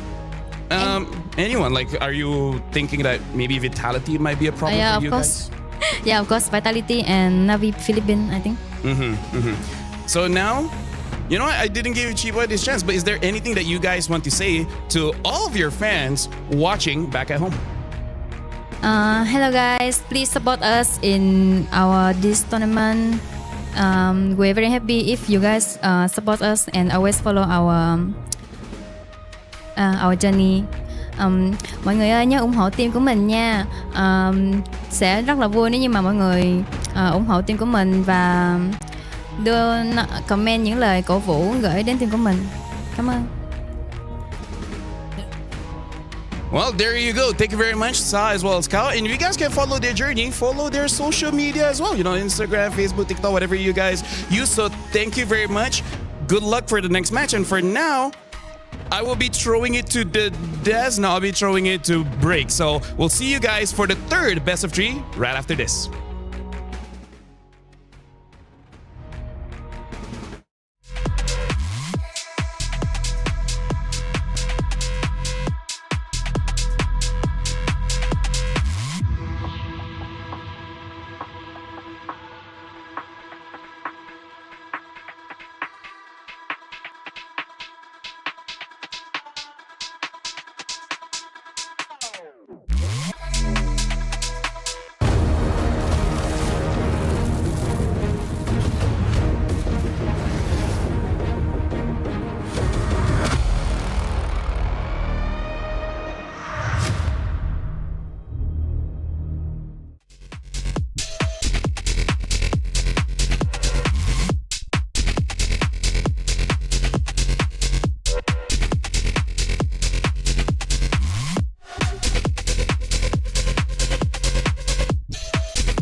Play is in our DNA. Whenever we let it out, it becomes our superpower. Now imagine an entire city being built to supercharge it. Qiddiya City, powered by play.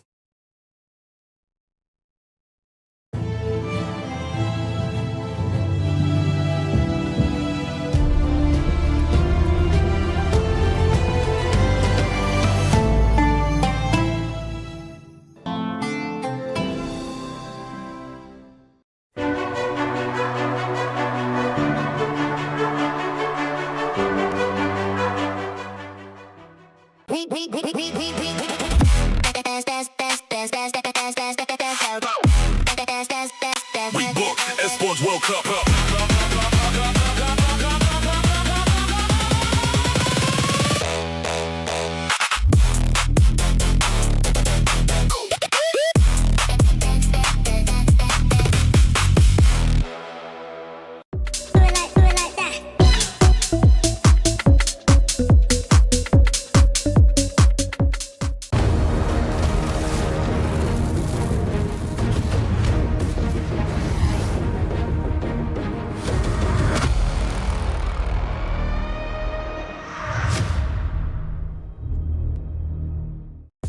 MWI Day 1 here on Stream B, still ongoing. We're heading into our third series of the day, and it's still us, the We Bear Bros. Ever since, it's been us.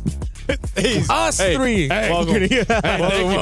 It's bear number 4. It's bear number 4. Let me just say, it's pretty nice being on this side of the table. Why are you talking about I rarely get a time here. Hey, that's true. Right? Of all the years we've worked together, this is the first time we get to share a desk together, and I'm panel hosting. Oh my goodness, that's true. Because I've always just been like, LaFell's always been my panel host, or we don't even get to work because we're just shifting. So, hey, thanks everyone. I forgot to introduce myself. I'm Renmar. LaFell, that's nice too. Hello, nice to meet you guys. Yeah, really, do they give me a chance to cast? They don't trust me because I usually say the wrong things. I usually say the wrong things, but it's funny though.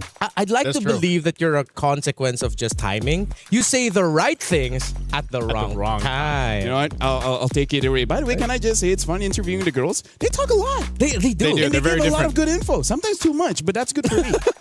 They're very different from the male MLBB players. Yeah, the dudes are always so stoic. Yeah, you know stoicism. Stoicism. Yeah, big fan of stoicism. I mean, not me. I mean, like someone else out there. Sorry, that's a wild card joke. Yeah, I wasn't here. All right, so if you guys are gonna drop wild card jokes, I'm just gonna stand here and watch you guys. You know, I wasn't here. I was back home. We'll include you. I appreciate that. Lay down with me. We love you. Thank you. Out of all the men I've ever known, you are one of the ones that I love. Appreciate it. Yeah, thank you. So about this match, right? Yeah, you just started. You just started. Let's keep you on the desk for more than one day. All right, so this match. Oh, they don't have the team logo. So what did I write down again? Navi. It's Navi versus Galaxy Phoenix. All right, there Not we go. Ayanami, man. I'm looking forward to seeing her play. Yeah, it's Ayanami now. It's Ayanami now? Did she take out the knot? I don't know, actually. It's always changing. Well, let's see. Yeah. Where usually it shows up here. It's like I'm gonna try to pull it out. Should have been maybe Ayanami. Just to confuse the opponents. That's true. All right? That's true. Because the previous meta is just saying not Ayanami. So it's like, attack Ayanami. It's like, wait. There. Oh, wait, no, it is still not Ayanami. Oh, okay. It still is. So this is the World Championship winning roster from 2024, except with the addition of Rain and Rian. Of course, previous players such as Shino, not in the roster anymore. But if I'm not mistaken, like a good amount of this roster also experienced that heartbreaking loss against Team Malaysia in the Southeast Asian Games gold medal match. And ever since then, there were questions about whether or not Navi can keep it up. Oh, they've kept it up. It seems like they got angrier after that loss and just got even better. Yeah, I just feel like, again, this is for the people maybe that were thinking about who can get to the grand finals of MWI. Yeah. This would definitely be one of mine, right? I think that they can definitely... No bias? Yeah, no bias. Right. I'm just going to say, because it's very impressive, and I think even when you look at what they accomplished back in... Was this 2024? I know the three members there. Where they won that championship, and it was a sweep, if I remember right. Mm-hmm. It was, that championship DNA is still there in that team. who's to say that they can't accomplish that here in 2026 MWI? Yeah, I still remember back in 2025, they actually looked pretty strong, but then at I think the second stage of the tournament, they just seemed like they couldn't figure out the change of the meta that everyone is going through. Speaking of, this is like the beautiful thing about MWI. Everyone has their own pocket meta, and it's not. They're not shooting in the dark. They know the risk of picking these picks and then what the opponent is going to take, but they have counters for it. So I really feel like for this one, I'm really looking forward to Na'Vi, how they're going to shape their own meta, because having an EXP laner that loves diving to the backline really disrupt a lot of the female teams. And on the other side of the table, from a region that's known for wanting to bring their own identity and trying to make it work in internationals from Cambodia, it's Galaxy Phoenix, one of the few teams, or the only team in history made consistently of all women that played in MPL Cambodia. Yep. Yeah. They in an MPL unfortunately, region. Yeah. They had a tough time there, but I think they learned a lot. I think that to be able to go ahead and say we're the first female team to go through an MPL. Yeah. The amount of lessons that they can get in a season like that are phenomenal. So I think, can they transfer that lesson and bring it here to the stage? Yeah, and Team Vitality went through the same thing when they went through MDL Indonesia. I just forgot the specific number of the season, but they went through it. They had a tough time, and they admit they got even better after that experience. I mean, like, hey, if you look to philosophy, as casters of MLBB, we have to look at philosophy, where one philosopher has once said that competition is a healthy way for self-development into excellence. Who said that? Win or lose, your enemy is not your enemy. They are your friend, because only they can actually make you better. If you just fight against yourself, you never know your limit. Who said that? Aristotle? It actually might be Aristotle. I can't remember. Yeah. I have to recheck. I don't want to. That's a really good quote that you just rambled off the top of your head. What if that's a LaFell original? LaFell, what if that's all you do? Yeah. No. That was not me, because during the off time, I learned a lot, including physics. I learned about the Newton's law of motion. Wait, during the off time as in like... yesterday. Oh, yesterday. Yeah, during the night. What? Okay, which law? There's a lot. They have the law of motion, because I was interested about sound. Like, the law of motion is about how particles expand as well as contract in the disturbance of air, water, or even solid objects. The law of motion dictates that the disturbance in the air particles is what creates that sound. And the reason why I wanted to learn that, because of the question, if a tree falls down in the forest, does it make a sound? I would love to look at your search history on your ChatGPT. Yeah, go ahead. I guess I won't show you, but yeah. What if he asked nicely? All right, now that nice is gone, we can just talk. Dude, I love the transparency. Dude, I love Stream B. Yeah, we are a fun bunch. We are a fun bunch. Speaking of, I really want to see how the Phoenix really respond here, because I like the name Phoenix, considering their org. For I believe the last time they tried, they were nowhere close to the grand finals, and now having some new additions into their lineup, boom, champions. Yeah, and we're talking a lot about the Assassins at the start of the day. I think they might be the first team to finally show up with a Ling, considering they came from Cambodia, right? Yep. But okay, I got to ask the boys this question earlier. I want to hear what's your surprise pick that you'd want to see? Something that would be like so unique. You're at a disadvantage because we've already gone through like 2 series, but what's yours? No, honestly, it was Rafa, because I was talking to some teams, and they were gonna use Rafa as a potential counter towards an Atlas. Oh. Right, because the Atlas tries to chase after you. Rafa has a way to slow down and speed up, and the first ability is very good against the newly buffed Conceal. Oh yeah, that's true. All right, and we got to see it once, so maybe it's not a one-off. Yeah, it didn't work out. Yeah, maybe it's not a one-off for Virtus Pro, and then we might see one of these two play it. I think because of how we understand like Na'Vi, the region that they're from, they're Filipinos. We already know what they're gonna do. That comes from a Filipino, by the way. Please don't come after me in the comments. But for Galaxy Phoenix, I think they'll be a little bit more of the wild card here. Yeah, because I remember my time in Cambodia, even in ranked games, during the time where it was all tanks, man. The good old Fredrins, the good old Box, and there's nothing else other than that. In their region, it's all Lancelots, it's all Hayabusas, it's all Lings. And honestly, that's also a part where if a Ling is there, we gotta see whether they're willing to double down and have an Angela as well. Angela honestly is not that bad, but one of the problems is that if it's a mid lane Angela, you just don't have that firepower in first and second turtle. Yeah, and then you'll have to put that firepower elsewhere, which would mean that would pressure the EXP laner, because that's how you substitute for the lack of like burst in the mid, or you get really greedy and just go for like an Angela mid and then like, I don't know, like a higher damaging row maybe, which is just too much. Yeah. So let's see which route that they're going to be going for. For Galaxy Phoenix, I'm trying to think, what other heroes would I want to see? I want to see a Jawhead. Yeah. Around. I think Jawhead might be okay. If you're going on that route, something that we've seen in the Asian games, but this is very specific to certain players, which is the Selena. Because Selena with the jungle emblem, it just makes it so that you clear the jungle so much faster, and that really helps with basically all assassin junglers. Yeah, that's how they end up leashing for their jungle. And well, it seems like we were in agreement here that Galaxy Phoenix might be the team that will lean towards the idea of just like fast farm for your jungle. And because of that, they'll go Frederick. it's just the nature of casting. We have all these ideas and then suddenly they go completely against it. Yeah. Speaking of, I love the previous game with the Matilda. Matilda is so obnoxious because so many teams, once Matilda has, let's say, 60% of the map, she just controls it like indefinitely because she keeps on going into your jungle and there's really nothing much that you can do. Yeah. And if you're a team that aren't ready to deal with it, it will show.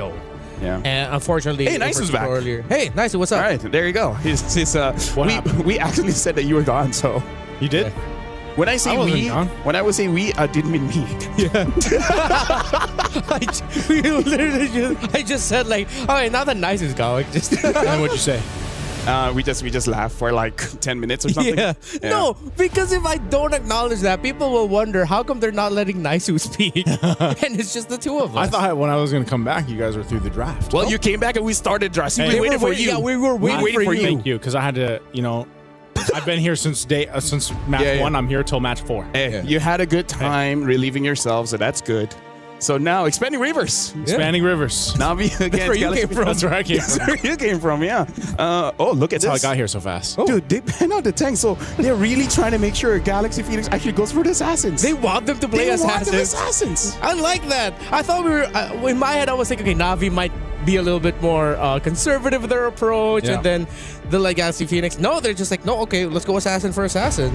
I mean, Keishi, during the height of their championship win, was also a great assassin. I think her Hayabusa was iconic back in 24. I mean, like yesterday we had fireworks. Maybe like the ladies here want fireworks in this game as well. Just boom, boom, bang, bing. Which hero to you is fireworks? Who do you link boom, boom, bang, bing to? Technically, Hanabi, is Japanese, which literally translates to fireworks. So technically, does it? Yeah. Hanabi means fireworks. Oh, that's why. Yeah, Hanabi means fireworks. So why doesn't she have a fireworks skin? They didn't know that's what it meant. It's just a cool name. Japanese name generator. Yeah. Hanabi. What hero would I would say? Actually, there's quite a few Chinese theme skins. I think we have one. There's one for Cho.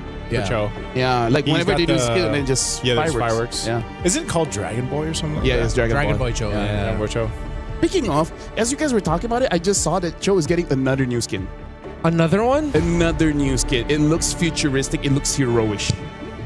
So that's skin number 76. Yeah. At this point, I don't know if he needs any more, man. Hang on. Navi banning out the Phoveus early on could mean that they're... Do they want to play an Arlet? Yeah, it seems like. Are they gonna, yeah, they might just rush Brio Arlet, but... Rush Arlet? Or either in blue 2-3.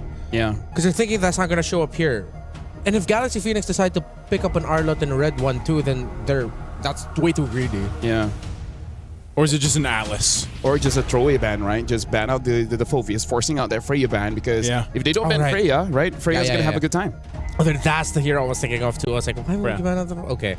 So, still have Jusen's open if they want to rush that. If they want to play a little bit more towards the control side.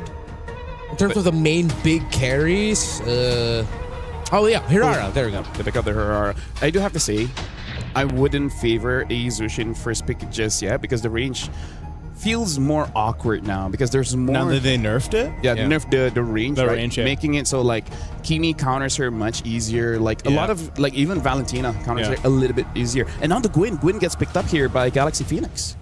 Okay. Yeah, Oh, and a Balric. Whoa. We saw this banned out, by the way. Was it match 1? Yep, it was match 1. Yep. Yeah, we saw the Balric banned out. So now you get the Balric plus the Guinevere over here. This is a whole lot of crowd control that you can go ahead and play around with. And that, honestly, even with the iframes, Harara, you might have a hard time now going and trying to weave into these fights. Yeah, because Balric is just like happy tree friends, right? Yep. Yeah. You come in, you expect a good time, and then you just get shocked. Yeah. Wow, you just unlocked a part of my brain that I had sealed off for a long time. Hey, you're welcome. That reference. Thank you. I don't get the reference. I'd have to talk to I can show you about happy tree friends. Okay. Oh yeah, well, yeah, no, we should. Yeah, we should. Yeah. Don't ask us what that is. Anyways, Lilia, we should make control around the mid a little bit difficult here for the Beleric if it's not paired up with a mid laner that can dish out the poke in equal measure. Eve, hello. Eve is available. Yeah, and the carry's already there. Might as well just go for it. Yeah. If they don't pick up the Eve, I will be perplexed. I would be flabbergasted. I would be confused. All right, there you go. Does that work? Hey, that's Oxford English, like Yes, right sir. there. Yeah, yes, sir. Honestly, like right now, Na'Vi, they have a pretty anti-tank kind of draft here. So I think, and they go for the Claude instead. So now Na'Vi, they can just ban out picks like the Eve and maybe even potentially the Farsa. Farsa doesn't technically like has that big of a threat towards Na'Vi, but it's something you have to think about. Well, even more in recent games, I think Farsa sort of fell out of favor and more teams are just picking up the Zetian instead. But with the Farsa, I would want to see them consider that because Beleric's too slow in my opinion. Yeah. And to match the speed of the Guinevere, you need something in the mid to help match it. I felt like it would just be a Gord. We might see a Gord ban. You know what? I agree. Yeah, maybe just a Gord over here. Because, like, you've got the crowd control to follow through, but you can also be the one to start up that crowd control if it's a projectile. So I almost just expect to see the Gord banned out from Na'Vi. Atlas is going to be one of the bans out here from Galaxy Phoenix, as the roam option has to be someone that is sturdy for this lineup from Na'Vi to, you know, allow, because like think of how much damage is here on this damage profile of the first 3 picks. Honestly, Na'Vi, if they get like a Cho roam here with the Lilia, I expect a very early first blood. Yeah. Very early. Yeah, I was leaning towards that too. Like you mentioned tanky, but there's one pick because of the Beleric being slow, you could go fast and damage either the Cho or... Plus, Lilia is so obnoxious in the laning phase. Like level 1, you already have both skills. You have your full combo essentially at level 1. Yeah, one of the most annoying mid laner I would say like to deal with as another mid laner and a roamer. Arla gets taken out, so we're sort of torn here whether or not Navi's gonna go for something tanky or for something fast and roaming. Oh, that's the other pick I suggested, Hilda. But are they trying to signal to Na'Vi that hey, we know your options? You might go Cho. Na'Vi might not ban Eve here. I think Eve should be a ban. Because I don't know, I feel like with all the nerfs, Eve is like top tier. She's the main lady. She's bigger than the universe. She is the universe. She's a queen.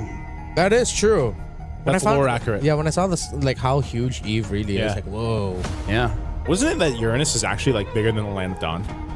Actually, quite a lot of heroes are bigger than the Land of Dawn, including like, Rock. Yeah.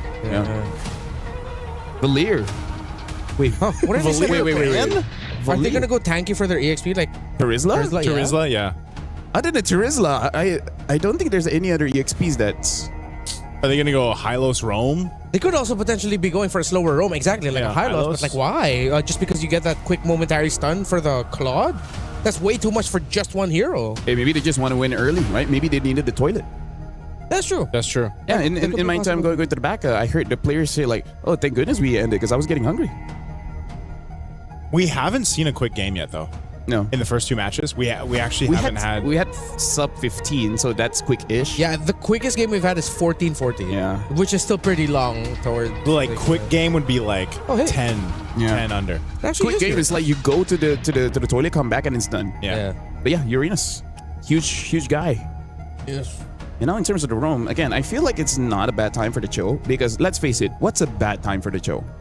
Never really. It's rare to find a bad time. Oh well, I'm always the guy that would say, "Don't pick it into Marcel." I'm the don't pick Cho into Marcel.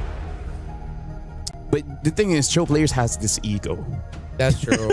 Am I wrong? I'm a Cho roam main.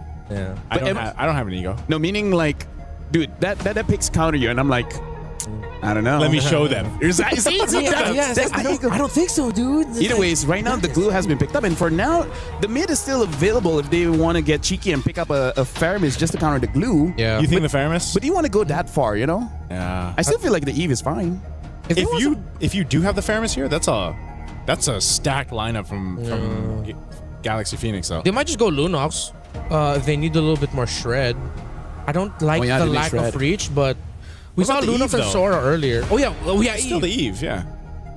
Eve or I don't know about the Gord. Well, yeah, with the carry there. Actually, no, there's something about the composition of Navi that makes Eve for Galaxy look so difficult. Farsa. Yeah. One of the picks I call the Farsa because it's good against the Lilia as well as the carry, but other than that, it's like it's a toss up in the air. Yeah. Well, Navi got what they were looking for, was just a little bit more big control AoE-wise through the glue. Every time I see a Uranus game, it's always just the X factor of like either it goes really bad or really great. Yeah. I completely agree with you. So thank you very much, Renmar. We're going into the game. You kicked me out. Let me just say, I appreciate you, dude. I love you. Why are you kicking me out? The toilet is that way. If you want to go ahead. That's programmed in him at this point. Yeah. Sees the draft end. Yeah. No, but thank you. I actually need it. You know what? You guys take over. I really need to go. Thank you very much. Ladies and gentlemen, this is me, LaFell, as well as Nice. Are going to cast this one, which I think we're in agreement that Navi has a pretty solid draft, a pretty strong front line, and everything else. I thought you were going to say in agreement. Good thing Renmar's gone. He hasn't left just yet. Well, ladies and gentlemen, we're jumping into the land of Dawn. And yes, now that Renmar is not here, now we feel free. America. Hey, look at him. Look at him over there. He's so cute. Let's take a look at these emblems, man, because this is... Oh, interesting. Looking at the Lilia here, getting to pull yourself together for that Purify. Whoa, look at that. Oh, Sophia already has to get away. Yeah, Sophia burning that flicker early on. This is... Isn't this what we expected, LaFell? Yes. Like, the amount of early aggression and damage that you have with the Lilia, like we mentioned, not to mention, Murray here on the glue, you're not going to have a good time in the early, at least for the early game for now. So I feel like for Galaxy Phoenix, they got to go ahead and kind of keep things under control with that, because at the same time, what is Belric going to do right now? He's not able to do just too much, unless you catch them with the taunt effect from there. Yeah. At this point, Belric is just focusing on photosynthesis, getting as much punishment and try to giving it back. But now Keishi got caught. Should be fine. Now Ayanami is there. Oh, she's going to go back. What? First blood going to hands of Ling. And I think she wanted to go ahead and try to utilize the iframe there, but she got punished instead. Yeah. Maybe she just didn't slide it fast enough, or some players, they just put it like very, very close together. And now, I don't think that's super punishing, because she's still gonna come back. And let's face it, Hirara is one of those heroes that doesn't necessarily need level 4. It's just a nice to have. But I'm pretty sure she will still get level 4 though. Yeah, she should. They got 10 seconds for that turtle to come up anyway. So she'll go ahead and grab one of the camps off there. You can already see the positioning being set up. Fought just there on that Guinevere, just holding it down. Turtle, right as it comes up, we'll go ahead and lean into this with Lima. Yeah. The rest of the team's gonna have to respond though. The thing is, I feel like looking at the levels here, Sophia isn't level 4 yet. I feel like they can let go of the turtle. Oh, hold on, Fa. Yep, spatial migration into the Requiem right there, right on target. Low enough, Murray's gonna have to burn the flicker, and Ling will push back Keishi. They're just working a fight for this first turtle. Now Rain taking the damage, the airtime from Ling.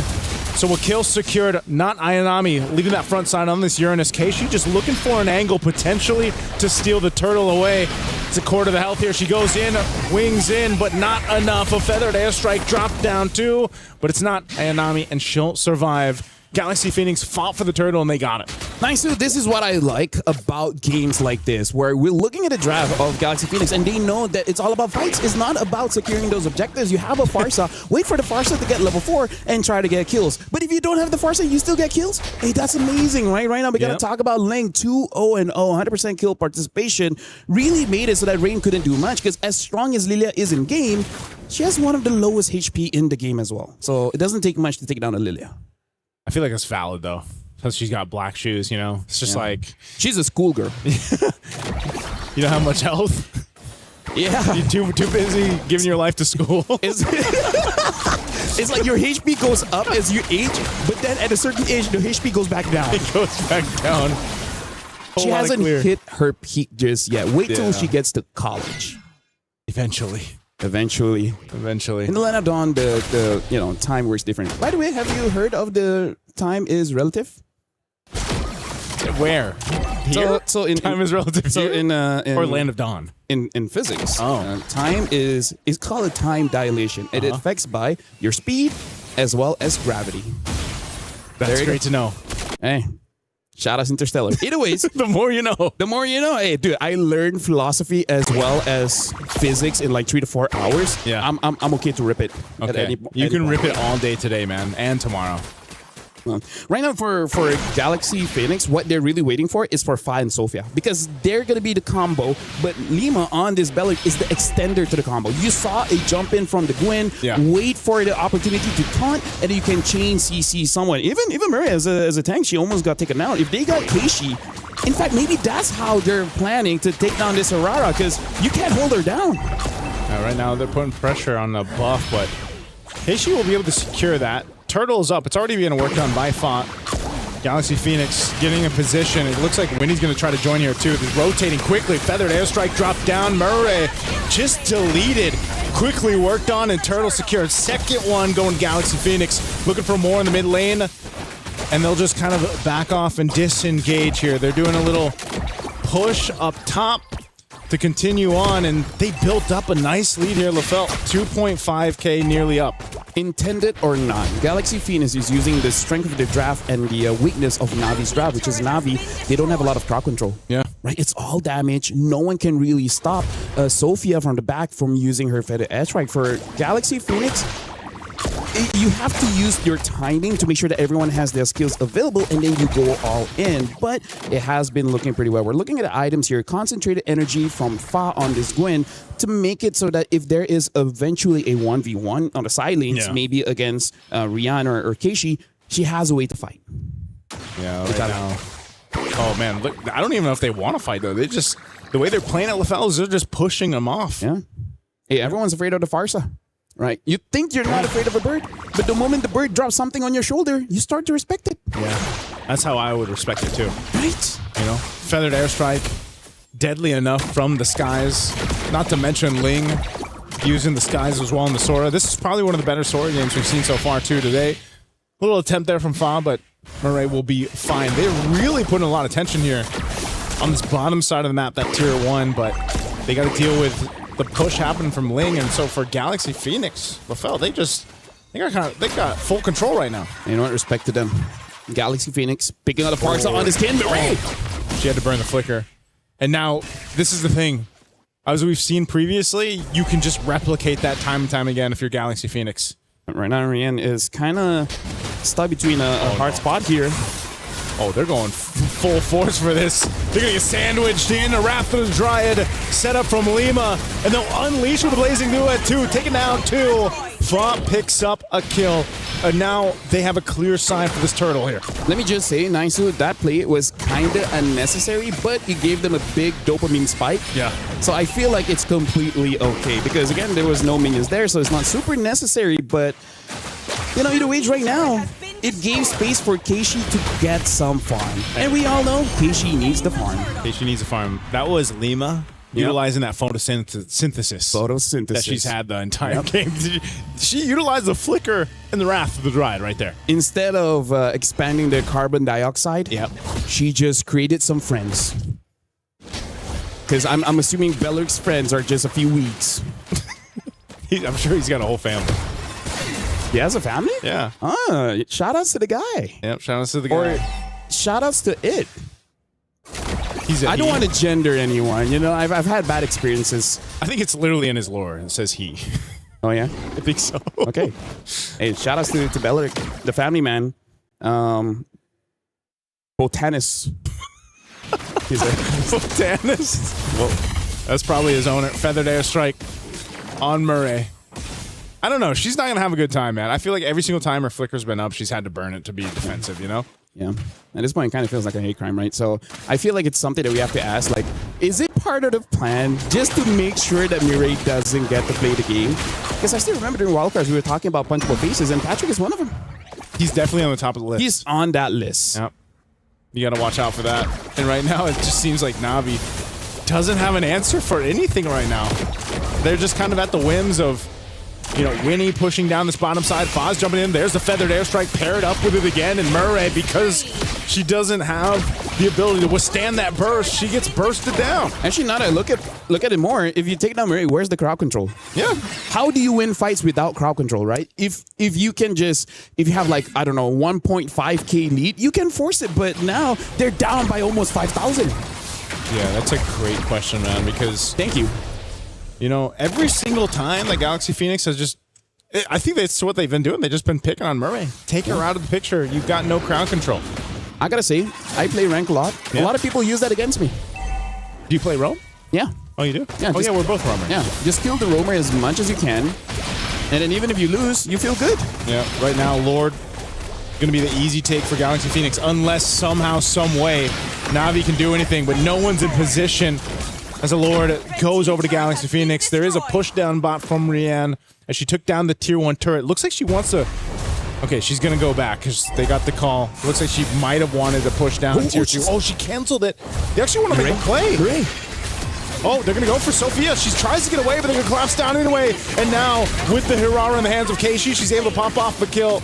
Lima could be next. They made a play down bot, and that's one step in many steps that Na'Vi needs. Hey, that's a very good step. You got to take down Sophia, man, because even though this stat line doesn't look like it, that Farsa is a problem. But with that being said, 10 minutes in now, Winnie is going to be the problem. They can't stop this. Where's the knockup? No one can stop the Blazing Duet. Oh, yeah.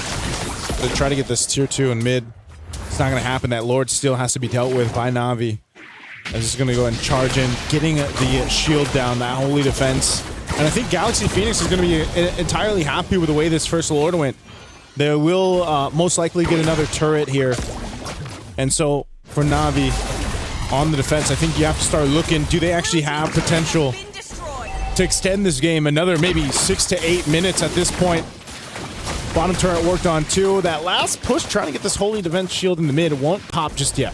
I gotta say, even if it extends, you're really just hoping that Rianne can just hard carry the game because in terms of the win condition here, I feel like Na'Vi, they got a high risk, high reward one because looking at the draft, they win the lane, right? Yeah, but the fact that they didn't win the lane hard enough so that they can get a good snowball makes it so that the strength of this draft has been muted, right? So I feel like for them to win, it really is on Galaxy Phoenix overextending, and the carry just has way too much damage that they do not expect. Yeah, this is...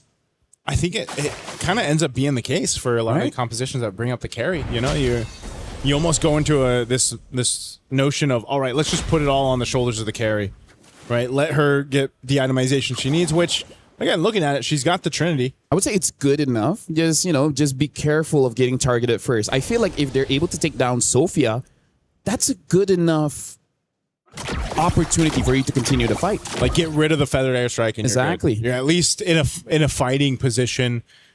Maybe if this wasn't a 6,000 gold deficit that Na'Vi's trying to work from, that might be even more of the case there. Yeah, look at the gold difference here. No big difference in terms of the jungle, but everywhere else, almost 1,000 each. The worst is in the EXP. Ling is having an MVP performance, 3-0-2 on this Sora, really controlling the skies. This really looks like they just took something out of Sun Tzu and being like, hey, if you can't find them on land, fight them in the sky. Actually, they have a lot of sky power with this line. A lot of sky power. So that's... Sora literally means sky. Yes. And they also have that feathered airstrike in the sky. Right now, this Lord is up. Galaxy Phoenix took the last Lord just easily. I don't know if Na'Vi wants to fight this one. They are getting in position to seem like they want to go ahead and fight for it, contest this, but Galaxy Phoenix already starting quarter of the health. Rain trying to get in zone.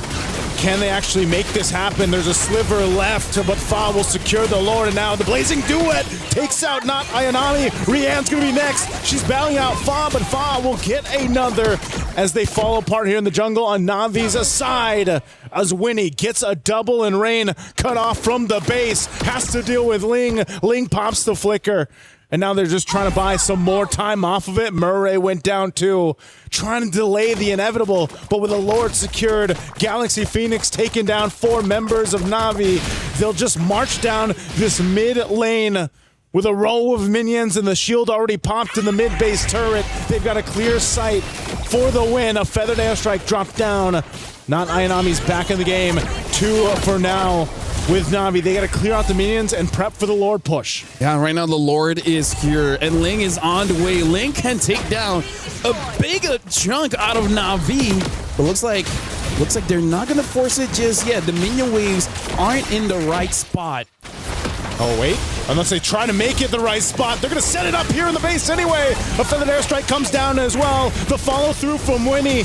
Not able to capitalize the kill, but they'll just lock on the base with the Lord up, and they've got enough firepower to do it as Galaxy Phoenix take game 1. Yeah, honestly, right now, Galaxy Phoenix, I would say they're winning based on the draft, but more about drafting for themselves. They like to fight, so just fight. I like it when they understand themselves the most, you know? Like, we like to play late, so let's just get a draft that can play late. We like to fight. We have a lot of suppressed aggression, and then this is the healthiest way for us to express ourselves. Remar, do you have a lot of suppressed aggression? Yes. All right, good to know. I have a number for anger management. Thank you. Actually, I don't. I have to, all right. Sorry to bring your hopes up. Now it's about to be very visual aggression. But no, it's okay. That isn't a threat. Well, congratulations, by the way, Galaxy Phoenix. That was dominating. And we were saying that they were going to be the team that wants to fight, coming from Cambodia, which is why I said what I said about the Uranus, man. Yeah. It's either really bad or really great. Unfortunately, I think when you're up against a team that just wants to fight, you're going to need to match that aggression, and Uranus just isn't it. Can I just say, we don't play Claude, but that seems like a very good Claude game where it's like, who's going to stop the guy? Yeah. Right? There's virtually no crowd control. They like really hard crowd control to make it easy to stop it. It's been quite a while where we see a draft that's virtually no crowd control, no, Naisu? Yeah, it was, and that's why they just bullied Murray, man. I mean, Murray had to either burn the flicker or she was dead, and it just wasn't a fun time for her. That's the most American pronunciation I've heard of Mirai's IGN. Murray, I do it all the time. We call Tan. We can call Murray. Yeah, what was she saying? Tan? Yeah, like supposed to be like Tan. Yeah, usually it's like Tan because she's Indonesian. But it's Tan. Yeah, but we call it Tan. Tan. So now she's Murray. Murray. Murray. I think even when I saw Murray in the airport, I was like, "What's up, Murray?" Murray. How did she react? She just accepted smiled. it. Oh, okay. She said, "Hi, Sir Nice." But yeah, look at the highlights here. All the chain CC that goes on and the immediate burst damage from the far side. That's one of the best things when you have a far side on your team. You don't need a build up. Yeah. You just need someone to stop for a while. Yeah. And then that person's gone. Yeah, this is why we also saw that Na'Vi was just stuck with picking the glue there at the end because they needed some crowd control. Yeah, the glue is great, but then when you're up against a lineup that just layers everything so well, we saw there at the end the beautiful combo of the Sora and the Guinevere together. You get spun around, the Guinevere's there, nothing you can do. Yeah, this is. I'm also wondering, are we seeing that effect of spending a season in the MPL over there in Cambodia and like how they're playing here? Because I feel like this looks like when you're watching them play, man, the execution is on point here. Well, one of the greatest powers in the world is knowledge. Yes. And you will not be able to get knowledge without pushing yourself, without going to uncharted territories. That's true. Which was the MPL. Without going against rivals that you wouldn't have the access to anyways. Yeah, that's how we found out things about the world when we were kids. Yeah. Like, don't touch that, we touch it, and then we learned when we get hurt, ow, we'd never touch it That's again. knowledge. Yeah. That's knowledge. That's the storyline of AOT. That's growth. That's growth. Do you guys want to grow? Be uncomfortable. Hey, look at this guy. He was uncomfortable his entire life. Look how tall he is. Was I uncomfortable my whole life? What happened? Was I uncomfortable? So what does that say You about... had a pretty tough childhood, man. What does that say about me? As a kid, he was bullied because of his ears. Actually, we never see your ears because you're always wearing a headset. What's wrong with my ears, LaFell? I think it's an ear reveal time, Nigel. My ears are fine, man. Okay, so that You wanna one, see it? I think it's for your own personal comment. Okay, his ears are okay. Let's talk about this one. I really feel like for Na'Vi, they just put all their eggs in one basket of winning the lane. Yeah. Right? It's just like, we just win so much in mid and in EXP that it wouldn't matter. They put it in the carry too. Yeah. Yeah. They need more crowd control. And we've always said this a lot. No matter how it looks like in the separate matchup, if you're lacking crowd control as a team, you're just not going to have a good time. Especially if you're up against a Gwyn. Yeah. Even if you take out the story, just the Guinevere alone. Yeah. Oh boy. Not a good time. That game start for Ling. It's so funny saying Ling for the Sora, but like for Ling to have that kind of start on the Sora was already not a great place to be in if you're Na'Vi, because you saw how many times Ling just was like, you know what, I'm gonna even when we didn't think they'd push at the end there. Yeah. It was Ling that's like, nope, I'll make my own space. Here we go. I'm gonna jump in, shifting skies, set things up for the team, and that's what she was able to do. It's kind of like one of the mindsets of the players. It's like, we're already far ahead. We can afford to try this out. If it doesn't work out, I trust my team. They can just back me up. This is why it's so weird that we're saying this about a Filipino team, wherein it seems like they forgot to look at the big picture of it all, of like, okay, how do you blend together as five? And on the other side, a team that's known for their aggression, they were able to build a beautiful picture together as a team. Let's see if they'll be able to keep that up and sweep Na'Vi for a surprising result, or will Na'Vi force a game number 3 after this break?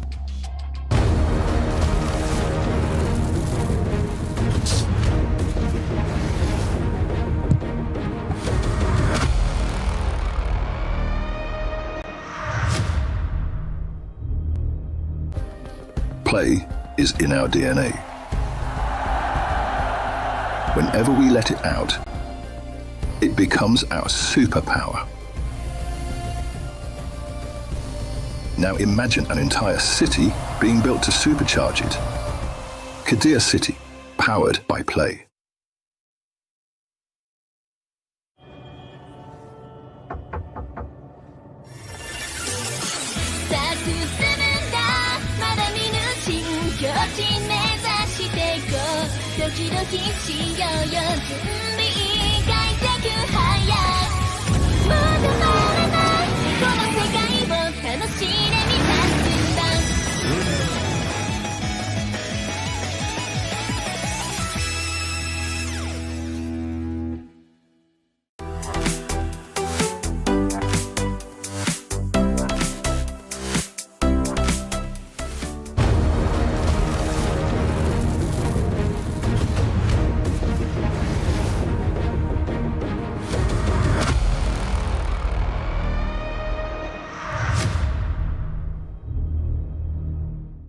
In case you missed it, Galaxy Phoenix from Cambodia has just taken a game off of Na'Vi from the Philippines in dominating fashion. And that's coming off of the fact that they first picked Belleric and Guinevere.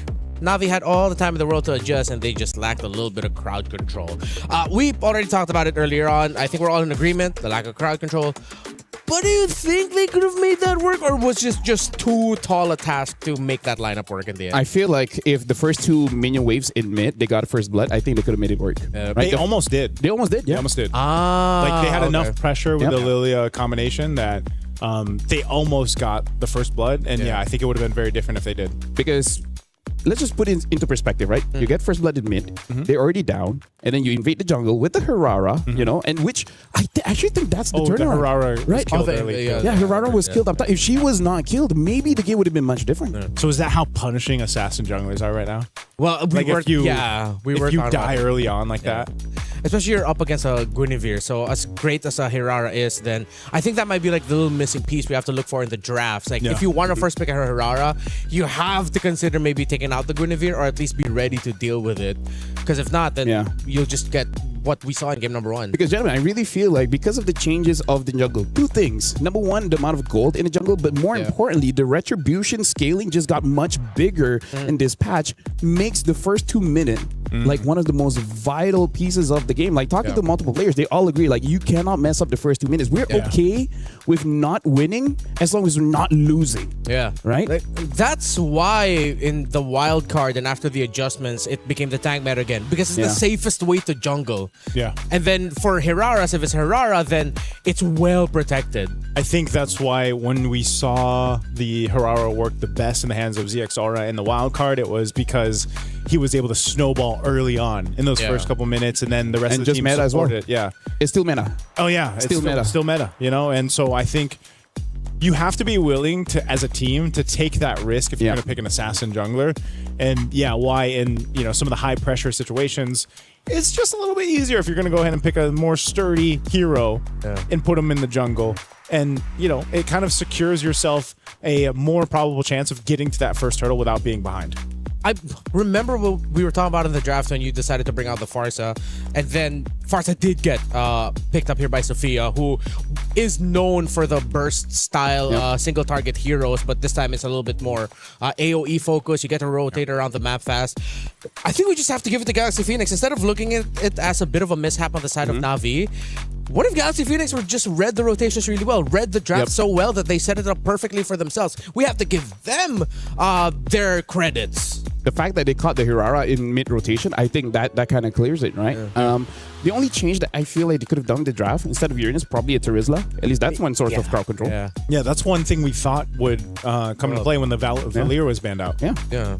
Because your Valir is pretty out there when it came to the ban. Yeah. Yeah, that looks so specific. That's why we were thought, okay, much tankier. Maybe they're already eyeing the glue in the roam. Yeah, maybe. But then you could have set it up even better with even more crowd control through the EXP laner. Or maybe, hey, Ayanami in 24 and... Okay, let's focus on 24. They excelled when Ayanami can set up, can play make, can be independent of her teammates being in the lane with her, where she can just clear minion wave fast, join in. With the Uranus, you don't really get that. Yeah, you can cut waves, play the macro, but you're losing the impact in the fights.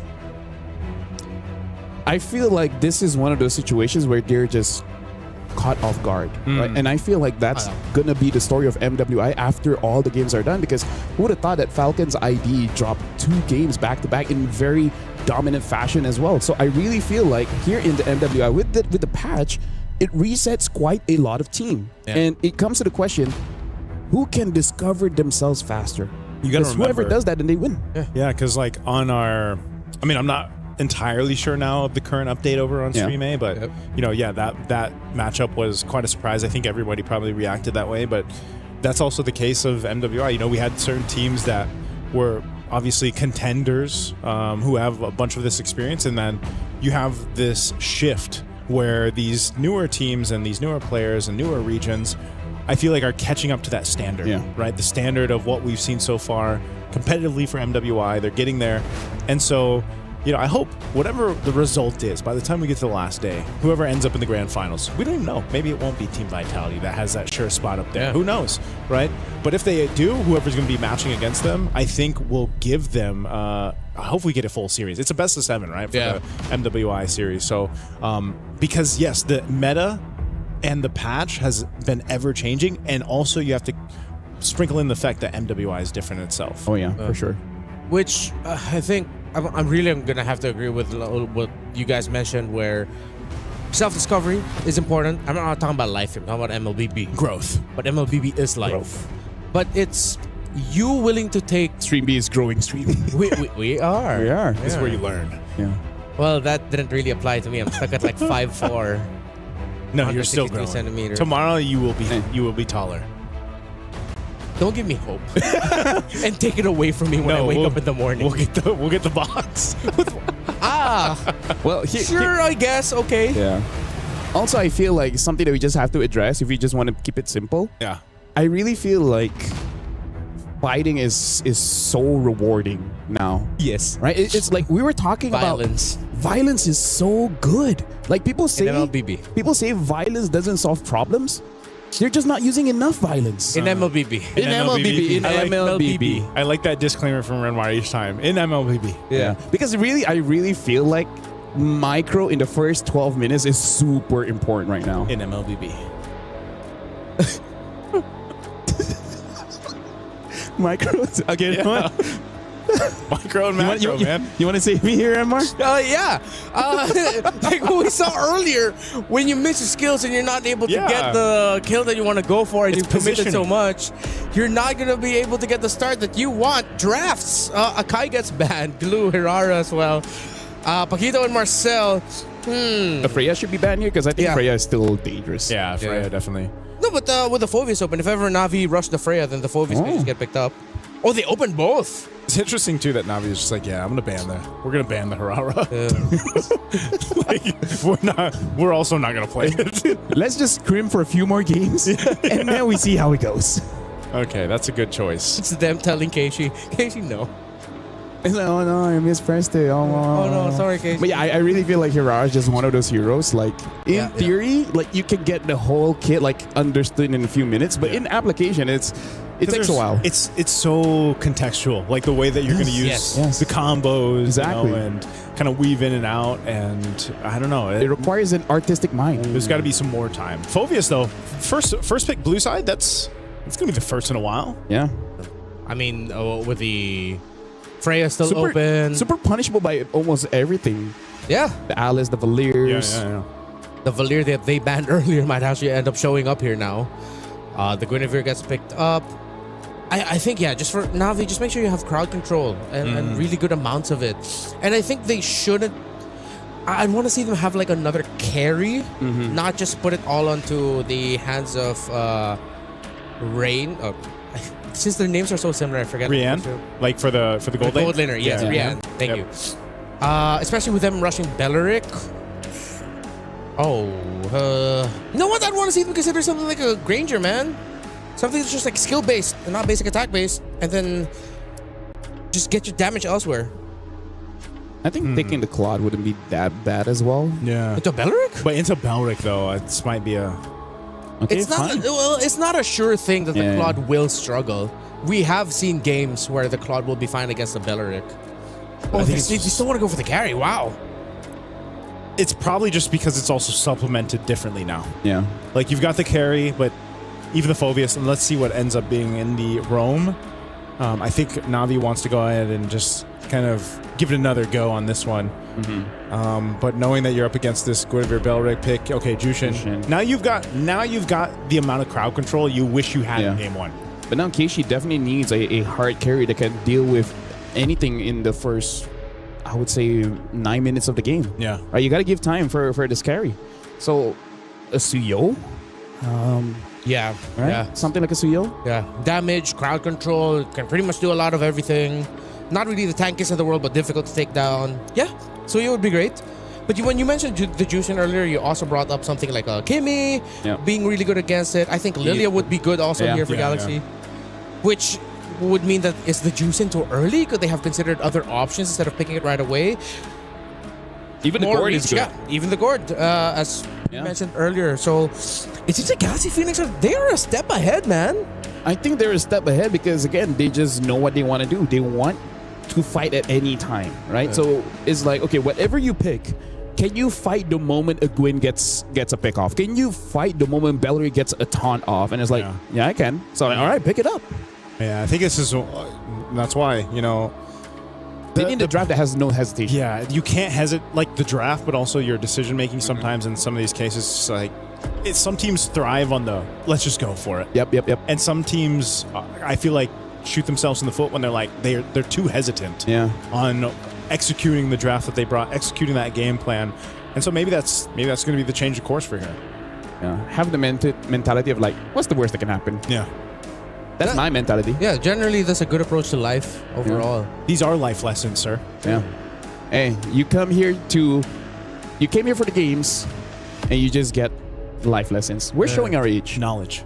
We're showing our experience. Our knowledge. And our knowledge. Yep. The stream is just memes and trends. 6-7. Stream A, man. They're different level. They're different. Let's put it that way. Stream A is...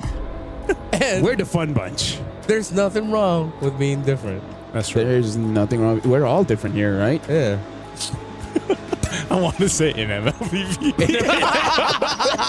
But I was like, no, I can't. All right. Well, Sora has been banned out here.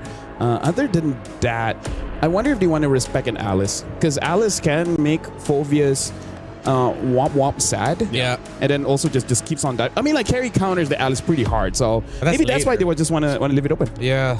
I think, though, it would be risky if they left it open. Because then you're waiting for the carry. Yeah. And then no one else in the team is going to make it, give it a difficult time. Actually, now that I look at it, there's a lot of magic damage here. Suya probably isn't the pick because you're just going to die super quickly. That's true. Right? Are they then gonna be forced to go tank? You can't go Fredrin anymore with the Gord and the Belleric around. What else could they go? The Kai's gone, Baksha's gone. We've seen Falcons ID try to use the Hanzo, didn't work out that well. In fact, I feel like Hanzo has basically not won a single game ever since the wild cards. Hanzo's been on my like wish list for it to work, just because the Ghost Ninja. Something a little bit different. Yeah, Hanzo is different, and that's what we want in MLBB. Yes, sir. Oh, what does Gata Kacha say? Unity and diversity. Love Gata Kacha, man. He popped up earlier today too. That we didn't see him, like he was almost non-existent in wild cards. Oh, you Zong band. Yeah. Oh, that's also a perfect band. That's a good band. Bro. Imagine how sad Phobias would be fighting against a user. I forgot about that. Solid band. And now we get to see. That means that they just draft themselves in the corner because the Alice is still a really good option. They're pretty much stuck. Yeah. They pick up the Claude first just to see how great an Alice or whatever is going to be in this game. So now Na'Vi, I feel like the big question is really just going to be that jungler. It has to cover up the weak spot of the early. Or do they go crazy and pick up a Yeast and shit and just try to wait for a really late game? Oh, they go get a Concha though. Great hero. Let's see if they're gonna lean in on the late. Oh, there we go. Thank you. Forgot about a Nolan. Finally, thank you. Someone decided to pick up a Nolan. I mean, like, it's okay for me to forget about Nolan because he forgot about Layla, right? So it's like equilibrium. His brother or his dad? Dad. Oh, that's right. Yeah, Nolan's the dad of Layla. Remember, our joke for the longest time in PH was Nolan is a deadbeat dad. Oh. Left his daughter to travel the future for what? I thought it was To always save her. I thought it was always Christopher Nolan. Huh? Christopher Nolan. Great actor. Great That's actor. the Leo one.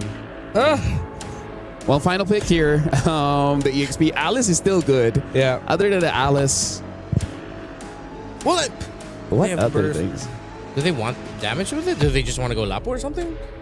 Oh, there it is. Might as well. You need that physical.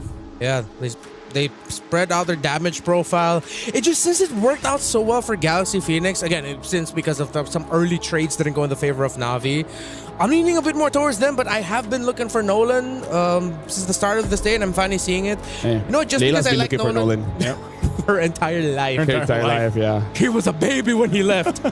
I'm leaning towards Na'Vi for this one. For me, it really is the first 4 minutes of the game. If Na'Vi is somehow able to get a lot of creeps in the jungle, it might be their game. Do you want to kick him out? No, that's your job. Hey, you know what? Thank you very much, Remar. Thank you. have been an amazing host. Thanks so much. We wouldn't want anyone else. Aw. No one else. Appreciate it. I'll stick to that. My name is Afel. Alongside with me is Nicey. We're going to cast the second game here, which, hey, this time it looks a bit more balanced for both teams. I would say it definitely is balanced. It's a 50-50 for me. I know you guys gave... Did you say Na'Vi? Is that who you went with? If Na'Vi wins the first 4 minutes... First 4 minutes. So you're on the first 4 minutes. Yep. Okay. I'm going to lean towards Na'Vi on this one, too. I think their composition's a much better overall. Covers the grounds. And the weak points that they had in the last game, man. Look at this. Interesting. Looks like Ray is going for an Inspire in her emblem set, covering the shortage of the mana. Oh, hold on. Whoa, that mid-lane lockdown already happening. Sophia, this looks a lot like Game 1's initial fight off in the mid. So as long as Keishi doesn't die in the opposing jungle, then they should be good, right? Because I really feel like if you can't win, just don't lose. That's good enough, right? That's a simple way to look at it, man. Yeah. Oh, there's the setup once again. Utilizing that Guinevere Fa. They have a Revitalize, though, so they are going to be fine, but that was popped out already from Murray. This is the thing I want to see from Na'Vi adjust from Game 1, where, you know, Purify used, too. The whole lot of battle spells being taken out. What I was going to say is playing around this kind of defensively against the Guinevere setup that seemed to be such a problem for Na'Vi in Game 1. I gotta say, like, Gwen is such a Fa hero. Because the moment she jumps out the song, it's like, Fa! Yeah, that's great. You know, it's one of those things where you have to say it when you do it. Yeah, not having Purify in the first turtle is gonna be devastating. Because again, with the Guinevere, you don't have to win the turtle. Yeah. You just kill 2 people, and then you're happy. In MLBB. Yeah, this is one of those cases where if you get overloaded with the crowd control options that Galaxy Phoenix has, it's going to be really difficult to approach the objectives. Because Because right now, I feel like for Na'Vi, they just have to remember what happened in game number 1, where basically they get picked off. It's even the same bush. Look at that. They're just waiting in that left bush in the mid, trying to wait for someone to go through. Oh, but this time, Keishi on a different hero will be able to try to go for Ling. Not going to happen, though. Ling also, she's got her Bravest Fighter, so she's fine. A little projectile into the gush. They're going to look for this pickoff here with the Requiem, not Ayanami. First to go down, first blood over to Galaxy Phoenix, and now Turtle for the taking here. A jump in from Ling just to zone out the rest of Na'Vi. Bravest Fighter bringing Keishi low, but the Lantern under the turret as Ling gets punished. But Turtle secured for Galaxy Phoenix. Yeah, still a positive for Galaxy Phoenix because they're able to get a kill as well as the Turtle. I'm sure they would prefer if Ling doesn't die there, but I feel like it's still okay because you're going up against Phoveus. Phoveus isn't going to punish a Lapu that much. Yeah. So Ling should still be able to get the farm. She's got to be the brave one, right? So that's what she went for. You got to remember, too, there's a Jushin across from you for Rain right now from Na'Vi. But I think off of that, if you see a lot of those little minor exchanges in terms of what Galaxy Phoenix can get, they compound throughout the game. Speaking of, Ling, it's actually having an advantage in terms of the gold. So it looks like Ling was able to deny not Ayanami in some minions. So even though she did die, it really didn't punish her that much because it doesn't look like she really missed any minion waves. So now for Galaxy Phoenix, Na'Vi has to understand their whole idea is Fa is going to pick off someone. Yeah. And then Sophia is just going to follow up, right? It's rinse and repeat, rinse and repeat. At this point, they're like, who's going to be the sacrificial lamb? Someone has to die, and then the rest of the team has to get an advantage somewhere. That's why you pointed this out previously, Lefel, that concentrated energy early item for Fa is just so valuable, man. For any of the Guinevere's that are picked up here. Na'Vi, at least, in a sense, Keishi got an early kill. She's able to go ahead and scale up on the Nolan. I'm just wondering, is the Nolan scale going to be enough to contest what Galaxy Phoenix has? I feel like the skill is going to be good if you can get Sophia, right? Because I really feel like it's not what you have, it's about how you use it. Yeah. You got the damage. Yep. But if you can't kill Sophia, if you can't kill Winnie, then there's really no point to your hero. Yeah. Sophia's the key for Na'Vi to get to game 3, man. At this point. But Sophia, playing like the way that she did on the far side, now you don't have as much mobility to kind of get out of those dangerous situations. You're really just relying on either getting that little minor stun in with a projectile or just flickering, right? The athletic flicker, as I call it. But right now, the second turtle's up. Galaxy Phoenix, very minor lead. Nothing too crazy. This is something that Na'Vi can still take and bring in their favor. Fighting for this turtle. This is going to be a full-on fight, too. 5v5 for this one as everyone's around this. No setup there with spatial migration. This might be not Ayanami going for this. Dark Wave is already used, too. Here's the engagement, though, and Revitalized used. He's trying to get away. Winnie once again with the Blazing Dude on the backside. Will be able to take her out. They go for the trade right now, ignoring the turtle. Rihanna joining the fight on Winnie. She's going to be pushed back, but here in the mid lane, a Lantern will take out Lima, bringing her back to the turret. And now Murray could be the one in trouble as she's going to be the trade again. It's a 2-for-1 as Galaxy Phoenix can now take the turtle. I gotta say, Nangsu, this is very unfortunate because Na'Vi, they're missing quite a lot of abilities. The most obvious one is the Avatar of the Guardian. Yeah. Because here's the thing, they gotta figure out how to take down Fa. And Fa has been perfect so far. Rian in trouble. Projectile already got stunned too. She's going to pop the ultimate. Tries to get away and she dodges and weaves, but Ling won't let it happen. Catches her under the turret. And Sophia there dropping down the ultimate. That Mystic Gush just to keep her safe. I gotta say, Na'Vi is trying to fight fire with fire, but the Phoenix just has too much fire at this point. Fire. And Fa, looking for more. Fa found another. Not Ayanami trying to survive with the Infernal Pursuit, but Galaxy Phoenix picks up another. I feel like Fa was talking to her coach and be like, oh no, Frederick got nerfed, Akai got nerfed, Baxia got nerfed. We still got Gwyn though. Still got Gwyn. Oh. Hey. I think we're going to see a whole lot of Guinevere, man. Oh, yeah. If not just in MWI, but just a lot of bans. Because that's oppressive. Anytime Fa just sees a target, she goes for it. And again, never punish. Never punish. I think that's the big problem here, Naisu. Right? Yeah. Na'Vi hasn't punished anything from Galaxy Phoenix. From game 1 to game 2, now Na'Vi trying to figure out how do we deal with this crowd control steamroll that Galaxy Phoenix's lineup has given them. And you're almost wondering, you know, what is that? What is that going to be? Is it eventually just going to fall into that same position where it's like, all right, is Rian online? Does she have the Trinity? Are we ready to fight here? Once again up top, they're going to drop it down. Rian is gone out of the picture, and now Murray, after the Avatar of the Guardian, she's going to be going for more. Finally, Fawn's going to go down too. Not Ayanami, pops the Sophia's flicker. They still going to look for more. Sophia has a stun, gets her with a projectile. They lose Fa, but it's a trade though. Your gold laner for the jungler. Yeah, at this point, it's kind of like good news, bad news. Good news, we're able to take Fa. Bad news, Fa does not have a shutdown. She only had 1 kill. And now Ayanami is here finding Ling. Ling should be able to get out of here, but now with Rian. Oh, can they get Ling? Okay, Bravest Fighter. Flying Clouds, though. Again, that is going to be something to consider. How fast they can bring themselves back to a base defense or into a defense of the fight if they have to with the Flying Clouds. This last turtle is going to be up. 2 already went over to Galaxy Phoenix, and now they're in position here with nearly a 3,000 gold lead to take 3 for 3. A Mystic Gush would drop down from Sophia. There's an Avatar of the Guardian. They're going to try to cut Sophia off as she's trying to get away.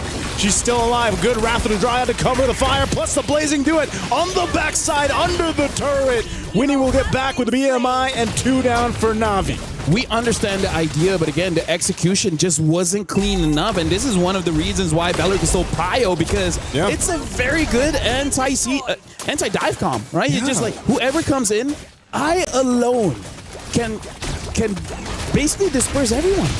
He's enough of a deterrent to stop things from happening. Half the time you see her just use the flicker, Wrath of the Dryad combo, and it stops things from even pursuing any further. It's just one of those things that just prevents any kind of action, because damn if you do, damn if you don't. If you don't attack me at all, we're just gonna take things for free. Yeah. But then if you come and attack us, you have a toll to pay, right? You're not gonna get out scot-free. Yep. And this is interesting too. Looking at the items, you see Sophia has the Genius Wand herself on the gourd. Yeah. And then that's actually what allows them, whether it's her, whether it's, you know, utilizing this Guinevere from Fa, they work in conjunction with each other. Look at this. Rain also looks like is going to go for the Sky Piercer. I think even she understands that they need some kind of miracle here. Yeah, they need something to happen. Again, Na'Vi, they've got to find themselves in this kind of space of surviving. Again, a spatial migration, even with the Revitalize, just gone in an instant. Murray, she's dealt with this now from game 1 to game 2, and it just seems like Galaxy Phoenix has her number. Lord's going to go ahead and charge in on that top turret, taking out the Holy Defense. Right now, Galaxy Phoenix is just, hey, we have one combo, right? Gwyn jumps in, and then the Gourd ult. Yeah. It's so simple. They've been executing it time and time again. As great as Sophia is, Fa has been relentless on this Guinevere. Like, the stat line is like 117. It seems like whatever, man. But look at this game. She's gonna make a name here in MWI, especially against Na'Vi. Yeah, I that's the thing, man. That's why I was asking. You know, that experience, that veterancy they got from competing in an MPL. Even if they didn't get the results that they wanted, I think that was enough to go ahead and give them this kind of confidence, this kind of synergy that we're seeing them execute just even here in this first series for Galaxy Phoenix. Like, they're playing as a team. They have that synergy. They have that call. And it's just, who's going to be able to go ahead and stop that momentum they built up in this portion? Whereas in Na'Vi, on the other hand, like you said, where are they going to be able to answer? Whether it's Fa, whether it's Lima, whether it's Sophia setting things up for them. There is like Galaxy Phoenix be like, all of those guys did this to us. Yeah. They keep using Gwyn, Gourd, Farsa, and now we're going to give it over to you. Which honestly, it might also be a different advantage where, you know, MPL Cambodia is like, you know what?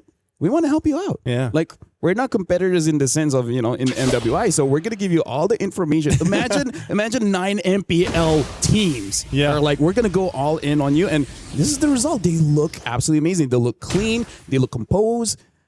This is They look like they know what they're doing. Yeah, this is the thing you mentioned, man. They were uncomfortable there in MPL, and now they've grown to this point where they're just, I mean, they are, to be fair, like, they are giving it to Na'Vi right now. they should be one of the teams for both Stream A and Stream B to look out for moving towards this competition. Hopefully we don't jinx them though. Right now, Galaxy Phoenix is 7,000 up, and Winnie is having a good time. If she dies after this, I apologize. Oh, look at this. Lima going in with the conceal play. They're just trying to set things up in the sandwich play once again. They're going to cut off not Ayanami. She's off from the team. There's the Wrath of the Dryad flicker combo. We see time and time again. Murray trying to get away, but even with the Avatar, the Guardian is not enough to escape with her life. As two fall, the top turret goes down as well. Galaxy Phoenix sees the win in sight. They're going to lock down on the base anyway, and they want to sweep Na'Vi, and they'll do just that.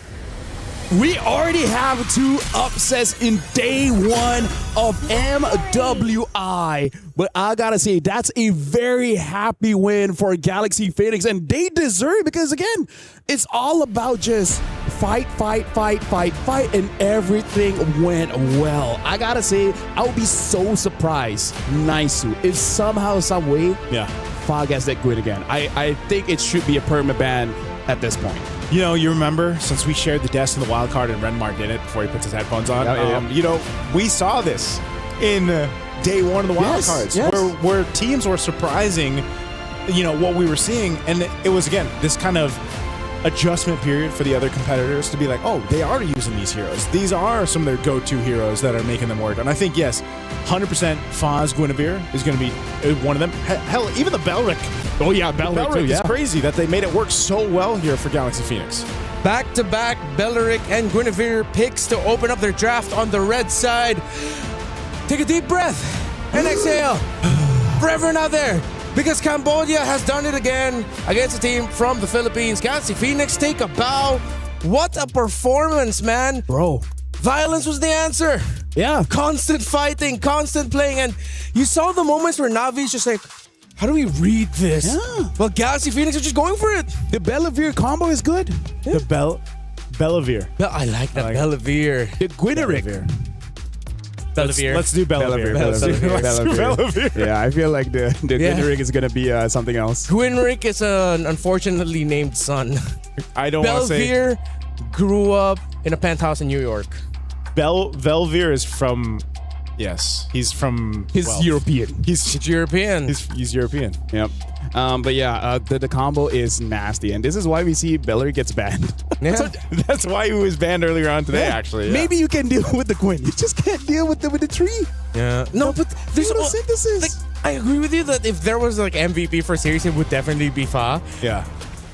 Not a lot of Guineveres can play like how Fa played today. Fa. It's calculated, but at the same time, it felt like you didn't feel any hesitation. Fa! Every single time she said, Fa! Because she knows she's not going to get punished. Yeah. She's Guinevere. She's beautiful, elegant, and slippery. And all she needed was a concentrated energy and brute force. Yeah.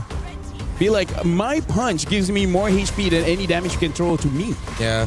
It really felt like we saw a team in the VPA just wanting to find their timing and overthink things, you know, take things into consideration, calculate. Well, Galaxy Phoenix has already done the math. Yep. During the time where Na'Vi are still trying to calculate. It was beautiful, honestly, to witness how Galaxy Phoenix played this game. Yeah. Free-flowing, it felt natural every time. Look at Lima just walking through on this Belric, utilizing the flicker at the right time, too. Mm-hmm. There was just such good timing. I think the main thing that stood out for me for Galaxy Phoenix was just, again, how in sync they were as a team. You see that a lot of the times, even in the highlights, the follow-throughs. Like, for example, if a kill can't be converted, well, there's someone to follow up, whether it's Ling, whether it's Lima, whether it's whoever, Sophia. They're just really good at covering each other's, sixes and everything else, keeping things in pace. Even when you had to disengage in the early game, again, game 1 and game 2, where Sophia almost died, they protected her. And so I think they just played really well as a team. See, that's why I'm glad you guys are the experts, because the only thing I have here in my notes is out-executing and playing faster. That's literally all I have to say about Galaxy Phoenix. They played better, they played faster than Na'Vi PH did. No, something that we can say is that our intro was accurate, Remar. We got the good games. We got it. Is that what you guys said? That's true, yeah. I wasn't here. It's okay. That's why we're here, is to let you know. You know, our intro is like, hey, we got the better games, and we definitely do. And why does it feel like we're fighting with the new bear? No, we're not fighting. For friendship. No, we're not. It's not fighting. You guys can share me. All right. Photosynthesis. Yeah. Stoicism. Stoicism. Yeah. Okay. No, yeah, I'm just trying to be stoic right now. Yeah, I really, if this is the meta that Moontown really wanted, which is just Is this what they all wanted? brawl, all fight. To be fair, I think they've been trying it for 2 years. I was gonna say, is this what they Yeah. wanted? To an extent. Are you not entertained? Is that what they wanted? No, I mean like MLBB has always been like the most fun to like cast and watch if it's like fast paced. Like if there's not like a lot of slow moments. And I think the way that they were able to do it here was just really good overall. It was fast. It was a lot of fights, but you could see that they weren't just like throwing stuff into the whiteboard to see if like what will stick. No, it's like you could see the thought process. Yeah, but now I really feel like Navi, after suffering this loss, Yeah. they gotta lock in because we gotta talk about the format as well. This is double elimination. You lose one, it's fine. It's okay. Yeah. Losing twice. Look at that. The key crusher is just there. Yeah. Yeah, and A few feet away. and I they don't know how are big feet he's. in a difficult group. So right now, waiting for them is I don't know who won in the previous ones. We'll just name out the teams in the group of Navi: Gen G, Foot, Vitality, Made in Brazil lost, Falcon Daisies, and Falcons Mena. Bro, that is tough competition. Just Vitality is I mean, like it's Yeah. almost like we have a huge thingy in front of Yeah. us that reminds us of Vitality. Yeah. That's actually that's true. I was like, the oh, yeah. Vitality booth is Yeah, right booth beside right in front of us. I may or may not have instantly bought a Vitality jacket earlier. Before we were even live today, this is how big of a fan he is. I think you could just show it and it's fine. No. Oh, no, No? I'm not allowed to yet. All right. But one day you'll see him wearing it. One day. Yeah. All right. Before we even live. Hey, it goes from one day to day one. Am I right? Day one or one day? Day one or one day. or day one? There you go. You One just day or switch. day one? You just switch things around. You just switch things Depends around. on the context. In my years of casting MLBB, it's surprising enough, it's through LaFell that I have learned the most life lessons. Yeah. You drop a lot of wisdom, man. I think a lot of our viewers too for MLBB have learned a lot of life lessons from you. I know they've shared their sentiments online. Yeah. Right? What is one life lesson you could share now to us? What is one life lesson that? Okay, you know what? Yeah. Since things are gonna happen anyways, embrace mistake. So, in the context of this last game, embrace it. You're like, yeah, you lost, but Navi why? needs to embrace the mistakes. It's like, yeah, we lost, but why? And what can we do to make this someone else's problem? Whose mistake? Whose mistake? I feel like the mistake is really just not being prepared against that Belleric as well as the Gwyn combo. Oh, mistake. Okay, yeah, okay. I was thinking mistake. So I'm asking you, like, who is mistake? Oh, like that's on me. That's on me. That was my mistake. But no, I agree. Have you eaten yet? I have. I have. I haven't. No, but yeah, I'm agree. Although the thing is, it feels like it was just like the Matilda and Barretts from the Twisted Minds game. Yeah. Where it's like, try to react to it as much as you want. If there's a team that like has a very clear idea of what they want to do, it's Yeah. like there's not much you can do to adjust to it in a best of 3. Oh yeah. Right? I guess it's all about the roam jungle combo now. Yeah. Is it just roam jungle? Like all the matches we've had today, yeah, roam jungle. Yeah, it was Ever Matilda since- Barretts. Yeah, Matilda Barretts. Even ever since wildcards, actually. Yeah, Belleric Gwyn. Wait, was it also the same during the MSC wildcards? Yeah, I mean, so we always had a mid trio kind of thing, right? Yeah. Now it's gotten to the point where even just the duo, right? Yeah. Like the mid, you can just switch out with anything. We used to say yeah, the that's mid. true, that's true, yeah. We used to say mid trio all the time. I don't even think it matters. Yeah. I think it's just the duo. I think the mid's been cut out. All right, so that's like another thing to add in our list of Or ideas. mid jungle and then roam doesn't matter. It's kind of like you just need 2 out of 3 and 2 then out you're of the good 3. enough. You don't need all 3. Yeah, you don't need to play for priority for all of the roles. It's just like two out of those is gonna be enough. While we discuss about the mysteries of life and philosophies, just like as the ancient Greeks did, we're gonna talk to a Spartan of a man in Leo on stage. Thank you, gentlemen. We are here at the stage with, of course, the roamer of Galaxy Phoenix. Congratulations, Lema. How do you feel about beating the 2024 MWI champions in Navi PH? Of course, we so happy right now. Feel so happy because we didn't expect the result, but we just try our best. Yeah. You did very well on your Belleric, and the Thank rest of you. your team looked flawless. I'd like to ask, how did you prepare as a team for MWI 2026 for Paris? For the preparation, maybe we just keep on trainings and try to spend our time together. So what we call the chemistry will go well. That's all. You have great chemistry, we can tell. Watching the games, you were rotating around the map very well. You swept Navi PH. Your next opponents in the next round of the group stage could be Falcons MENA or Falcon Daisies from MENA or for Myanmar. Who do you want to face? I would like to face Falcon Daisy because I have a friend there. Yes. Who's your Starsoy. friend? Starsoy. Starsoy. Jungler. Yes, the jungler one. Okay, if you have a message for Starsoy, if ever, for her next match, what do you want to say to Starsoy? Good luck, my friend. See you tomorrow. That's all. All right. Again, Lema, I'm sure there are a lot of fans from Cambodia watching right now. What's your message for all of the Cambodian fans and your new fans all around the world? First of all, I'd like to say my language, okay? Yes. អរគុណអ្នកទាំងអស់គ្នាដែលក្រុមតពួកខ្ញុំពីចម្ងាយពួកខ្ញុំនឹងខំប្រឹងធ្វើបានល្អជាងហ្នឹងហើយសង្ឃឹមថាអ្នកទាំងអស់គ្នានឹងបន្តការគាំទ្រ Yes. Akun Lema, once again, the roamer of Galaxy Phoenix, Lema, amazing Belleric. Congratulations on your sweep. You guys are watching MWI 2026. We're just opening up on the first day of the group stage. My name is Leo. When we come back, we'll have the boys back on decks to take care of the final match of the day on broadcast here on Stream B. We're going to quick break. Don't go anywhere. We'll be right back. You're watching Esports World Cup here live from Paris, France.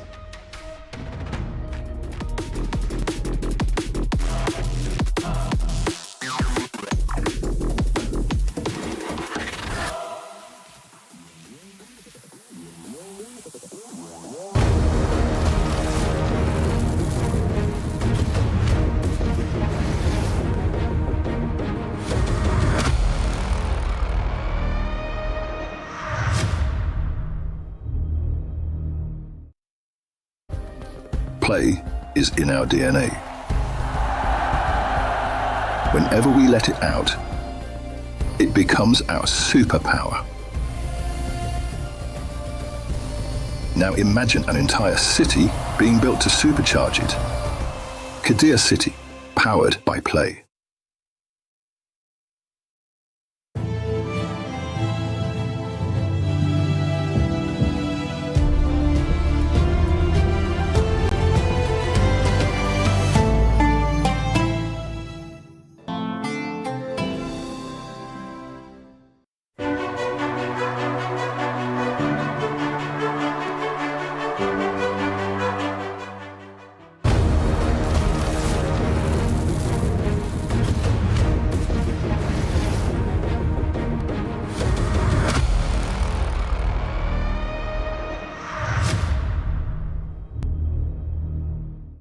We have had an interesting day of women's MLBB action. Surprising results, surprising picks, surprising that we've seen all sweeps today, but it's been a terrific day to open up MWI 2026 here at EWC. Live from Paris, it's Renmar, Lafell, and Naisu.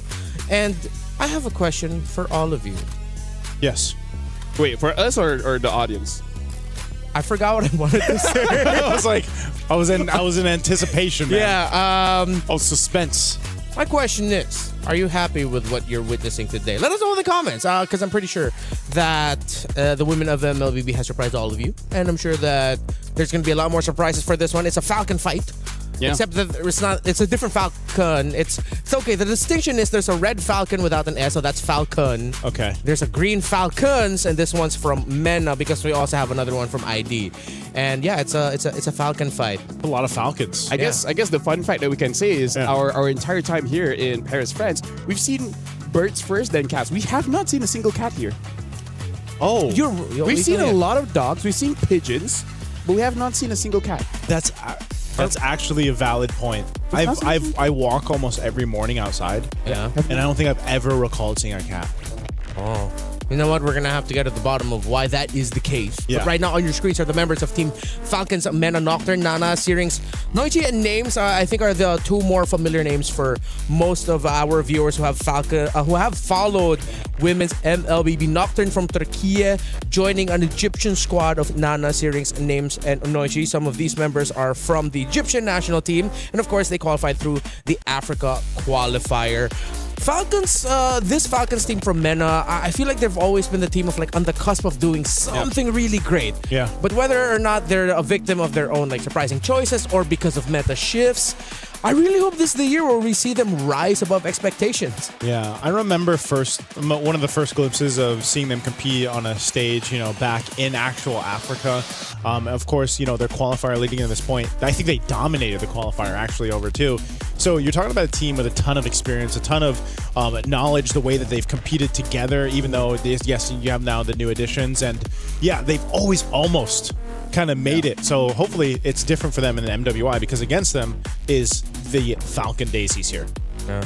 The members of Falcon Daisies, a little bit newer to me, so I'm excited to see them play. I believe Star Soul is just one of the few ones that really the ones that I can remember or has stuck with me memory-wise. But now I do not know a lot about them. I mean, like personally for me, like as an analyst, liking the drafts, I really want to see for both teams what's going to be the combo, right? The combo of the duo, either mid roam, jungle. It seems like roam is like one of the bigger parts that really activates a mid laner or a jungler. And right now, I kind of feel like for this one, I don't know, everything is up in the air. The only thing that I'm pretty confident on is the Belleric. The Belleric has to be the one you have to respect. And you know what's interesting is our last match. Thank you. What's more interesting than that, though, is both these ladies' teams, were sitting front row to the last match that we just watched. And, I'm sure they've taken note of the Guinevere-Belleric combination that has been wrecking things right now. And yeah, I think even looking at this, there isn't a ton of information, so far for our two teams here. So this one, more so up in the air, other than, of course, for Falcons MENA. But for Falcon Daisies, if I remember right too, Arya is Filipino, right? Like she's brought in. So this is again one of those cases where it's like this team with multinationals, multinationalities, and then you have this kind of mix of even play styles that comes with that. Can I just say one of the advantages that they were there watching is that even if there's no speakers, they can hear everything. We're pretty loud. Yes, it is. Really? I'm pretty sure the other games can hear us talk. They should be able to. Come watch MLBB. We're at this period game. It's only day one. We've got plenty of days. Well, for Stream B, I think we only have a few days, but we got plenty of days of MWI. Yeah, actually, for the viewers to understand like what the setup is like here right now in Paris, it's sort of like a huge convention hall. Huge. Where if you have like a ticket to MSC, not MSC, excuse me, for Esports World Cup. There you go. EWC. If you have like an Esports World Cup ticket, you can literally just hop from like stage to stage, see what's going on. And it's cool. Like I'm seeing a bunch of people who would pass by the MLBB. It's like, oh, what's this game? Oh, that's MLBB. Cool. Yeah. It's very nice. And we had the whole, I could hear it from over here, the whole band of Team Vitality. Yeah. Over on Stream. Yeah. That's the chant. I wonder what the results of Stream A has been. I haven't gotten a chance to look yet. Based off of the chanting, Did you get a chance to look? It's been quiet so far, so maybe Vitality already won. Like, I mean, the Vitality fans were pretty loud earlier, so maybe Did you sneak over there earlier, or no? I didn't. Oh, you didn't? Yeah. You've been here the whole time? I've been here the whole time. Who cares about Stream A? It's like, this is the place where it's popping. You go here.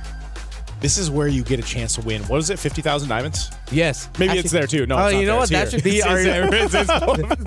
No. This is our marketing for Stream B. If you want a chance to win 50,000 diamonds, you watch Stream B. If you want to be a bear, there's a lot of steps, but watching this one is step one. Yeah. Hey, there's a lot of context that you can learn from Stream B. Yeah. If you just missed last match, a whole bunch of knowledge and wealth. I mean, like in terms of philosophy, there's actually a challenge to the philosophy of how competition is healthy. Because I think the eastern side of the world, they challenged that idea. What? Didn't Sun Tzu make Art of War? That's true. That's true. That's true. Yeah, but it was an Eastern philosopher that basically said that the inherent structure of a competition is inherently toxic. Where are you really doing it for self-improvement, or is it just you abusing your talents to make yourself feel good against inferior people? It's the reality of the world, like philosophers. It's been such a long time since the 1200s where. So I want you to wrap that and tie it to this matchup that we're about to watch. So between two falcons, right? Why are you fighting?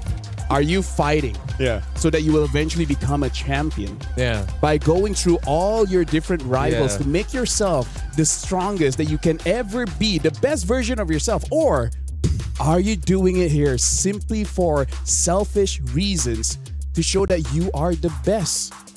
You don't care about the results. Here's my philosophy. If you want to be your best, $150,000 is pretty good way of being able to do that. That's true. Yeah. That $500,000 prize pool. Yeah, and that it's like it is not toxic to be of one. Speaking of, we even see that philosophy in football or in soccer. Blue Lock. You mean football? Football, yes, but football. you know, for the NA fans, a couple of heads just turned towards your way. Have you guys watched Blue Lock? No, I haven't. Yet. Okay, so it's basically a football anime where it's all about a bunch ego. of Brunos. It's all about not passing to your team, but you yourself get the goal. Shout out to Norway. Something just happened. Shout out to Norway. Yeah, Norway. Yeah, yeah, and I think so. See, it applies even in 2026. Yeah, and for this matchup specifically, you shouldn't pass on your chance to win by making sure that you don't hesitate. Just go for it. I feel like Galaxy Phoenix taught a lot of the teams here in MWI who get to watch their game something very important. Something that LaFell has been saying for a long time. What's that? Violence is good in MLBB. You don't hesitate. Half a second is such a long time. Yeah. It's weird because that's the nature of the meta right now. Yeah. Just fight. Yeah, as long as you don't. Well, okay, it can't just be like you're fighting for nothing. You have to be at least fighting for something. Yeah. Because everything the Galaxy Phoenix did in the last, they were fighting for something. Fighting for advantage, fighting for an objective, stealing away. Even just stealing away a camp meant it was a fight for them. Actually, it's just getting Marie. Actually, that's what they're fighting for. Yeah. It's like, why do we fight? Fighting for Mirai. I was like, okay, that's good enough. Right. That's good enough. If we're going to be following that line of thought from the previous series, then Nana from the side of Falcon's Mena and Falcon Daisy's Star Soy, who is a veteran already from the MWI field, I think they're going to be the ones that are going to be eyed out by the two teams. Yeah. You're going to have to protect your jungle. That I would not be so mad if both of them just decided to like hunker down and pick some tankle. Those tankle heroes. Hey, it's been a long day. You know, it's been a long day. It's been a long day. The difference between being 4 series in to he's 1 series in. Yeah. Tankle heroes. So tankle, the tank jungles. I wouldn't mind it. I wouldn't mind if they decided to just lean in on that idea, just so that they're safe. You know. I can't wait for tomorrow. I'm the desk host, and then by game 3, I make no sense. Yeah. To prepare, I'm gonna learn all the theories about light. Just watch what I did today, so you know what not to do. So what should be the prio bans now, right? I feel like that's part of the equation. I feel like Zushin is safe now. You can leave it open. I think after what I saw earlier, even if it's not Galaxy Phoenix, just ban the Gwyn. Or be ready be ready to deal with it, because it was the one that wasn't affected by the nerfs to Fredrin, Baksha, Akai. Gwyn is actually in a really good spot. Yeah, very good spot, It seems weird that it just happened to be the case, especially when those new skins came out. So is someone gonna pick up a Deeroth? Actually, he's the only one that's like hasn't existed. Yeah, Cho, Paquito, Guinevere. Yeah. So I'm like, where's the Dyroth, man? Wait, no. What was the original counter to Esmeralda all these times? Dyroth. That's why I almost wanted to say, he'd pop up in the draft, and then I was like, nah. No one is gonna do. No one's gonna pick up the Dyroth. Paquito consistently banned today. So is the Marcel. I think a lot of the initial trays have been playing around making sure teams don't get like the tank jungles. Freya, Hirara, Phovius are being fought for, but Guinevere, I think, needs some respect in her name. I wonder also if we're just going to see another version of blue side pick up Harara. Like just all the teams just want to give it that one game, you know? Let's just see if we can make the Harara work, because so far it's even back in wildcards, there was only 1 or 2 teams that actually found success with that. So I think we're seeing something similar for MWI. Because I feel like for all the assassin players, getting used to Harara is quite difficult, because a lot of the damaged junglers, they're break dancers. They go in and then they pop off. Hirara, she tangos, right? That's true. She takes time and she needs a good partner. So who's her partner? The Roam? Well, I mean, that's why we were talking about how important Roam in jungle is. Yeah. The only question is what is really the perfect one? Because honestly, I feel like no one has really figured that out just yet. The perfect partner for Harara. Exactly. Okay. Yeah. Belric. Belric is just everyone's friend. Because He's everyone's friend. Yeah. I miss the days when he was just a little crawling tree boy. I remember that. He was so cute back then. I remember that. He was a crawling tree. I'm trying to remember. The one where he The kind of old looked like a Belric? beetle. Yeah, like a beetle. Oh, yeah, that was yeah, so. Yeah, that's a showing our throwback. age. And his Yeah, for ultimate was sure. different, right? Yes. Or- That I actually can't remember his original ultimate anymore. I can't remember the original ultimate. Was it a heal? I think it's something like Uranus' current alt. I think it was like Seed of Life or something. Yeah, because I think actually now that I think about it, I think he healed himself and someone close to him, something like that. I could be wrong. Yeah, I could. Speaking of, I remember Uranus having a suppression alt. Did he? Oh, Yeah, he that's did. way back. That's way back. That's way back. That's a throwback right there. That's a throwback. I remember a time back in my day. Wait, I already said this to you. Lolita can stop turret shots with her shield. Yeah, that I remember. Yeah, when she first came on. So for this one, yeah, I don't know what is gonna be the perfect counter. All right, okay. Well, Oh, look at that. maybe controversial question.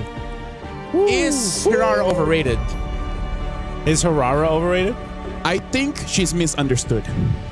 Oh, wow, that is a good way to put it. I you very would much. agree. I would agree with Thank that. you very much. Harara Is misunderstood. Wait, okay, for you, why is she misunderstood? I feel like everyone is at the door of understanding Hirara, where they have you have a split crowd where one says Hirara needs to be aggressive by level 3. And then you have another crowd that says Hirara only becomes active when like those neutral fights where your focus is on somewhere else, and then she just goes in and dances and kind of be like an EXP. You're just a disruptor. Yeah. Right? yeah. So we have two different schools of thoughts, yeah.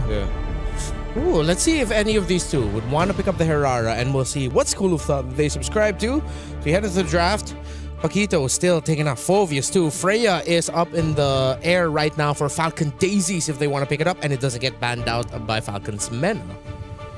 Okay, there's a Matilda. I actually almost expected Falcon's Men to pick up the Matilda. Yeah. Like to be one of those teams that go through that because they have, just like we saw from the wild cards, the men's team over there, they made that Matilda, the Matilda Barretts work really well. No Atlas today, by the way. So that's pretty interesting. We've seen bans for sure. But we haven't really seen picks so far. I think Atlas picked up one and it just did not work. Yeah. Which, by the way, I talked about with Remar, something that teams are trying out in scrims is actually fight the Atlas with the Rafaela, where your speed up can run away from the engage, and then you have your first ability to slow him down. And if he conceals, you got the first ability to cancel that. Because then once he's like caught, then it's like he's like pretty much dead. Like, he's like you're just standing there waiting for your perfect match while you're taking free hits. And after you use that second skill, it's not like you can get away unless you burn the flicker. Yeah. Right? So as we expected, it's the Freya rushed. The Phovius and Akai really just felt like it was an obvious pick that they were just going to go for the Freya to make sure it's safe. Most likely still going to go into the EXP, or is it going to be just an Esmeralda? Yeah, Esmeralda tree. And then, do they want to go for a tanked jungle here? Because we still have the box, I'm not so sure how worth the Fredrin is right now. I'm actually quite surprised we don't see too much Eves. We see Eves, but not super prio. Yeah. Maybe just because they have the idea that Eve is perfect against tank jungle, so don't show it up too early, and there goes the Harara. Okay, so my theory of teams wanting to go ahead and give it a test, give it a whirl, is staying true, at least from series to series so far. This time we'll see it in the hands of Team Falcon's Mena, trying to make it work, and also the Esmeralda over here. So I'm wondering, again, what do you pair up with it so that you have the best chance of success for the Harara to work? Because, right there, it's open. Belric and the Kimmy goes to Falcon Daisies. I'm kind of glad that we are at a point where we're kind of scared of Belric. Yeah. Right? Yeah. Because he's never truly been a part of the meta. Yeah, he's never been a threat. At most, a niche counter. Yeah. Niche counter or just very select teams who's like, okay, we're willing to play. And the last time I remembered that was the day when he was still a little beetle boy. Yeah. Before he grew up into the tree. So it's good to see. Oh, a Hylos pickup. This is very interesting.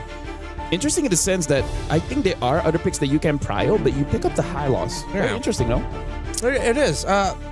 what are they trying to supplement? It seems like it's more they're trying to set up for something. Because if you're thinking that the stun is just to delay the Freya just a little bit, it's too much for one hero. You're gonna be taking a lot of damage in the mid from the Kimmy and the Belleric being there. So I think Falcon should not overlook a Lilia potentially getting picked up by Falcon's mana. Can we entertain the idea that maybe this is a pairing for Hirara where you need a front line that consistently slows the enemy so that Hirara can go in and out pretty safe? Yeah. Like considering the S-Mess. Maybe. Yeah, we'll see, right? Maybe it doesn't work. Maybe it does work.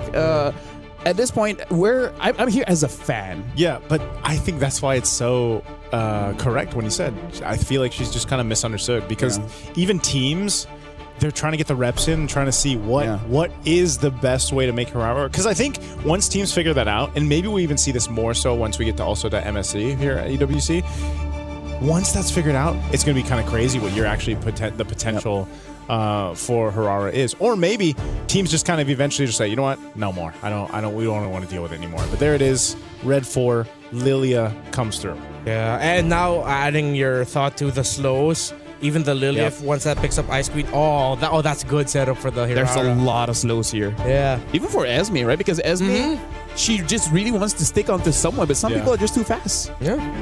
So does that mean that you want to... finally get to see a Link today. Okay. Oh, we can't even hear the cheers. Yeah, we like the Link too. Yes, sir. Oh, it's nice to have an audience. Yeah. Oh, wait. And our audience are all experts. A CC. Haven't seen the CC for a while. So, Chotomate. Yeah, I'm trying to think because of the Belleric. It makes which one is the gold? Is it the CC or the Freya? I think it. Well, that's the question, right? I think it's both gonna be. Unless they end up switching. Yeah, they both can be. I think in lane Freya does a little bit better against Esmeralda. CC sometimes you're just like stuck there, like, oh, okay, you're shielded. I'll use my blitz. Oh, it's like you're just hitting a shield over and over again, while the Freya can constantly damage. I'm trying to think like. What can they pick in gold? This is always the tough part of Moskov? Oh wait, with the Ling, the knockback, that would be good. Yeah. That's a good pickup. And against the Freya as well. Yeah. Right? Unless they go for something really funny like an Obsidian, but no, with the Bella or Bruno. Just go Moskov. Clint. Huh. I see the idea, but it's not without its risks. Yeah. Right? You try to kill them first. Yeah. But if you don't kill them first, they're gonna kill you. That's the philosophy in life. Kill them first, if not in MLBB. In MLBB. In MLBB. Yeah. Sometimes the best defense is amazing offense. Quick reminder for all y'all. Get checked for paranoia. Nice too, LaFell. Let's go. So, thank you very much, Remar. Yes, my name is LaFell. Alongside with Nice. I think the biggest question mark is really going to be on this Ling. The Ling. I feel like Ling, 2 items is going to be pretty strong. The only question is, what is that second item, right? I feel like Berserker will be the first. Yeah. And it's either the Windtalker or the Haas Claw. I've seen some people experiment with the Sky Piercer, but I think teams will try to stay off that. Like, was his buff good enough? I've gone up against some Lings when we flew back to our own countries. Yeah. It looked kind of nasty. But now, ladies and gentlemen, we are jumping into the game in the Land of Dawn. We got to see Starsoy on this Ling. Can she make it work against the Hirara being used by Nana? And then we go for a pause. All right. We're going to have to wait a little bit longer. You know? But yeah, I think, looking at the emblems too. Fatal for the Ling just to have more crits. A little more, the crit. Which honestly, it's less about the Ling buff and more about the Berserker Fury buff. Now that's nasty. Yeah. You have physical damage, you have crit chance, you have crit damage increase, and then you have true damage whenever you crit. That's quite a lot of on-hit bursts. So this is going to answer the question too. If you're stalled out early on an assassin jungle, right? Yeah. How punishing exactly is that? Because now that you have two assassins against each other. Yeah.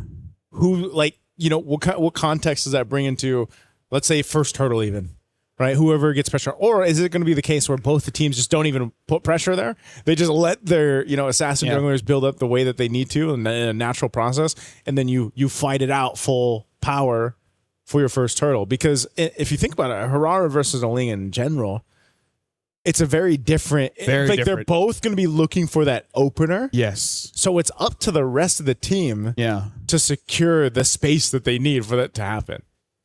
if I was a coach, the thing that I would do is do what Phoenix did just now, which is select one target and then keep that target down indefinitely. And with that, you have more jungle control. So instead of taking down the jungler directly, you just take their farm away. And that's just going to be enough, especially if you're the Ling, because you can take their farm and then immediately go back to your own jungle. And then that snowball is just going to be too much for anyone to really deal with. Yeah, so who is the main... Who was there? The Hylos. The Hylos, yeah. If you kill the Hylos enough, they have no forward momentum. Yeah. That's the unfortunate life of a roam, wait. It's Ling against a Lilia. Lilia does not have a lot of HP. Yeah. The Ling needs no items to take down a Lilia. Yeah. As soon as you hit level 4, you're maybe even before. Yeah. You know how many times we've seen almost a first blood happen in the first minute? Yep. But let's jump back into the game. This is what we were talking about. We'll see exactly what happens here. But yeah, the Lilia with the Hylos. You have across from them the Belric and the Kimmy. So one thing's for sure, no one goes down in that first minute. They just go to the default, secure what they need to. It looks like that's going to be orange start for Starsoy. Yeah, let me just say, Naisu, as roamers, we can kind of tell how the team is going to play based on the boots that they buy. Because after the buff of Conceal, basically everyone went Conceal, right? Yeah. But look at the Hylos. He actually went for Encourage. So I feel like Falcons Mena, they're going to be more reactive and kiting back instead of being super proactive in their fights. That's a very interesting choice. We haven't seen Encourage for a while. It's basically been all Conceal. It's funny because I just, I actually prefer Encourage. Yeah. But I just know Conceal is the way to go. Yeah. Especially because, at this level of play, that's exactly what you need to be able to do. You need to pop that Conceal, kind of surprise the enemy or opposing team with it. But yeah, this could be a change of pace anyway to go ahead and start into this game one. You can see exactly what we were talking about too, where both junglers are pretty much unbothered in the early minutes of the game. So this leads into that first turtle, right? First objective. They both got the level 4s that they needed. This is pretty much as easy as it gets for jungler pathing into your first objective take. Looks like it's a ladies' tree where they're just like, you don't bother me, I don't bother you. We'll just get whatever's free. Ladies' agreement. So, gentlemen's agreement, ladies' treaty. Ladies' treaty. I like that. Yeah. First turtle, fight for the space here. Nucci holding up that front side. She's still got the revitalize, so they've got plenty of time to go ahead and deal with this. Half health on the turtle right now. Kiko joining the fight too. I think they just want to fight it out. Valkyrie's set going to be used. She jumps on in. They're crashing down. Nucci going to be first. Double for Kiko. Name's now joining the fight. She's going to go for it too, but she gets catered down on here right under the turtle. And Names goes down. 3 kills for Falcon Daisies here, plus the turtle. It's unfortunate because Names had her flicker. Yeah. And I really don't think Names should have been there in the first place. They maybe just stayed in the gold lane. Exactly. You're a Clint, and it's against a Freya. So I really feel like Falcons Mena, they dropped the ball there. Like they try to fight fire with fire, but your fire is like a... It's not there yet. It's an ember at this point. It's from a lighter. Yeah, it's an ember. It's just this. Exactly. It's not a flame yet. Not a full force flame. It's a Charmander against a Charizard. Oh, that's what it feels like. At this point too, in this kind of composition that Team Falcons Mena has, it's one of those ones, like I said, if you are to delay this Harara, you might be in a bad position, and you can see them. They're staying bunched up together. I think they just want to try to get a kill and convert. Wrath of the Dragon going to be used. Oh, Attraction Pulse too in there. Starsoy joining the fight. Tempest Blaze already going to be used. Looking to pick up a kill on Nucci, but they will be able to escape. But you're already seeing the potential here. Yep, you can see how Ling just, I think 2 hits almost took down Syrinx, but yeah, it's a good thing that she was able to get out of there with the black shoes. And now looking at the goal difference here, it's not much just yet, but look at Freya being almost like 800 gold ahead of Names. That's trouble for everyone from Falcons Mena. Yeah, this is one of those things again where, right now it doesn't look like too much, a bit of a lead for Falcon Daisies, but this has started the momentum that they need. With this kind of lineup that's built to snowball, especially with Ling. Remember, when Ling was a menace, before he completely fell off the face of the world. I remember MSC 24. Yeah. Like, the snowball potential for him is what's so scary. Now, after the bit of a buff that he's had, we're going to see if it actually works out. There's Berserker's Fury, like you mentioned.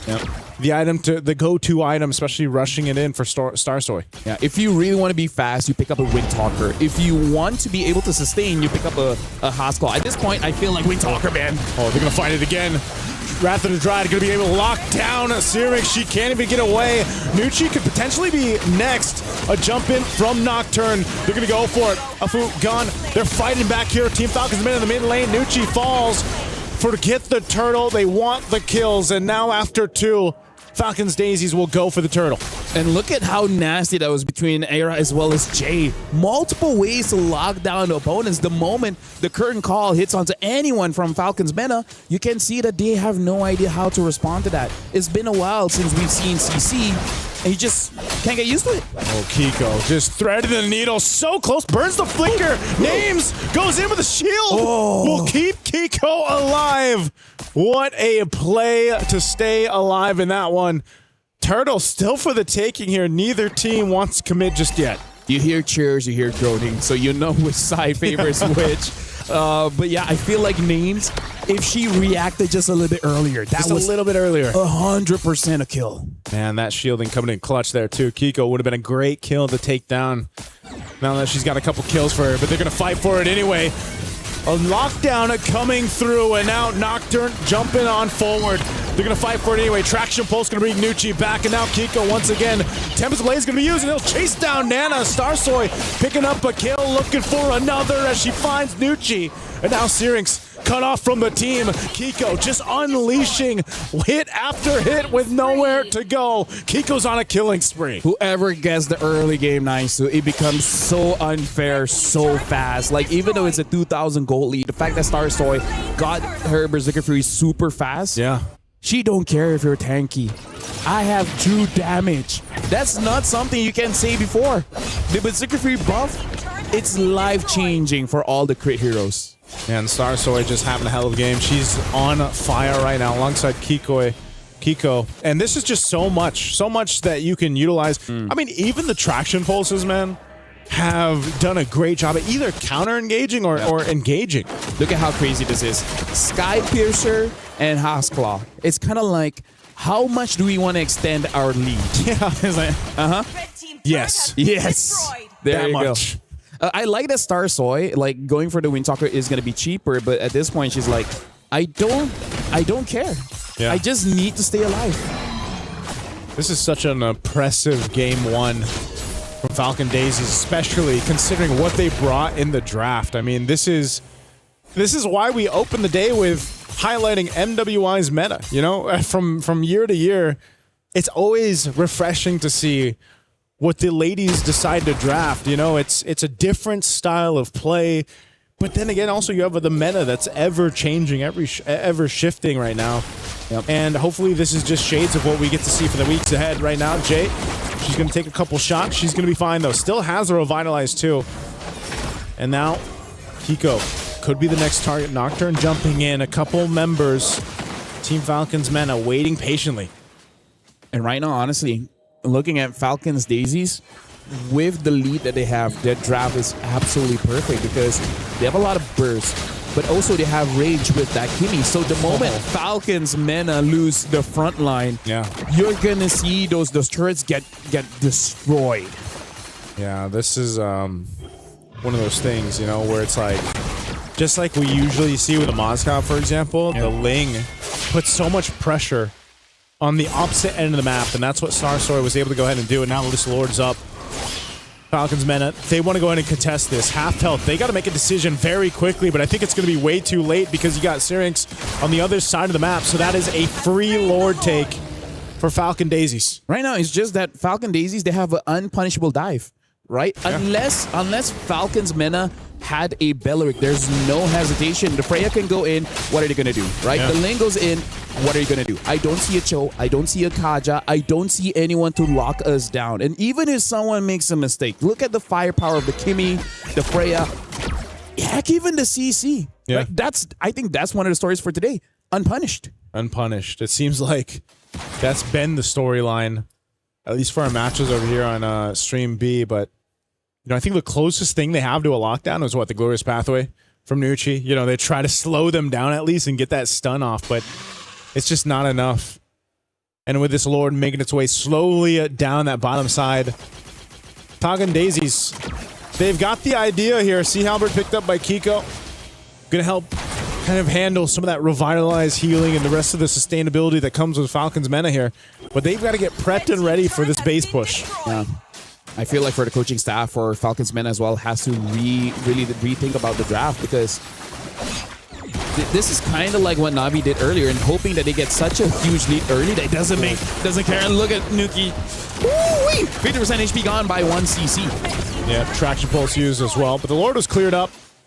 Still just trying to get that Holy Defense Shield. Top one's going to pop as well. Good push there from Starsoy. Falcons Mena have to figure something out here as they're trying to hold on desperately. The last bit of turrets that they have.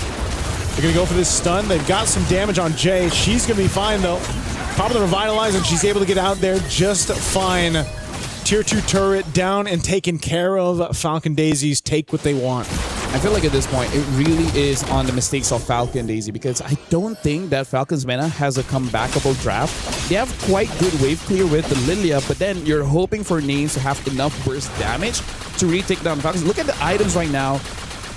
It's not looking good. Endless battle into the Malefic Gun, and that's part of the reason why Clint really needs a very good early game. Your items are just expensive, which I really feel like that's the biggest mistake that Falcons Mena did, was the fact that Names tried to join Turtle 1 against a Freya, against a Ling, against a Kimmy.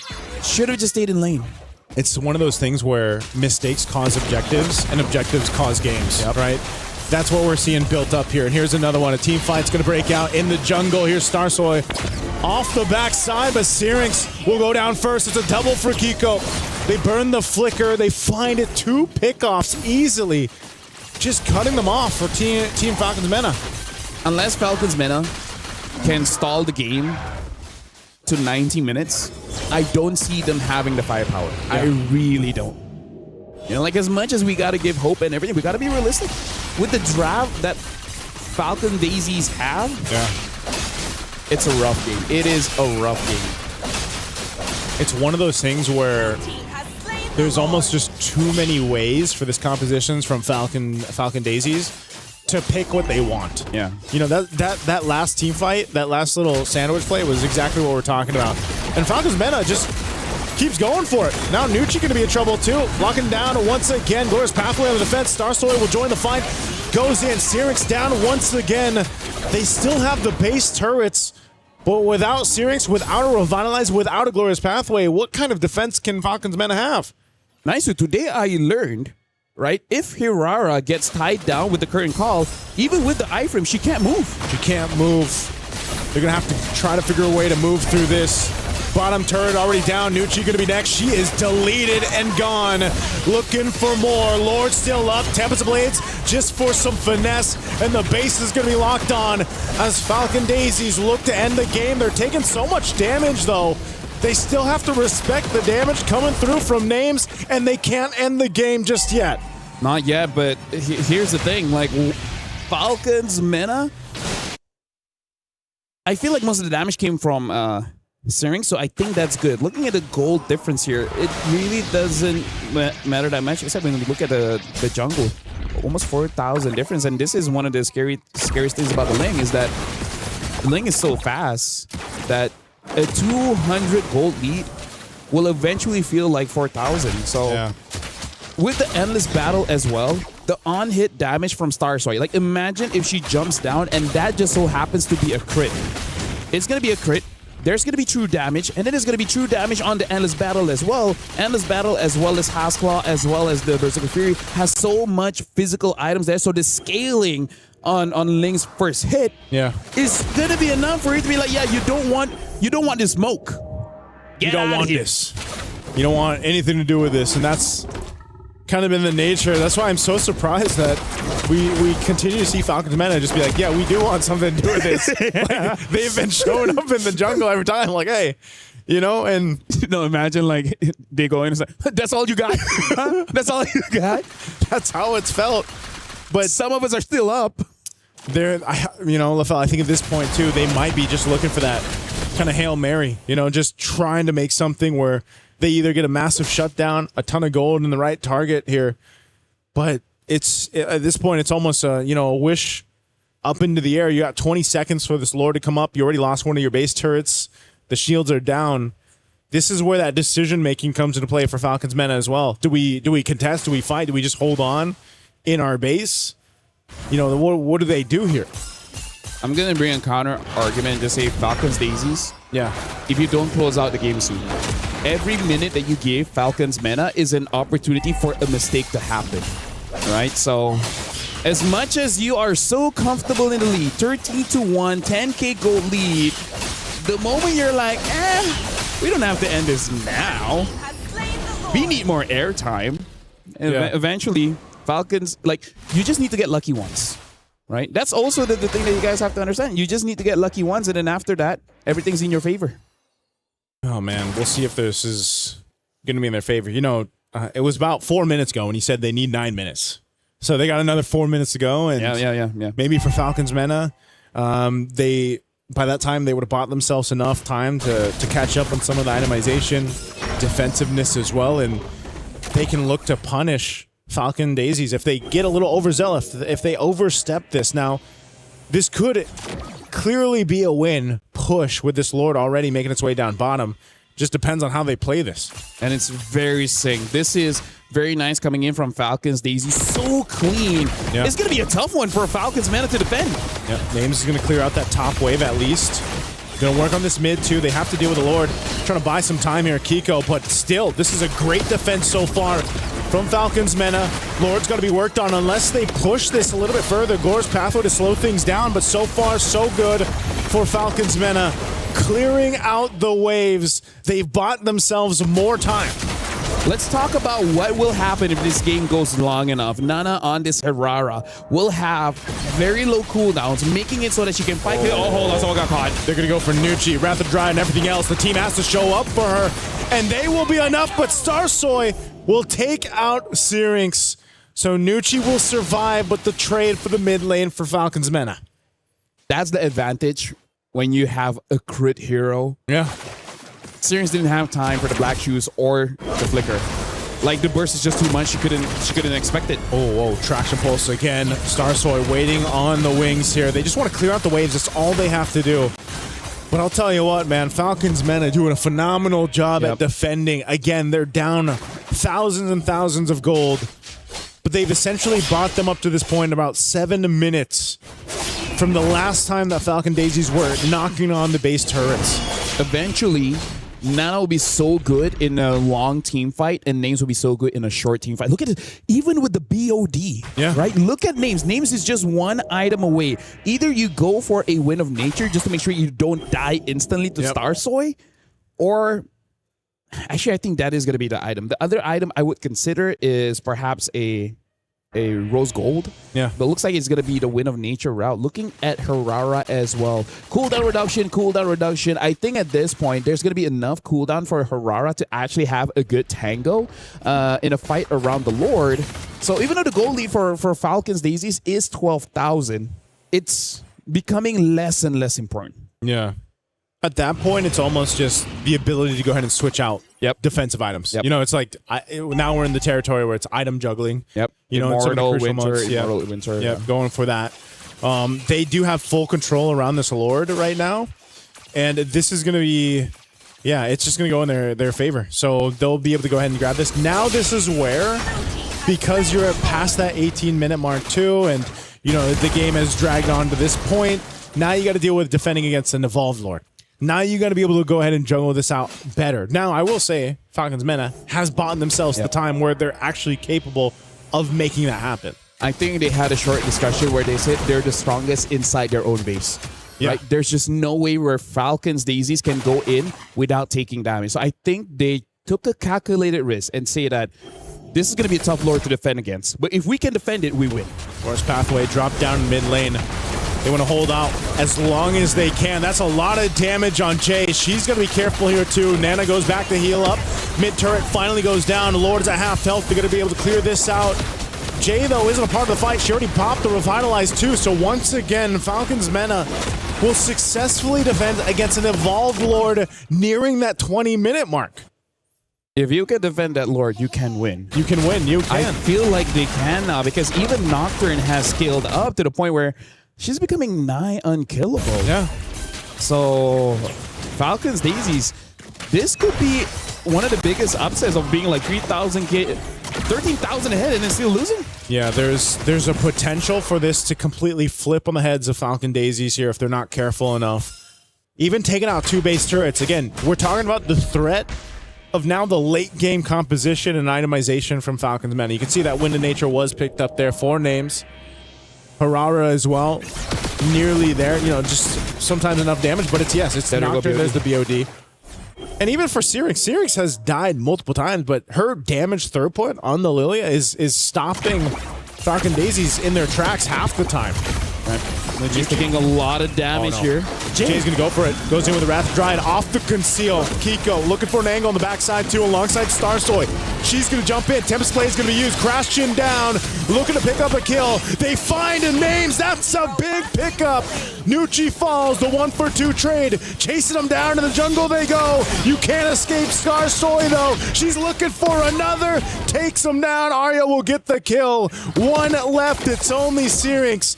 As Falcon Daisies, they don't have a wave pushing in just yet. Mid lane will be able to follow. And Syrinx, she wants to clear this out and delay it, but she's pushed off. Black Shoes already, and that's game 1 in 21 minutes. Going over to Falcon Daisies. Congratulations to Falcon Daisies.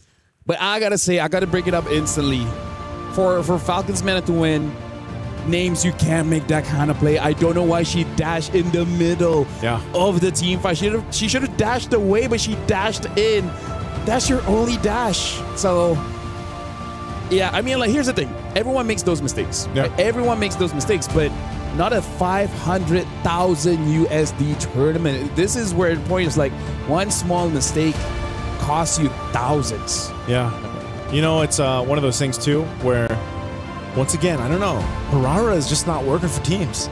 But I do want to say props to Falcons Mena being down as much as they were and staying in for as long as they did. Agreed. You called it out. They needed about 9 minutes. They got about 10, into that game. And they extended it. They fought hard. But yes, some of those mistakes, like I said, mistakes lead to objectives. Objectives lead to games. And that was the case throughout this game 1 for them. And now I'm bringing in...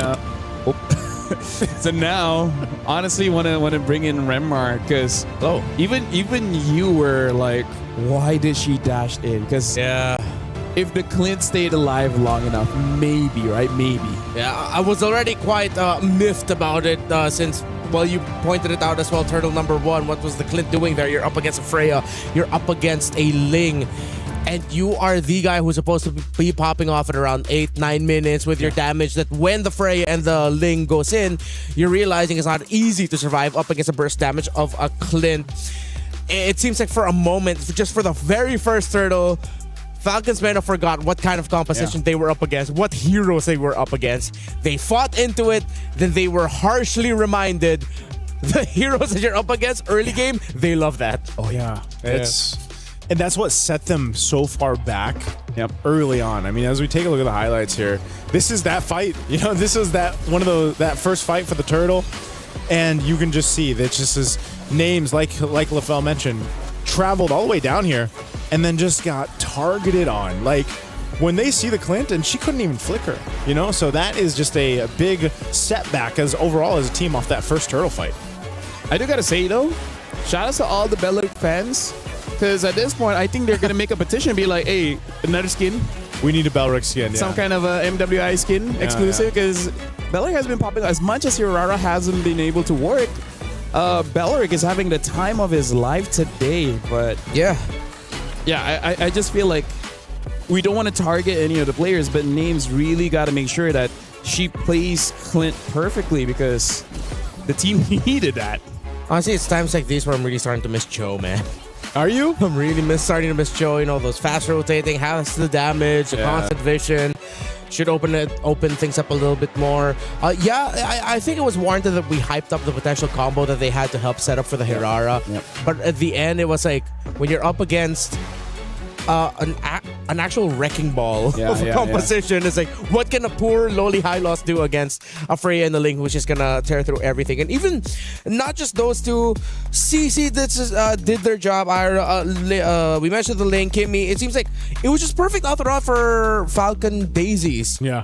You know what I would call this draft? What would you call this draft? The debt collector. The debt? Debt collector, yeah. Debt collector? They're relentless. They keep on chasing it, and it's like, what are you going to do about it, right? Yeah. The Freya and the Ling, that's it. And it's just like, there's no way for you to run. It's nice to see the Ling work. Yeah, the way that Star Soy was able to make it work, because she just did a great job. But yeah, Kiko, I mean, all of them.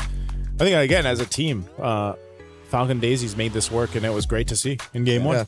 And I'm very happy, of course, for the members of Falcon Daisies. Specifically, well, Ira, Afo, Jay, and Kiko, specifically the members from Myanmar, because they have been grinding out, trying to make it into MWI for the past 2 installments, but they always just fell short. They were either stuck at 5th to 8th or 3rd to 4th. This is them finally making it to the stage, and it's so good to see that they started off their campaign this year with a dominant win against an experienced team, against a team like Falcons Mena, who has danced in this hall for multiple years. Hasn't that been the case today so far? Yeah, that's and true. then day one, where it's like, you know, you have these teams with this amount of experience, this veterancy, and then you have some surprises too of where teams are taking them down. Can I just say, experience can be your biggest enemy. That's true. When you have to unlearn and learn new things. Yeah. Right? And every year or every season, we always have to unlearn and learn new things when we enter Rhino Day. And if you want, there are exclusive, brand new interactive effects for our Rhino Day now available. Check it out and join the celebration. You have these unique emotes that you can use. Go ahead, do that. Happy Rhino. Well, Rhino Day has passed, but I am very happy that they have finally started calling it Rhino Day. When did that happen? Like, when did people start calling it Rhino Day? I don't know. I've always just said Happy Rhino Day. Really? Yeah. Can we go to a short break? Sure. Let's go to a short break. We'll be right back in just a bit.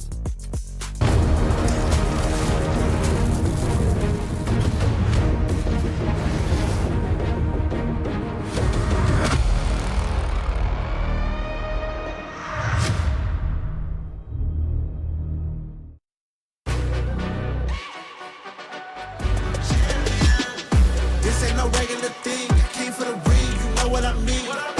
You see my name in the lights, better get right, I'm champion.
The human body was built to move, not trapped at a desk in one singular posture for 12 hours a day. It's time your chair evolved. This is Secret Lab Titan Evo. Ergonomically engineered for you, gamers, hybrid workers, artists, backing your every move.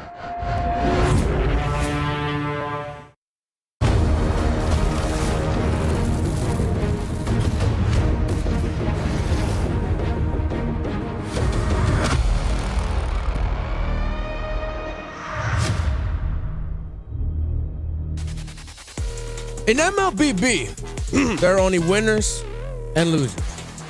In game number 1, the winner was Falcon Daisies, and they did so in emphatic fashion, dominating an experienced team in Falcons Mena. But I'm pretty sure you can see on the screens right now, the members of Falcons Mena, they're not letting it get to their head. Yeah. They're laughing, they're enjoying. That's what matters, having fun. Actually, it's nice that he brought up the MLBB. There's only winners and losers. I feel like in my career, we had base races, and we legit don't know which one broke first. I think I experienced that one time in international. Yeah, it was one of the most hyped things because they literally broke at the same time. So you couldn't. You're just waiting to see where the camera goes. We just waited for Moonton in production to confirm to us which one broke first. Cool. That's like one of those things where it's like you got to take a timeout and like, got to review the gameplay. Yeah. You know, timeout. I mean, I guess the screen would tell you who won, but no, not even. Like you'd have to wait. I mean, I'm pretty sure it's like back end. Like, oh, which camera do we cut to show the victor? Because like, hard to tell. Well, imagine how crazy it would be if you brought up that story and game number 2 ends like that. No, God, if that happens, there's no. That's the caster's either curse or bless. Caster's manifestation. Caster's scripting. Yeah. Yeah. Hey, we would be amazing script writers. We would. Yeah. Caster's. The only problem with us is that it will maybe not be approved. if approval already takes a while, imagine if it was the casters. Really? This is why we're in front of the camera and not the people thinking the more important things behind the scenes. That's why we don't ask for approval. Yeah. If we know it's gonna get rejected, why ask for it? What's that saying? It's better to ask for forgiveness than permission. There you go. There it is. Another life lesson. Hey, you guys are learning quite a lot. You guys want to send some gifts over? But I feel like the life lessons I'm sharing are not that great. Yeah, I don't know. I mean, it depends. Depends on how you look at it. I learned a lot from you watching MLBH. Really? Yeah. Oh, I appreciate that, man. Thank you. I learned a lot from you when you're on the BM broadcast in MPLA. You know what's funny? I'm not on the BM. Wait, no, don't you show up at the BM broadcast sometimes? Not anymore, no. For this season, I've been there once or twice. Yeah, exactly. That one or 2 times. I've never watched that. Hey, you know what? I appreciate the honesty, man. Damn it up. I'm like, I'm going to see him eventually. Well, Falcons Mena is going to be the first pick, as well as Falcon Daisy will be the second one. Belleric gets banned. The respect well deserved. Respect. I think we've set a precedence now of like, Belleric, no thank you. Maybe Belleric's a counter to Hirara. Did we ever consider that? He could be. It helps with the, like, even if she iframes, technically, I think she's still in the Wrath of the Dryad, depending on where she goes through. Or when she comes out, she's like immediately taunted. Yeah. And it might be just a blue side ban now, man. Oh, this is such a 2021 pick. Esmeralda Rush blue side first pick. Where you just know, okay, that's going to be a Uranus in the XP lane. Yeah. It's one of those things. Crazy the thing, not a lot of the players have been here since 2021. One of the only ones here is Jin Chao. Yeah. Yeah. She started her career in 2021 and she's still here in 2026. Good for her. Actually, majority of like not all of the Vitality players. Yeah. A lot of them are very experienced, but like not going back as far back as that. Look whose turn it is to run the Hirara. Hey, no, Belleric, am I right? Yeah. Oh, yeah? If they lose. If they win, it's the theory is solved. That Belleric is the counter. Belleric is the counter. Yeah. Wait, but are they really going to pick Hirara with Guinevere still open? Oh, that's right. Well, what if they just don't pick it up?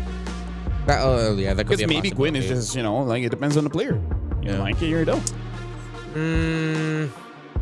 I think Dive would be good. I wouldn't mind the Claude, seeing that Gord on the other side. You don't have to worry about the Belleric. I kind of wish we see more early Yuzongs. Yeah. There's not too much counter to him. And even if there is, you can just find a way to play right. I did not expect this, Remar. I gotta say, I did not expect an early Hylos and a Moskov. What are they? It's like, what are they trying to solve here?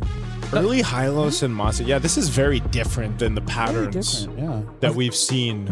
Are they gonna open up the map or what are they fighting for? This could be the Hylos could be a supplement to.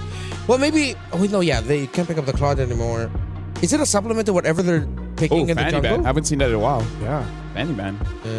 Totally forgot about that one. So, yeah, I really...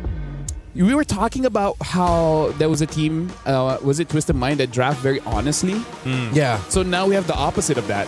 Yeah. This is a very deceiving draft. For Falcons meta? Yeah. It's it's funny that it's a very deceptive draft with very honest picks. Yep. Actually, yeah. It's like, it's like now you're overthinking, and I can't help but overthink. For me, like if I was a coach, I'm like, you're setting something up, aren't you? Yeah, Like, Like there's something here. there must be something I'm not seeing here. Like what? Somehow I lost EXP and then it's me jungle? This is like a trust issues thing, like Yeah. a trust issues draft, where you're not 100% sure. That's another theme for today. Trust issues. Trust issues, yeah, Trust trust issues, issues. That Suyo band, so really honing in on the jungle options here, yeah. Why? What's up? Are they just gonna front the back? Is it just then gonna be a Fred Kimmy here for mana? But then they're up against a Gordon. You don't see the gold, and carry is still open. I'm just gonna say with this kind of opener, I don't know how to finish the draft. Yeah, actually now with the carry ban out, I'm leaning towards the Fred Kimmy. The Fred Kimmy? Yeah. Yeah, I can see the Fred Kimmy working. But then you're really relying on either just your durability in the team fights and then playing for the Mozgov. Yeah. Actually, maybe it's better to go for Baxia Kimi so that you don't have to rush the glowing one and go straight for Sky Piercer. Or what about the Juice? Actually, yeah. I think the Baxia's utility is still something that we should respect. The clear is still very slow, but you know the anti-heal is very nice to have. Yeah. To be fair to Falcon Daisies, they're reading into the potential of a utility jungle with a CC pick. Yeah. What about Juice and Fred? I'm worried not enough damage. Yeah. Unless they somehow miraculously rush Sky Piercer on that Juice after Which I you guess get the can. gem. Yeah. But that's like that's such a demanding. Yeah, that's very thing. demanding. Yeah, I'm with you on that one. You're just telling Cyrix, hey Cyrix, can you get like 3-4 kills early on? Yeah. Could you like do everything? You could do everything for us. Crowd control, damage, and looking good while doing it. Yeah. I like the discussion that we saw there, a glimpse of it from Team Falcons Meta, because I think the last 2 picks are so. Wait, hold on. This is important Akai Rome, right? Yeah. It registered in my head. It does a Harara. Okay, Yisishing is picked up as well. Kadena. Dude, that's a flavor, nice. I thought they'd go like. And Hanabi. Then the Hanabi? So we saw Hanabi 1 earlier today. Yeah. I've never thought I would ever hear someone say Hanabi 1 with the split push. Yeah. Yep. With the back door. Quinn with the moves. Yeah. That is only something that would happen to us in our ranked games.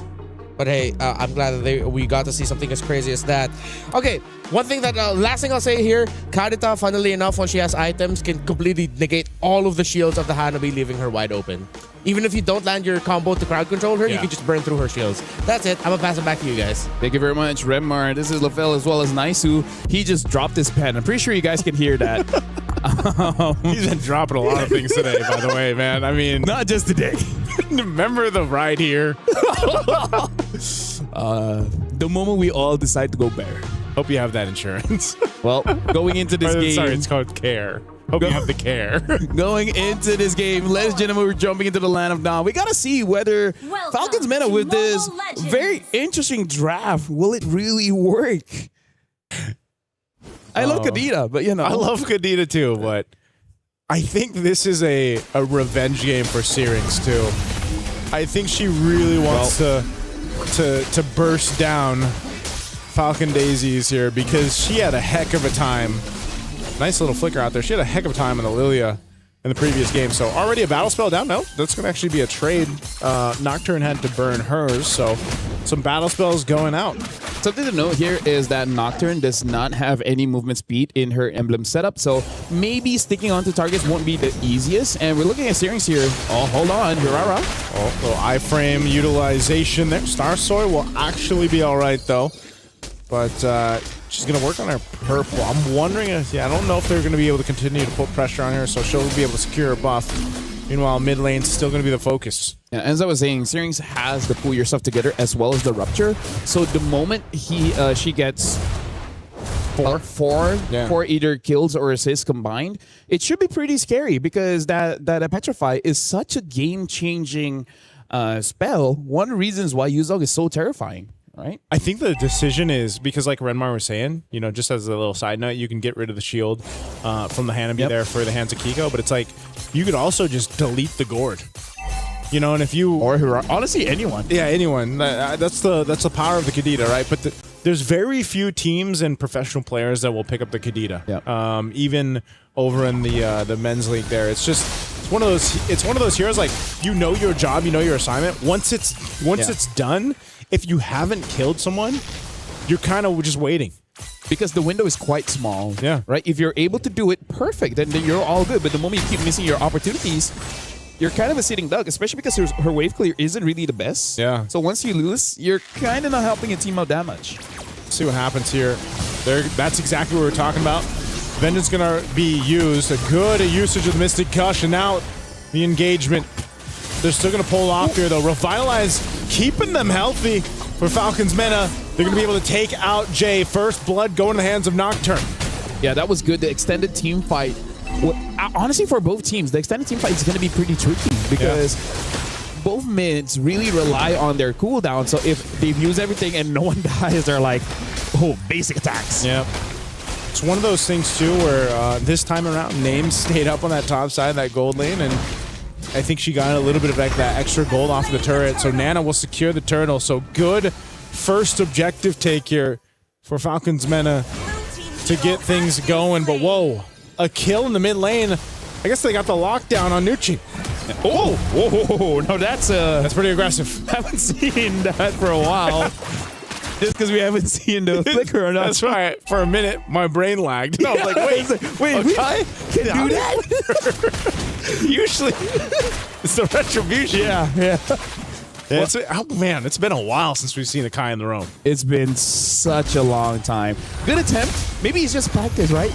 Like, I will fail now, but trust me, when the Lord comes up, it will be the best flicker ult you've ever seen. Not how many heavy spins you do. It's about the one that counts.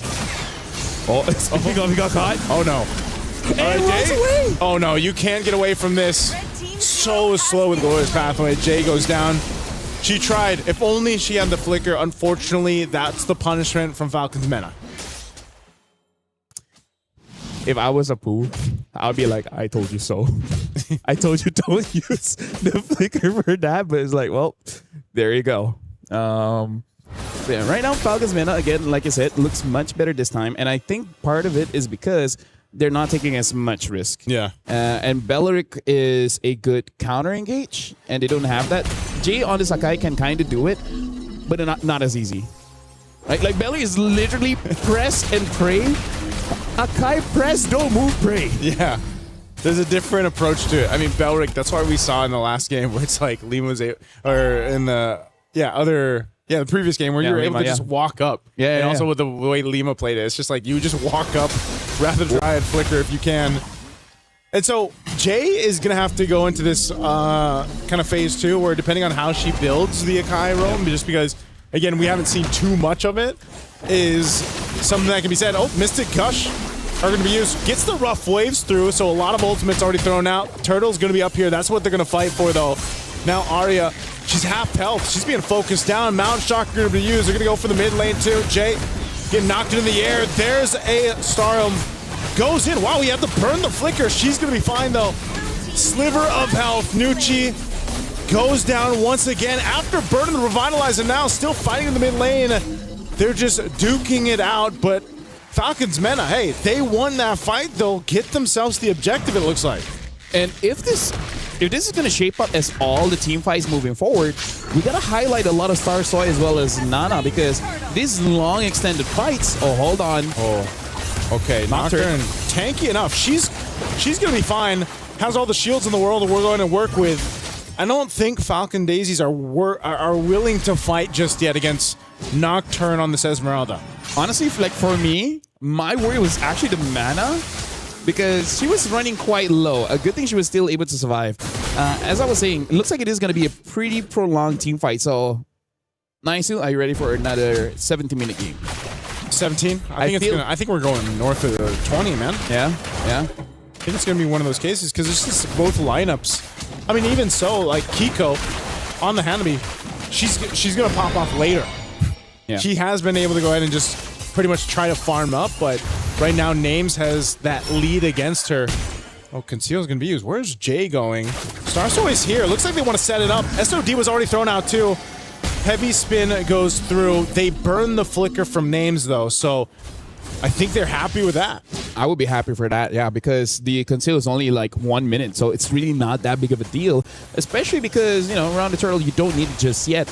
For Falcon Daisy as well as Falcon's Meta, even though Falcon's Meta has 1,000 gold ahead, it doesn't disrupt what Falcon's Daisies really want to do, right? Because in terms of what Hanabi wants to do, like, you want to have a good time in lane, and then eventually during a neutral objective, one good ult can help your team win a fight, especially when you have a Gord as well as a Hirara. Yeah, this is one of those things too where it's pretty passive, you know, passive play right now for both of them. But I will say this, that eventually that clock is going to be up right now. Oh, they're actually going to go for Kiko. They just collapsed down on her. A big choice to go up top, make a play before this turtle comes up. A projectile thrown out, Jay. And if we were up here on this top side, they might just have to give this one over, give the rest of the team rotating to the top side. I think they might try to contest, but Team Falcon's Mena so far has been able to go ahead and control a lot of these team fights. They get a flicker out from Nocturne. The Mystic Gush was already used. A Revitalize to heal her back up. Nocturne's got the shields. She's not at a threat of dying here, so right now she'll reset. And they go up top. Heavy spin used on Names. Turret's already down. They're going to collapse down on Names. Names trying to get away, trying to get the space she needs. Glorious Pathway dropped down too, but Names will be taken out. Afu joining the fight up top. They're going to go for it. Nucci going to be next as she falls to Star Soy. They're looking for Syrinx. Nana trying to help out the team, but Syrinx can't get away either. Nice, so I gotta say, it has been a while for today, but this game, we see punishes, right? Yeah. You can't overextend, you can't get greedy. The moment you are at a position where you're gankable, you're gonna get ganked and then you're just eventually gonna die. Right now, Falcons, Starsoy is there, so they should still be able to get this. Oh, SOD. Oh, the SOD comes through. In. Names is joining the fight. Mystic Gush already gonna be used. She flickers forward and the Fu also tries to survive, but with a falling Star Moon coming through from Nocturne. A big setup. Falcon Daisies. I didn't know if they wanted to commit to the Lord and they just made a mistake. And now a Lord will go over to Falcon's Mena off of a great play in the in and out. Starsoy pushed off the turret. I gotta tell you, Naisu, that looked like it was planned because a 4-woman falling Star Moon looked amazing, but at the same time, I think that's the best case of like a bunch of friends and just like, we'll wing it. Yeah. You throw the SODs like, do I go in? Just do it, and then we'll figure it out on the go. Oh man, look at this replay. Yeah, because Names push away. I think even she was like, wait, I didn't notice that the Gord was there. But then again, they just position in a way where Nocturne just jumps on a 4. Oh, man. Oh, conceal from Jay. I don't know. Jay spotted out. She's not going to be able to follow through with that. Going to get stunned here by Nucci. Starsoy's there. Bit of poking, but man, you can just see the damage currently isn't where it needs to be. I mean, even there's a lot left to see from Kiko here on the Hanabi, man. I think that's a bit of a mistake because looking at Afu on the Gord, went for the Ice Queen 1. Ice Queen. It's not a bad item, but not what you need right now. I actually feel like getting a damage item would be much better. Even the Lightning Trenchant would be able to deal more damage than Ice Queen. Yeah. Oh, that is a burst right there on Starsoy. This could already be the push into the base. Kiko trying to hold down that Lord pushing through. Mystic Gush going to be used. The Holy Defense Shield will pop. Nucci goes down, and they will disengage. It was a 1-for-1 trade. Shield goes down, but they maintain the base turrets for Falcon Daisies. Yeah, right now they really need another item on Afu because they just don't really have a draft that has a lot of damage, honestly. Like, I understand Ice Queen 1 is great, but Nana, Syrinx, as well as Names, they have a lot of dash. Yeah. Right? Slow doesn't really affect the dash. It can affect high loss. It can kind of affect Nocturne, but only kind of. So, yeah, we'll see how the game progresses. It goes long enough, it wouldn't matter. I think they're really going for these fights here. Falcon Daisies now. Afu's going to be in trouble. Iron already taken care of. And they're trying to disengage once again. SOD's not going to land, but Nocturne has all the moves in the world to work for. And now Kiko in trouble. Double kill. 4 names. You can see the excitement there from Falcons Mena. They are feeling it in game 2. Nearing the 12-minute mark, they're looking to push down a base turret here in the mid. Yeah, and now Names has more confidence. Look at Starsoy trying to clear the waves. Could not. Couldn't clear it in time. They're going to lose that mid turret, but they will be able to clear this out. So it's not over just yet, but an 8,000 gold lead nearly for Falcons Mena. This is such a contrast from what we saw in game 1. Yeah, look at the gold lead now. 3,000 gold difference. Nana on this Yi Sin Shin against Starsoy again with the Hirara. I think I will make this joke again, but I'm just going to say it now. Naisu, if Hirara has social media, maybe deactivate it for a day. A day or two. It's not going good. Mystic Gush. They'll find Nucci. Oh, they might even be able to get another here. Lord already secured, though. Starsoy, half health, has to be careful on the engage, and SOD thrown out. Oh, Names is going to follow it through. Just keep them on their toes, is what she said. You sound. I'm just keeping them on the toes, guys. Like, relax. Just relax. I mean, like, what are you gonna do? Punish me? Please. She doesn't even have flicker. She doesn't even have flicker. You know what? That's the best showing of self-trust I've ever seen. And how much of a lead you have. Yeah. Because that's what they have. This Lord is going to be worked on really quickly, though. Nocturne charging up. Falling Star Moon. She's going to go for Arya. Arya's going to be fine, though. She'll work on the Lord. Lord's going to be cleared out. Minions still pushing down to the bottom side, but so far, so good. Falcon Daisies on a successful defense.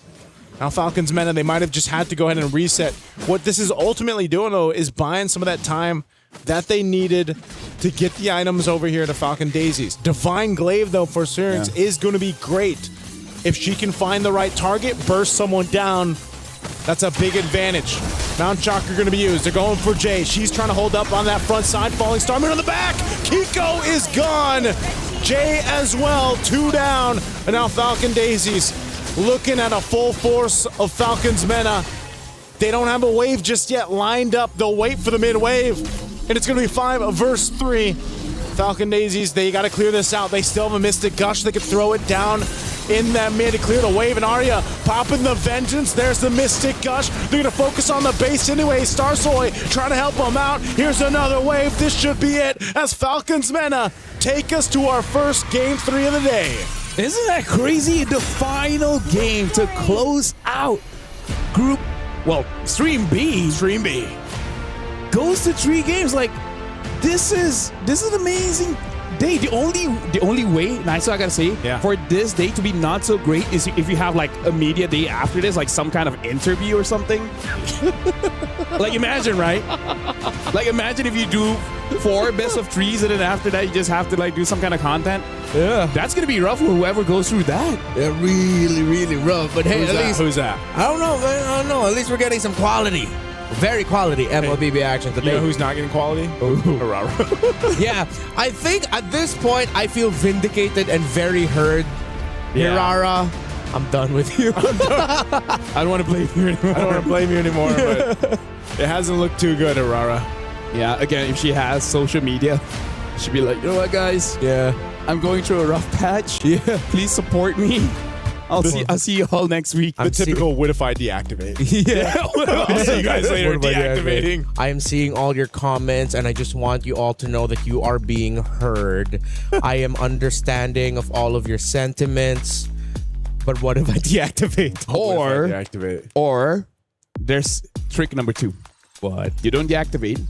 You just have a black DP. That's true. Especially on WhatsApp. Yeah, that's true. All right. But you know what's sad about that? Isn't it the default one though? Like yeah, but you know what's sad? When you do that and no one still texts you. So it's just like, hey guys, I'm back from my media break. You just get a haha react. Yeah. You come back a day later, you're like, no, actually, I'm back. If anyone cared. Like, oh, you were gone? Latest MLBB hero, by the way. First one won. Yeah, that's true. Yeah, it did. Sure. But then I think throughout the day, I feel like we've seen teams who have now put Hirara at the top of their list of, all right, how do we make sure that we stop this hero from doing what it wants to do. Yeah. And then whether it's a specific pick, whether it's you play a specific way, I think Hirara has been shut down for at least for today. Because maybe the Hirara mains are suddenly gonna come back tomorrow and say, hey, this is how to play her so that it's not so hard on you. But it's been a really tough time for Hirara. Yeah. Very tough time because, again, her playstyle is just something that might take a while to get used to, you know? Yeah. I feel like it's just one of those things where it's like, if you can't get that entry that you're looking for and then you're slowed down too much, it's almost like you can't do what you need to do as an assassin jungler.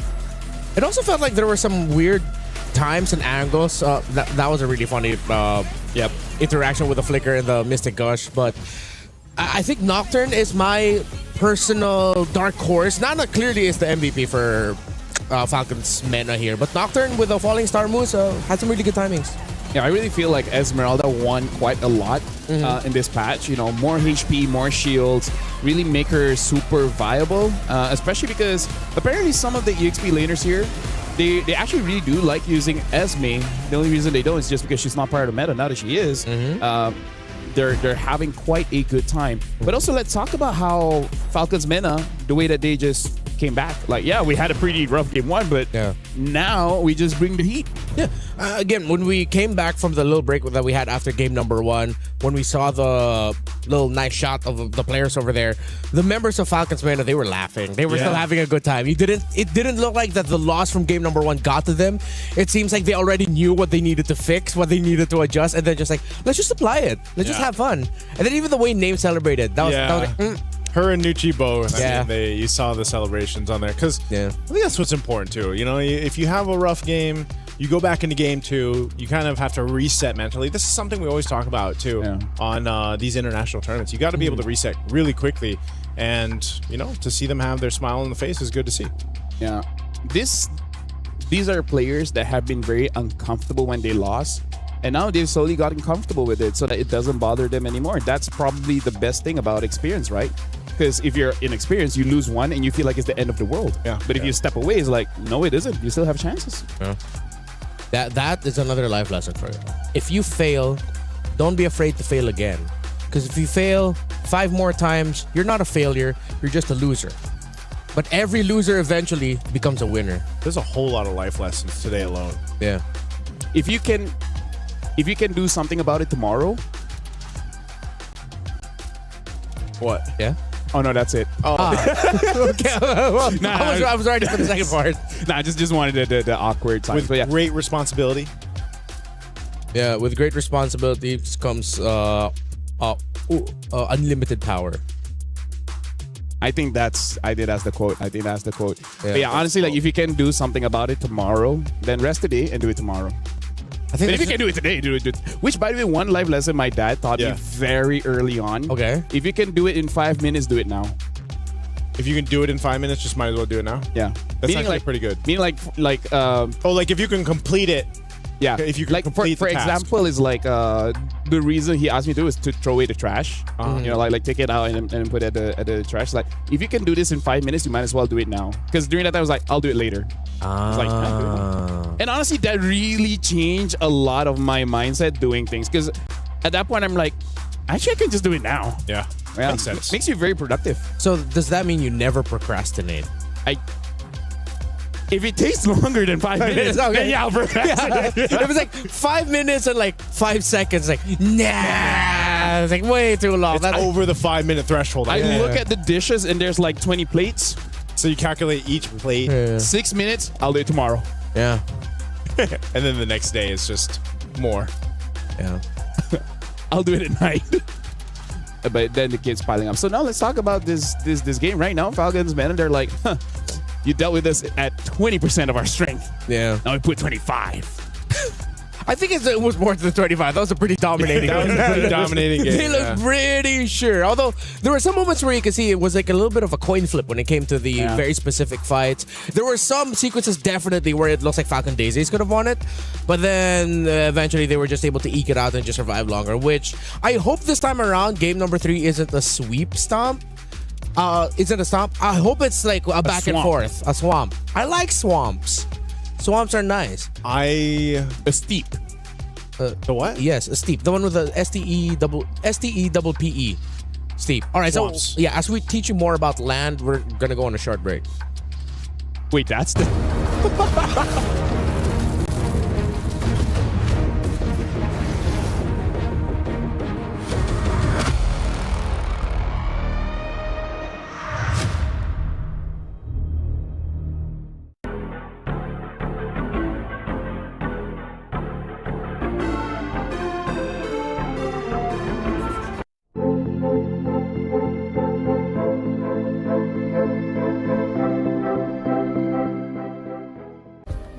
Play is in our DNA. Whenever we let it out, it becomes our superpower. Now imagine an entire city being built to supercharge it. Kadir City, powered by play.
First impressions last. If there is that little haunting memory in your brain where you're reminded and you're thinking, hey, did I make a bad impression? You probably did. But the women of MLBB today definitely made a great impression to everyone here with the unique picks, the unique action, and now we're going to be closing out what has been a fantastic day here on Stream B for MWI 2026 with our very first third game. I didn't expect this. Well, Hirara made a bad impression. Yeah, she definitely. Wait, no, funny enough, she made a good impression. She started it off with a win today. But then it's like she catfished us. She catfished. That's the best way you can describe it. She catfished us. Hirara's like, look at me, I'm such a great hero pick. Look at me excel. Nope. Well, now we're jumping in the draft here pretty fast. Looks like Falcon Daisies will be the first pick. Expanding Rivers, by the way, Falcon's Mena is on the second one.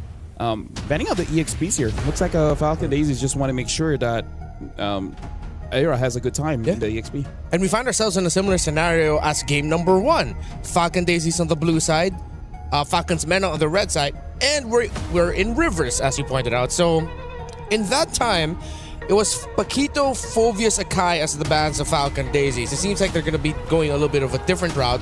They'll open up the Akai and ban the Esmeralda instead, which I feel like was warranted. That was a great Esmeralda game earlier by Falcon's Menace Nocturne. Belleric is open. I wonder if it's first pickable. I would. I wonder, are we in that age, in that era? Oh. Huh. I mean, Atlas is a very good hero for sure. I feel like it's because it's one of those picks where they know that there's a lot you can trade out. Yeah. So they just pick a really stable one and just build around what's left. So I wonder if eventually Falcon's Mena will still go for the Belleric just to make sure that if Falcon Daisies wants a dive-heavy hero, well, dive-heavy comp, then it could use Song early pick. This is what I've been asking for. Finally, like you just said it earlier. Yeah. Like, yeah, okay, good. They rewatched the series like, oh yeah. There's not a lot of heroes, honestly, that could match it. Although Alice did go back as an old classic counter to the Yu Zhong. Some Lapu-Lapu players can play it, but it's a little bit up in the air. Because for me, really, like, Yu Zhong doesn't have... Like, he has winning matchups, but he doesn't really have losing matchups. Everything else is kind of like skill-based. If you're good enough, you're definitely going to win. And if you're not good enough, then you just lose the trades. Hanabi this early, though, is it... Too honest. It's... I don't know how to feel about this. I'm not super against Hanabi, which, by the way, who made the joke in Moontown to be like, you know what would be funny? We create a ninja hero that can't dash. Yeah. Somehow she makes shields for herself. Oh, or here's is it the Bellery. wrong headset? No, it's that one? All right. Bellery's here. Bellery Yu Zhong Gourd. Pretty interesting Ling band. I can see it, but at the same time, it's like, I don't know how the synergy works. What's up, Naisu? What's up? Yeah. Wait, why would they ban the link? Did they think the producer wanted to have a cam follow you just to make sure that you're safe? Yeah. Yeah. Good thing I'm safe. It is a good thing you're safe. We were so worried. How can you protect yourself? Yeah, but the camera didn't follow you. So if there was another dude with a camera that was following you, that wasn't not us. Good to know. Well, Haru gets banned out here. Yeah. It's crazy about that guy. Be like, you know what's funny? We created ninja here that can't dash. Yeah. That can't dash. Wait, why are they thinking they're gonna go Harris? You already have a Lilia, you have an Atlas. Even the Hanabi's okay. It's like, why would you ban it out? Hey. I'm thinking, looking at Falcon's meta, that they're just gonna go for a traditional marksman also to match it. They just go, what, Moskov? Yeah, I think eventually the Moscow will be okay. Yeah. Moscow's alright if you want to play the front to back with a chance to go for some unique angles. Oh my god, I just think of a good line, but I think it's too late now. What is it?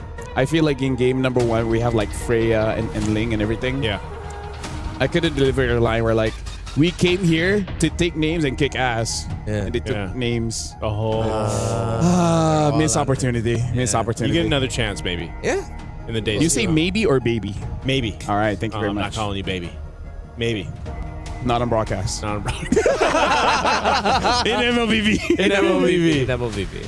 Well, Moscow gets picked up. I knew it. You are so smart. Yeah. I No, knew but it, were you man. suggesting the Moscow for the other team? No, they have a They have Hanabi. Abby. Oh, right. My bad. It's been a long day. It's a long day. In MLBB. Hey, It's a long We've day. been on the same amount of matches here, Redmar. I get it. Yeah. Thank you. You know, Moskov picked up, but yeah, and there's, They picked up Herrera. Mena wins. No, we're not dogging on Falcon. We're just dogging on the Herrera. On the pick. Herrera, Wait. It's on been the a Herrera. bad day for Herrera. What if it's like you open with the win and you end with the win? Oh. So that's how you make yourself memorable. Yeah. Okay, I'm alright with It's not about winning or losing. It's the friends you made along the way. That's true. And hey, This is such a crazy lineup, by the way. Yeah. From Falcon Daisies, man. I'm like, This is the kind of draft that makes me go, this, ooh-wee. this, and Well, maybe we there's a secret to it. what's the secret sauce? The secret sauce here, I don't know. Okay, they have a lot of AoE. Everyone has AoE. I think the one that threw me off is the sequence. If the Hanabi and sequence, Alice yeah. later, the Hirara first. Oh, and a Carmilla? Oh no! Yo, Speaking of AoE, speaking of AoE, am I right? Not gonna lie, that's such a good pick. Dude, we have 2 blood teams heroes. Carmilla. Alice and Carmilla. Are they somehow related in the lore? No, Pretty sure not. Because Alice is just evil. Carmilla is just flirting with Sicilians. They're both just like undead. Yeah. And then Alice just takes Farsa's eyes and turn her husband into a bird. Wait, that's a jungle Carmilla. That's a jungle Carmilla. Oh, wait, Yeah, it's a jungle Carmilla. The last time I saw this was in Asia Games by Yazuki. He didn't win, by the way, but yeah. he didn't win, but Huh. maybe this is how Hirara can win? Because you're up against the Carmilla jungle? What do you think of Remar? What do I think of Remar? What if she's just the one solo casting? Don't do that. I think at one point we've all solo casted at some point. Yeah, that's true. All right, you guys do your job. Welcome to Hey, we get to do our jobs here in Atlanta. Don is Milafel as well as Nice One. Yes, Nana is going to be using the Carmilla in the jungle. So the Curse of Blood should help out everyone. Yeah. It's... Gosh, I don't even remember. I mean, whoa. They're going in right there. This is every single game, Every by the single way. game. Level 1, Please. someone's going to be almost dying. Sup, Zorn. Shout out to Zorn. Hello. All right, well, you know what? C'est la vie. C'est la vie. Now Nucci is the one taking a lot of hits, but Jay as well. Wait, how does a Carmilla jungle work in this context? Just, we've got a Wrath of Dryad, we drop down the Curse of Blood. Your Mystic Gush is going to just I think it's more on the Mystic Gush, yeah, because you want to triple your damage. That's a fun way to use the Carmilla. Oh man, that's quite deadly. I mean, look at this. Whoa, Flicker burned already. Jay, she's gonna burn that. Oh, they're gonna hunt down Nucci though. Nucci able to scoot on away. So, no, I almost thought that was gonna be a first blood on either side, really weaving through things. But yeah, burning some battle spells. Good projectile by Syrinx to make sure that Starsoy doesn't get through. But yeah, I feel like it's good for both teams just to fight fair around the turtle and then see how it goes. And I can definitely see either team win because both teams have a lot of crowd control. So this is really like almost honest MLBB where it's all about team fighting, right? It's not about, you know, split pushing and etc. And the amount of speed that they get too between having a Belric, you know, and the Carmilla is they can kind of take some surprises here to Falcon Daisies. Is Turtle's going to be up here? See how the position favors right now. Jay, she's up there fighting for control. Looks like they want to make a move down here in the mid lane anyway. Syrinx, she's going to hold on. Doesn't have a flicker, so she's going to rely on the projectile. There it is. First blood going over to Nucci. They get the knock up too. Jay goes down. That's 2 kills for Falcon's Mena, and this is going to be a turtle going over to them as well. Falcon Daisy still staying around it, though. They might want to just go ahead and get out of here. They don't have a jungler to contest this, but they want to go for Syrinx. The Throne of Ruin, at least for Arya. She'll pick up one. They're trying to delay it as much as they can, but Turtle secured for Falcon's Mena. There's a SOD. Names, I don't think, follows that one. There's no one to pick up. Yeah, honestly, right now it looks like we gotta look at the EXPs here because just now Nana made a very good play by throwing the Curse of Blood so that Nocturne was able to hit both members of Falcon Daisies. And yeah, I feel like the dive coming in from the EXP is the one that we really gotta look out for. And yeah, that's kind of how a Carmilla jungle works. You just create the opportunity for other people to pop off. Oh, Nocturne, and she's actually got enough of the Shaw Essence to go ahead and heal her up, so she's fine. Will survive that. She's feeling pretty good about that too. Saw the emotes there. She's going to reset, but yeah, Falcon's Mena holding on to this bit of a lead they built up at this point. Oh no, Jay. I don't know if she's going to get spotted out. Okay, Nucci's there. Mystic Gush going to be used. We're going for a foo here. Not even Black Shoes. There's the Fatal Links, though, in the response. Flicker going to be burned by Syrinx. They're going for Jay. They're locking it down in the mid lane. Names throwing the SOD. They pick up another kill, though, for Falcon's Mena. I think Names really took to heart about not joining the fight until you get, like, maybe after 5 minutes, then you can really join the fight, right? So right now for Falcon's Mena, 1,000 gold lead. That's a substantial gold lead that they have, especially because unless Afu just joins the rotation with Starsoy, I don't think they really can get a kill because Hirara already doesn't have burst damage, but now you're dealing with heal as well. So without that anti-heal, I really don't see Falcon's Daisies getting a lot of kills. Nice. It's just going to be a lot of poking, I guess. Yeah. I don't know, man. It's one of those things again around that. Actually, both teams. Pick. Yeah, both teams. But I think the threat is there. It's scarier for if you're Falcon's Mena to be able to utilize the setup that they have, especially around the Mystic Gush combo that we're talking about with the Carmilla, the Wrath of the Dryad. It's scarier for Falcon Daisies to deal with, at least for now, until they're able to go ahead and compete in some of these team fights. And like we've seen for the Hanabi from the previous game, it might take a while for Kiko to hit that point, hit that point of contention This turtle is up, second one of the game. They're going to have to fight for it anyway. Just scoping things out. Black Dragon form going to be used. The turtle's reset, though. Falcon Mena, he let the turtle go. So that's also a crucial ultimate. That's down now. Names is going to go ahead and push down that bottom turret. Fighting for the objective. Throwing a ruin. Not going to land on the targets they're looking for. They're going to fight for it anyway. Fatal Links Names, though, picks up the kill on Jay with the SOD. She'll join the fight. She's going to be looking for more.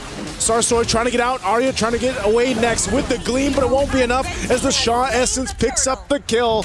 And Falcon's Mena just took a whole lot of that team fight. I gotta say, Falcon Daisy's right idea, wrong execution, because they were trying to play around the Black Dragon form. But the thing is, you were able to dodge the Black Dragon, but he was still in the Black Dragon form. But then that was the moment that Jay tried to engage. I'm like, no, you gotta wait for that to expire, and then you guys can really go in, because in the ultimate form, then larger AoE, more damage, easier for you to get the shot essence. So the idea was there to play around the ult, just badly executed. Yeah, and you're already seeing too, Syrinx really pumping out the damage of the Mystic Gush here, able to get the Black Shoes out from Afu.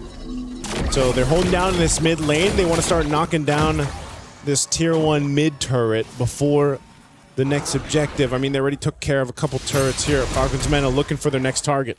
Look at it. This is very interesting. Era understands that they really need anti-heal. So instead of going for the Oracle, went for Dominance Ice. I actually feel like that's the correct play, because they don't have enough damage, and then the opponent has a lot of heals. Yeah. That's not a good combination if you want to win fights. Yeah, a lot of that. Plus that Revitalize that they're working against. It's just, it's weird. It's one of those cases again, just because you haven't really been able to see Starsoy utilize this Harara just yet. You know, she's kind of weaving in and out of the fights, but there just isn't enough damage. And at some point, as you can see, even Kiko, when she attacks Nucci, you know, it's just like a sliver of HP that goes away. So it's one of those things where it's a lineup, a composition that needs some time to build up. Well, nicely, let's talk about this, right? All right, let's talk about it. Herrera, what she wants to do is she wants to get maybe Syrinx, maybe Names, correct? Yeah. How are you going to do that going up against a Yuzong, Carmilla, and a Belleric? You're just going to be locked down.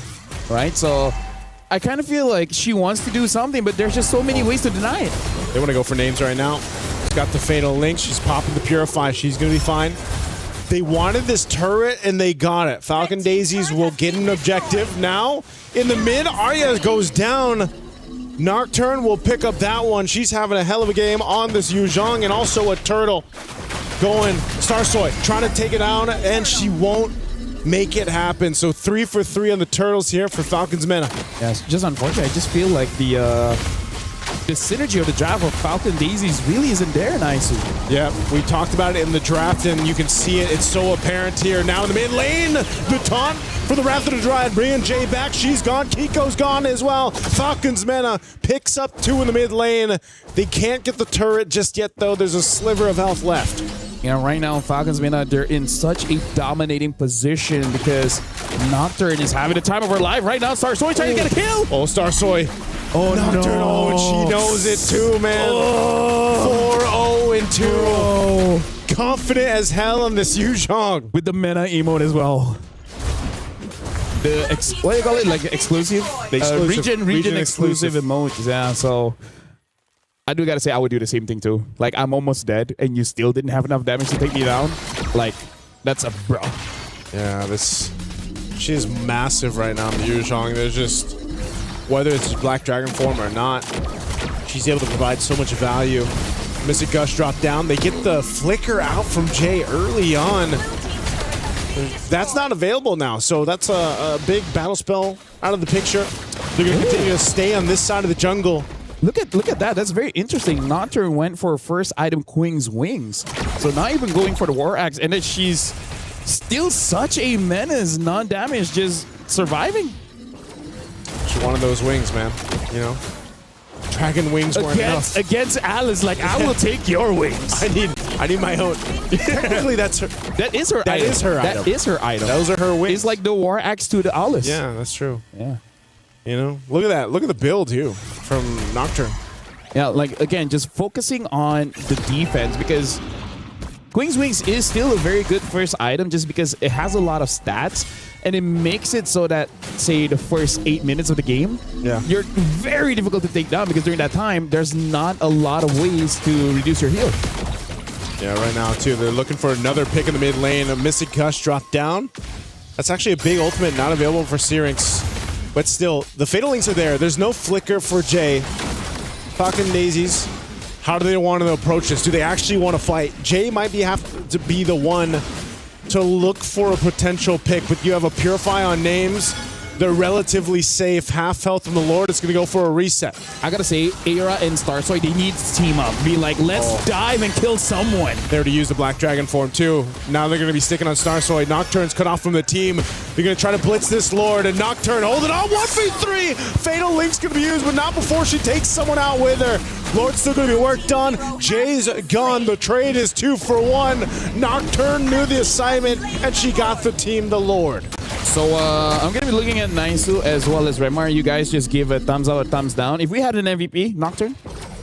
Yep, there you go. Thought so. So now, Aira does have the Oracle, but at this point, you kind of need a Chastise Pauldron. Right? So losing by 6,000 gold at this point, looking at the items that, oh my god, that's even a Sky Piercer from Starsoy. She's really trying to create some kind of miracle, hoping that she gets one. And then another, maybe like 3 stacks with Hirara should be enough. It's just, you're seeing it in the team fights, man. I think this composition from Team Falcon's Meta just doesn't even give them the opportunity. You know, the opportunity to get in range. Even if they see Starsoy get in range or someone from Falcon Daisy's get in range, you have so many tools to deal with it. Wrath of the Dryad alone has been devastating. Nucci has pretty much just been able to post up, drop it down, revitalize as well. Lord's going to go ahead and get this charge up on the top side. Pop in this last shield up. There it is, top turret. They still have that bottom one. It goes down as well as it's pushed down by Names. She's going to work on this turret too. She has no fear right now. Names trying to get some distance, pushing back Jay. There's the projectile. They want to fight under the turret anyway. A Mystic Gush used as well to clear out the turret. Nocturne will get away with 1 HP. And right now, Falcon's Meta will go ahead and take down 1 base turret. Yeah, Falcons right now, they're struggling to make their heroes work together, right? Yeah. Because again, that's what it means when there's no synergy. It's not that the heroes are bad, it's just that as friends, they don't cover any of the downfalls of the other heroes, or they don't even complement the advantages that other heroes really have. Like for example, Jay can get a big setup, but then the follow-up isn't going to be that great. And then for Starsoy, you want to go in and then you want to assassinate someone, but then I don't know, there's no one there to help you, right? So the draft just not that synergistic. Yeah. That's why. Yeah. Oh, Arya's going to get dragged back. Tries to get away here. Black Dragon form 2. They're just going to force it under the turret. I mean, they don't have minion waves here to push through with. So I think they just want to go and potentially force a fight. So Falcon the Meta won't be able to get anything off of that. 30 seconds for this Lord to come up. What I was going to say is, it just feels like at this point for Falcon Daisies, if they want to turn this game over, they need a whole lot to happen. A lot of that has to be Kiko too. She has the trinity of items. Yep. She needs a bit of defense, but maybe... I think she's going for the Malefic Gun. Yeah, she needs that range. That's what I'm saying. It's so difficult for them to actually get into a team fight and get through that kind of wall that's set up by Falcon's Meta. I would say in a prolonged team fight, maybe Falcon Daisies has an opportunity. Apu, I saw that she has the Enchanted Talisman. Yeah. Right, cooldown as well as, more importantly, the mana regeneration. So in an extended team fight, maybe they can do it well. I feel like they gotta force a mistake from Nocturne. If they're able to do that, they have a chance. Well, she Black Dragon formed. Malefic Gun was picked up by Kiko too. Goes in with a Petrify, trying to lock down the target. Names thrown out. The SOD, but Nocturne's gone. A quarter of the health on the Lord here. It's going to be secured up by Names. Flicker forward with the Fatal Links. They want to win the team fight. Mystic Gush is going to be used. Starsoy locking down Syrinx. She's trying to hunt her down. Meanwhile, another fight, but Names is still alive. Names is going against Arya, trying to gain distance, pushing her back. Names has all the space in the world. She picks up the kills. What a move from Names. 3-0-4 on the Moskov, and that is what we wanted to look out for. Falcons Meta looking to punch in the win here. I feel like Names heard us talk about Nocturne and she took that personally. She took that a bit too personally, but yeah, that was. I feel like Falcons, they had the right idea, right? But Hirara just didn't have enough. Although I do have to say, I feel like that was a skill issue. Yeah, Black Shoe's going to be used. They're going to clear it out. Mystic Gush, that's just overloading with damage. Falcons Mena with a massive lead at the 15-minute mark of this game. They'll win the series against Falcons Daisies. And again, I feel like maybe that's why they were in such a good mood, because they immediately understand after game number one, it's like, yes, we lost, but it was our fault. We made one mistake and never again. And hey, this just shows that the veterancy that they have, calm under pressure, and then execute when it's really needed. That was a really good series to go through. From game one to game two, and then that last one, that game three, where it just seemed like they had made the adjustments they needed. Now for Falcon Daisies, they'll have another opportunity. Again, they are, they lose this match, they get another chance down there.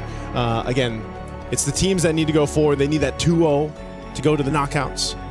If they go 0-2, they are out for contention. But there was good promise on both sides, but I think it's still the same thing, man. Hirara doesn't seem to be the way to go, at least for now. Yeah, started off the day with a win, but ever since it's just been L after L for the newest hero in MLBB. Meanwhile, Falcons, Vega, Mena, they had to recover, and they did after a surprising result to start it off, getting dominated early on in the series in game number one by the Daisies. But then you mentioned the veterancy. I feel like they all stepped up. Syrinx, Names, and Noiji had to lead Nocturne, had to lead Nana in their first international tournament appearance, major international tournament appearance. They led the way, and they did so really well. Gentlemen, this is going to be a bit unfair, but after today, we're going to need a Hirara win rate and a Belleric win rate. To see the contrast, right? I mean, like, we're a professional tournament. Doesn't the fans deserve this kind of knowledge? We can request memes, right? I would want to see a meme of Belleric's head on Hirara's body. Yes. What? The real Hirara is Belleric. I have a wild imagination, but I can't see that. I cannot. All right, what about...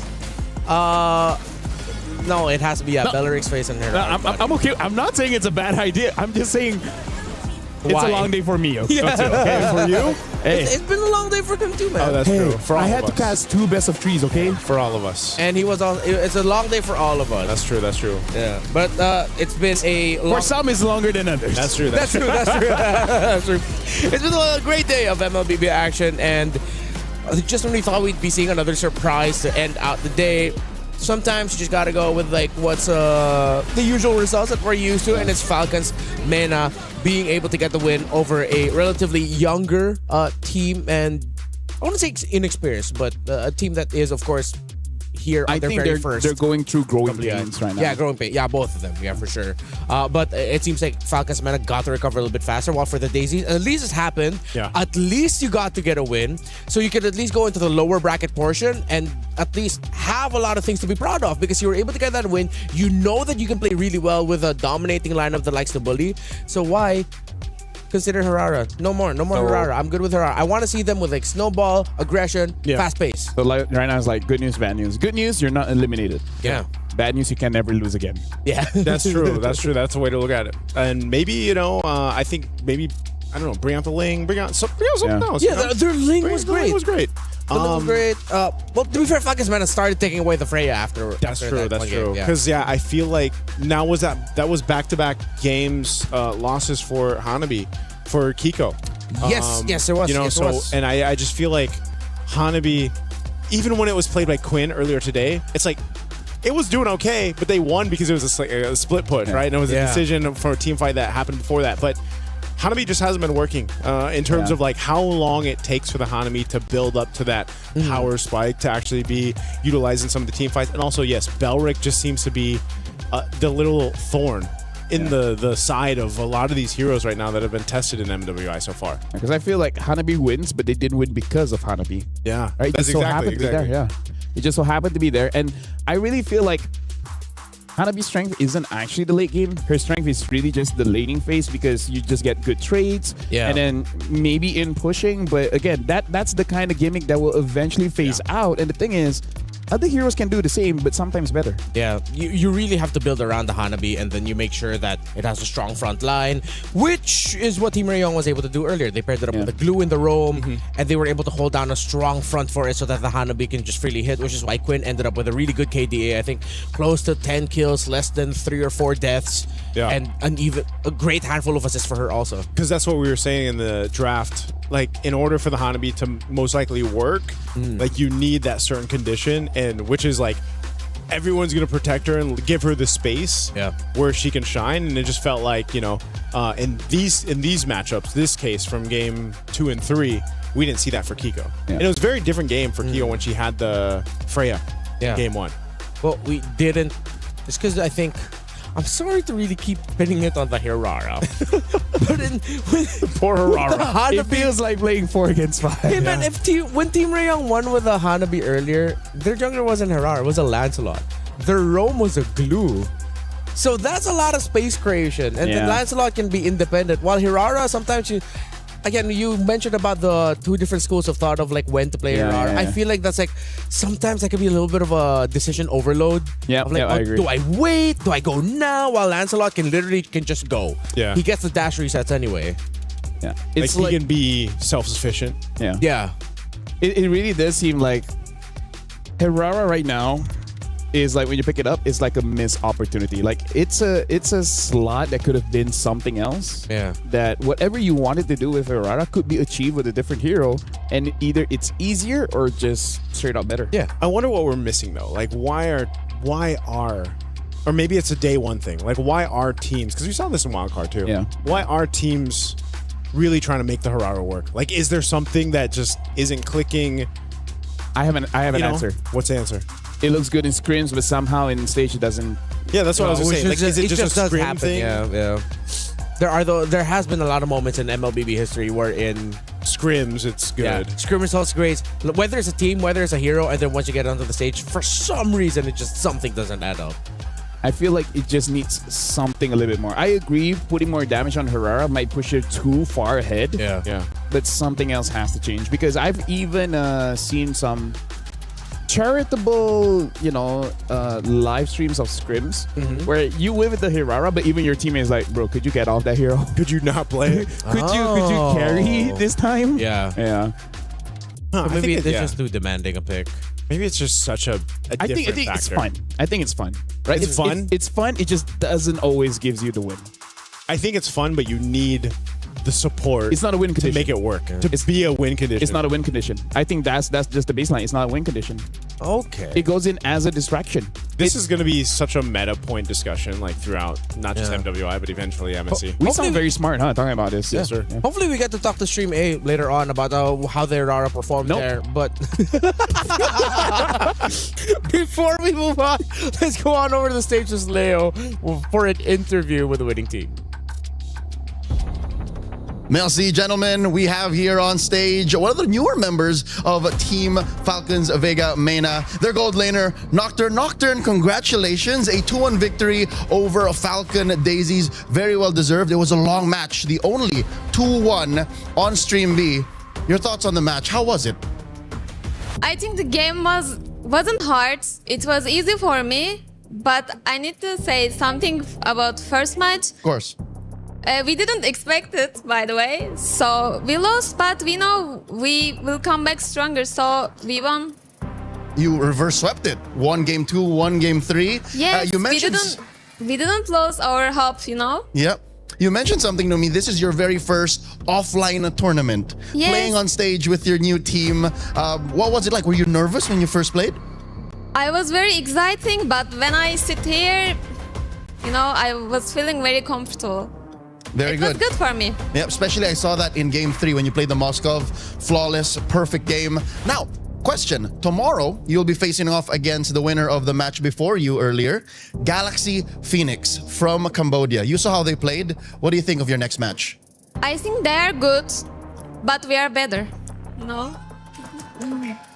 Good to hear. Your teammates are very excited. You got Yes. fans. Yes. Speaking of, would you like to say something to fans of Nocturne watching from home in Turkey, or even fans of the newest XP laner from Falcons Vega? Okay, first of all, I want to say we told you in interview better Falcons wins, so we won this game. And I want to say something from my fans, actually my friends, like Turkish, okay? Okay. Beni Türkiye'de destekleyen herkese çok teşekkür ediyorum öncelikle. Gitarist ve hoca, abi, sunucular onlar. Onların da desteklerini gerçekten hissediyorum. Onlara buradan kucak dolu sevgiler gönderiyorum. Ayrıca her zaman beni destekleyen erkek arkadaşıma da ben çok teşekkür ediyorum. That's all. Thank you. We're excited to welcome. see more of you and your team. Again, ladies and gentlemen, Nocturne from Team Falcons Vega Mena. We'll see them in action tomorrow. And of course, the rest of the teams, no one has been eliminated just yet from MWI 2026. For now, we'll throw it over back to the desk. Gentlemen. Thank you so much. Congratulations, of course, once again to Falcons Mena and their EXP laner, Nocturne. Thank you for that interview. And it's great. She did mention that she did have some nerves at the start, but then once she got up to the stage, it's all gone. She played like a natural in her first major international appearance here for MWI. Yeah. I feel like for most players, before the game, you get nervous, but once you get in the game, once you like get immersed, then it just all fades into the background, right? That's what we saw. And yeah, Nocturne, especially game 3 on the Yuzom 2, it's so dominating. Yeah. Bro. Like sure, names popped off later on, but I give it the MVP. Yeah, phenomenal. You were mentioning that Yuzhong is one of those tough picks to really just counter. Yeah. There's a lot of heroes that it can counter, not a lot of heroes can counter it harshly. Maybe you just have like a soft counter and whatnot, but hey, it's been a terrific day here for MWI. Anything that you want to call back to? Your favorite moment, your favorite surprise? Nope. Nothing? Harara. Good? Harara. All right, that's it. On behalf of Leo and, of course, our wonderful production team, LaFell, Naisu, and, of course, my name is Ranmar. We'll be back for more action of MWI here at EWC 2026. Thank you so much for giving your time and your patience and, of course, your attention to the women of MLBB who are world class. We'll see you tomorrow. Bye-bye.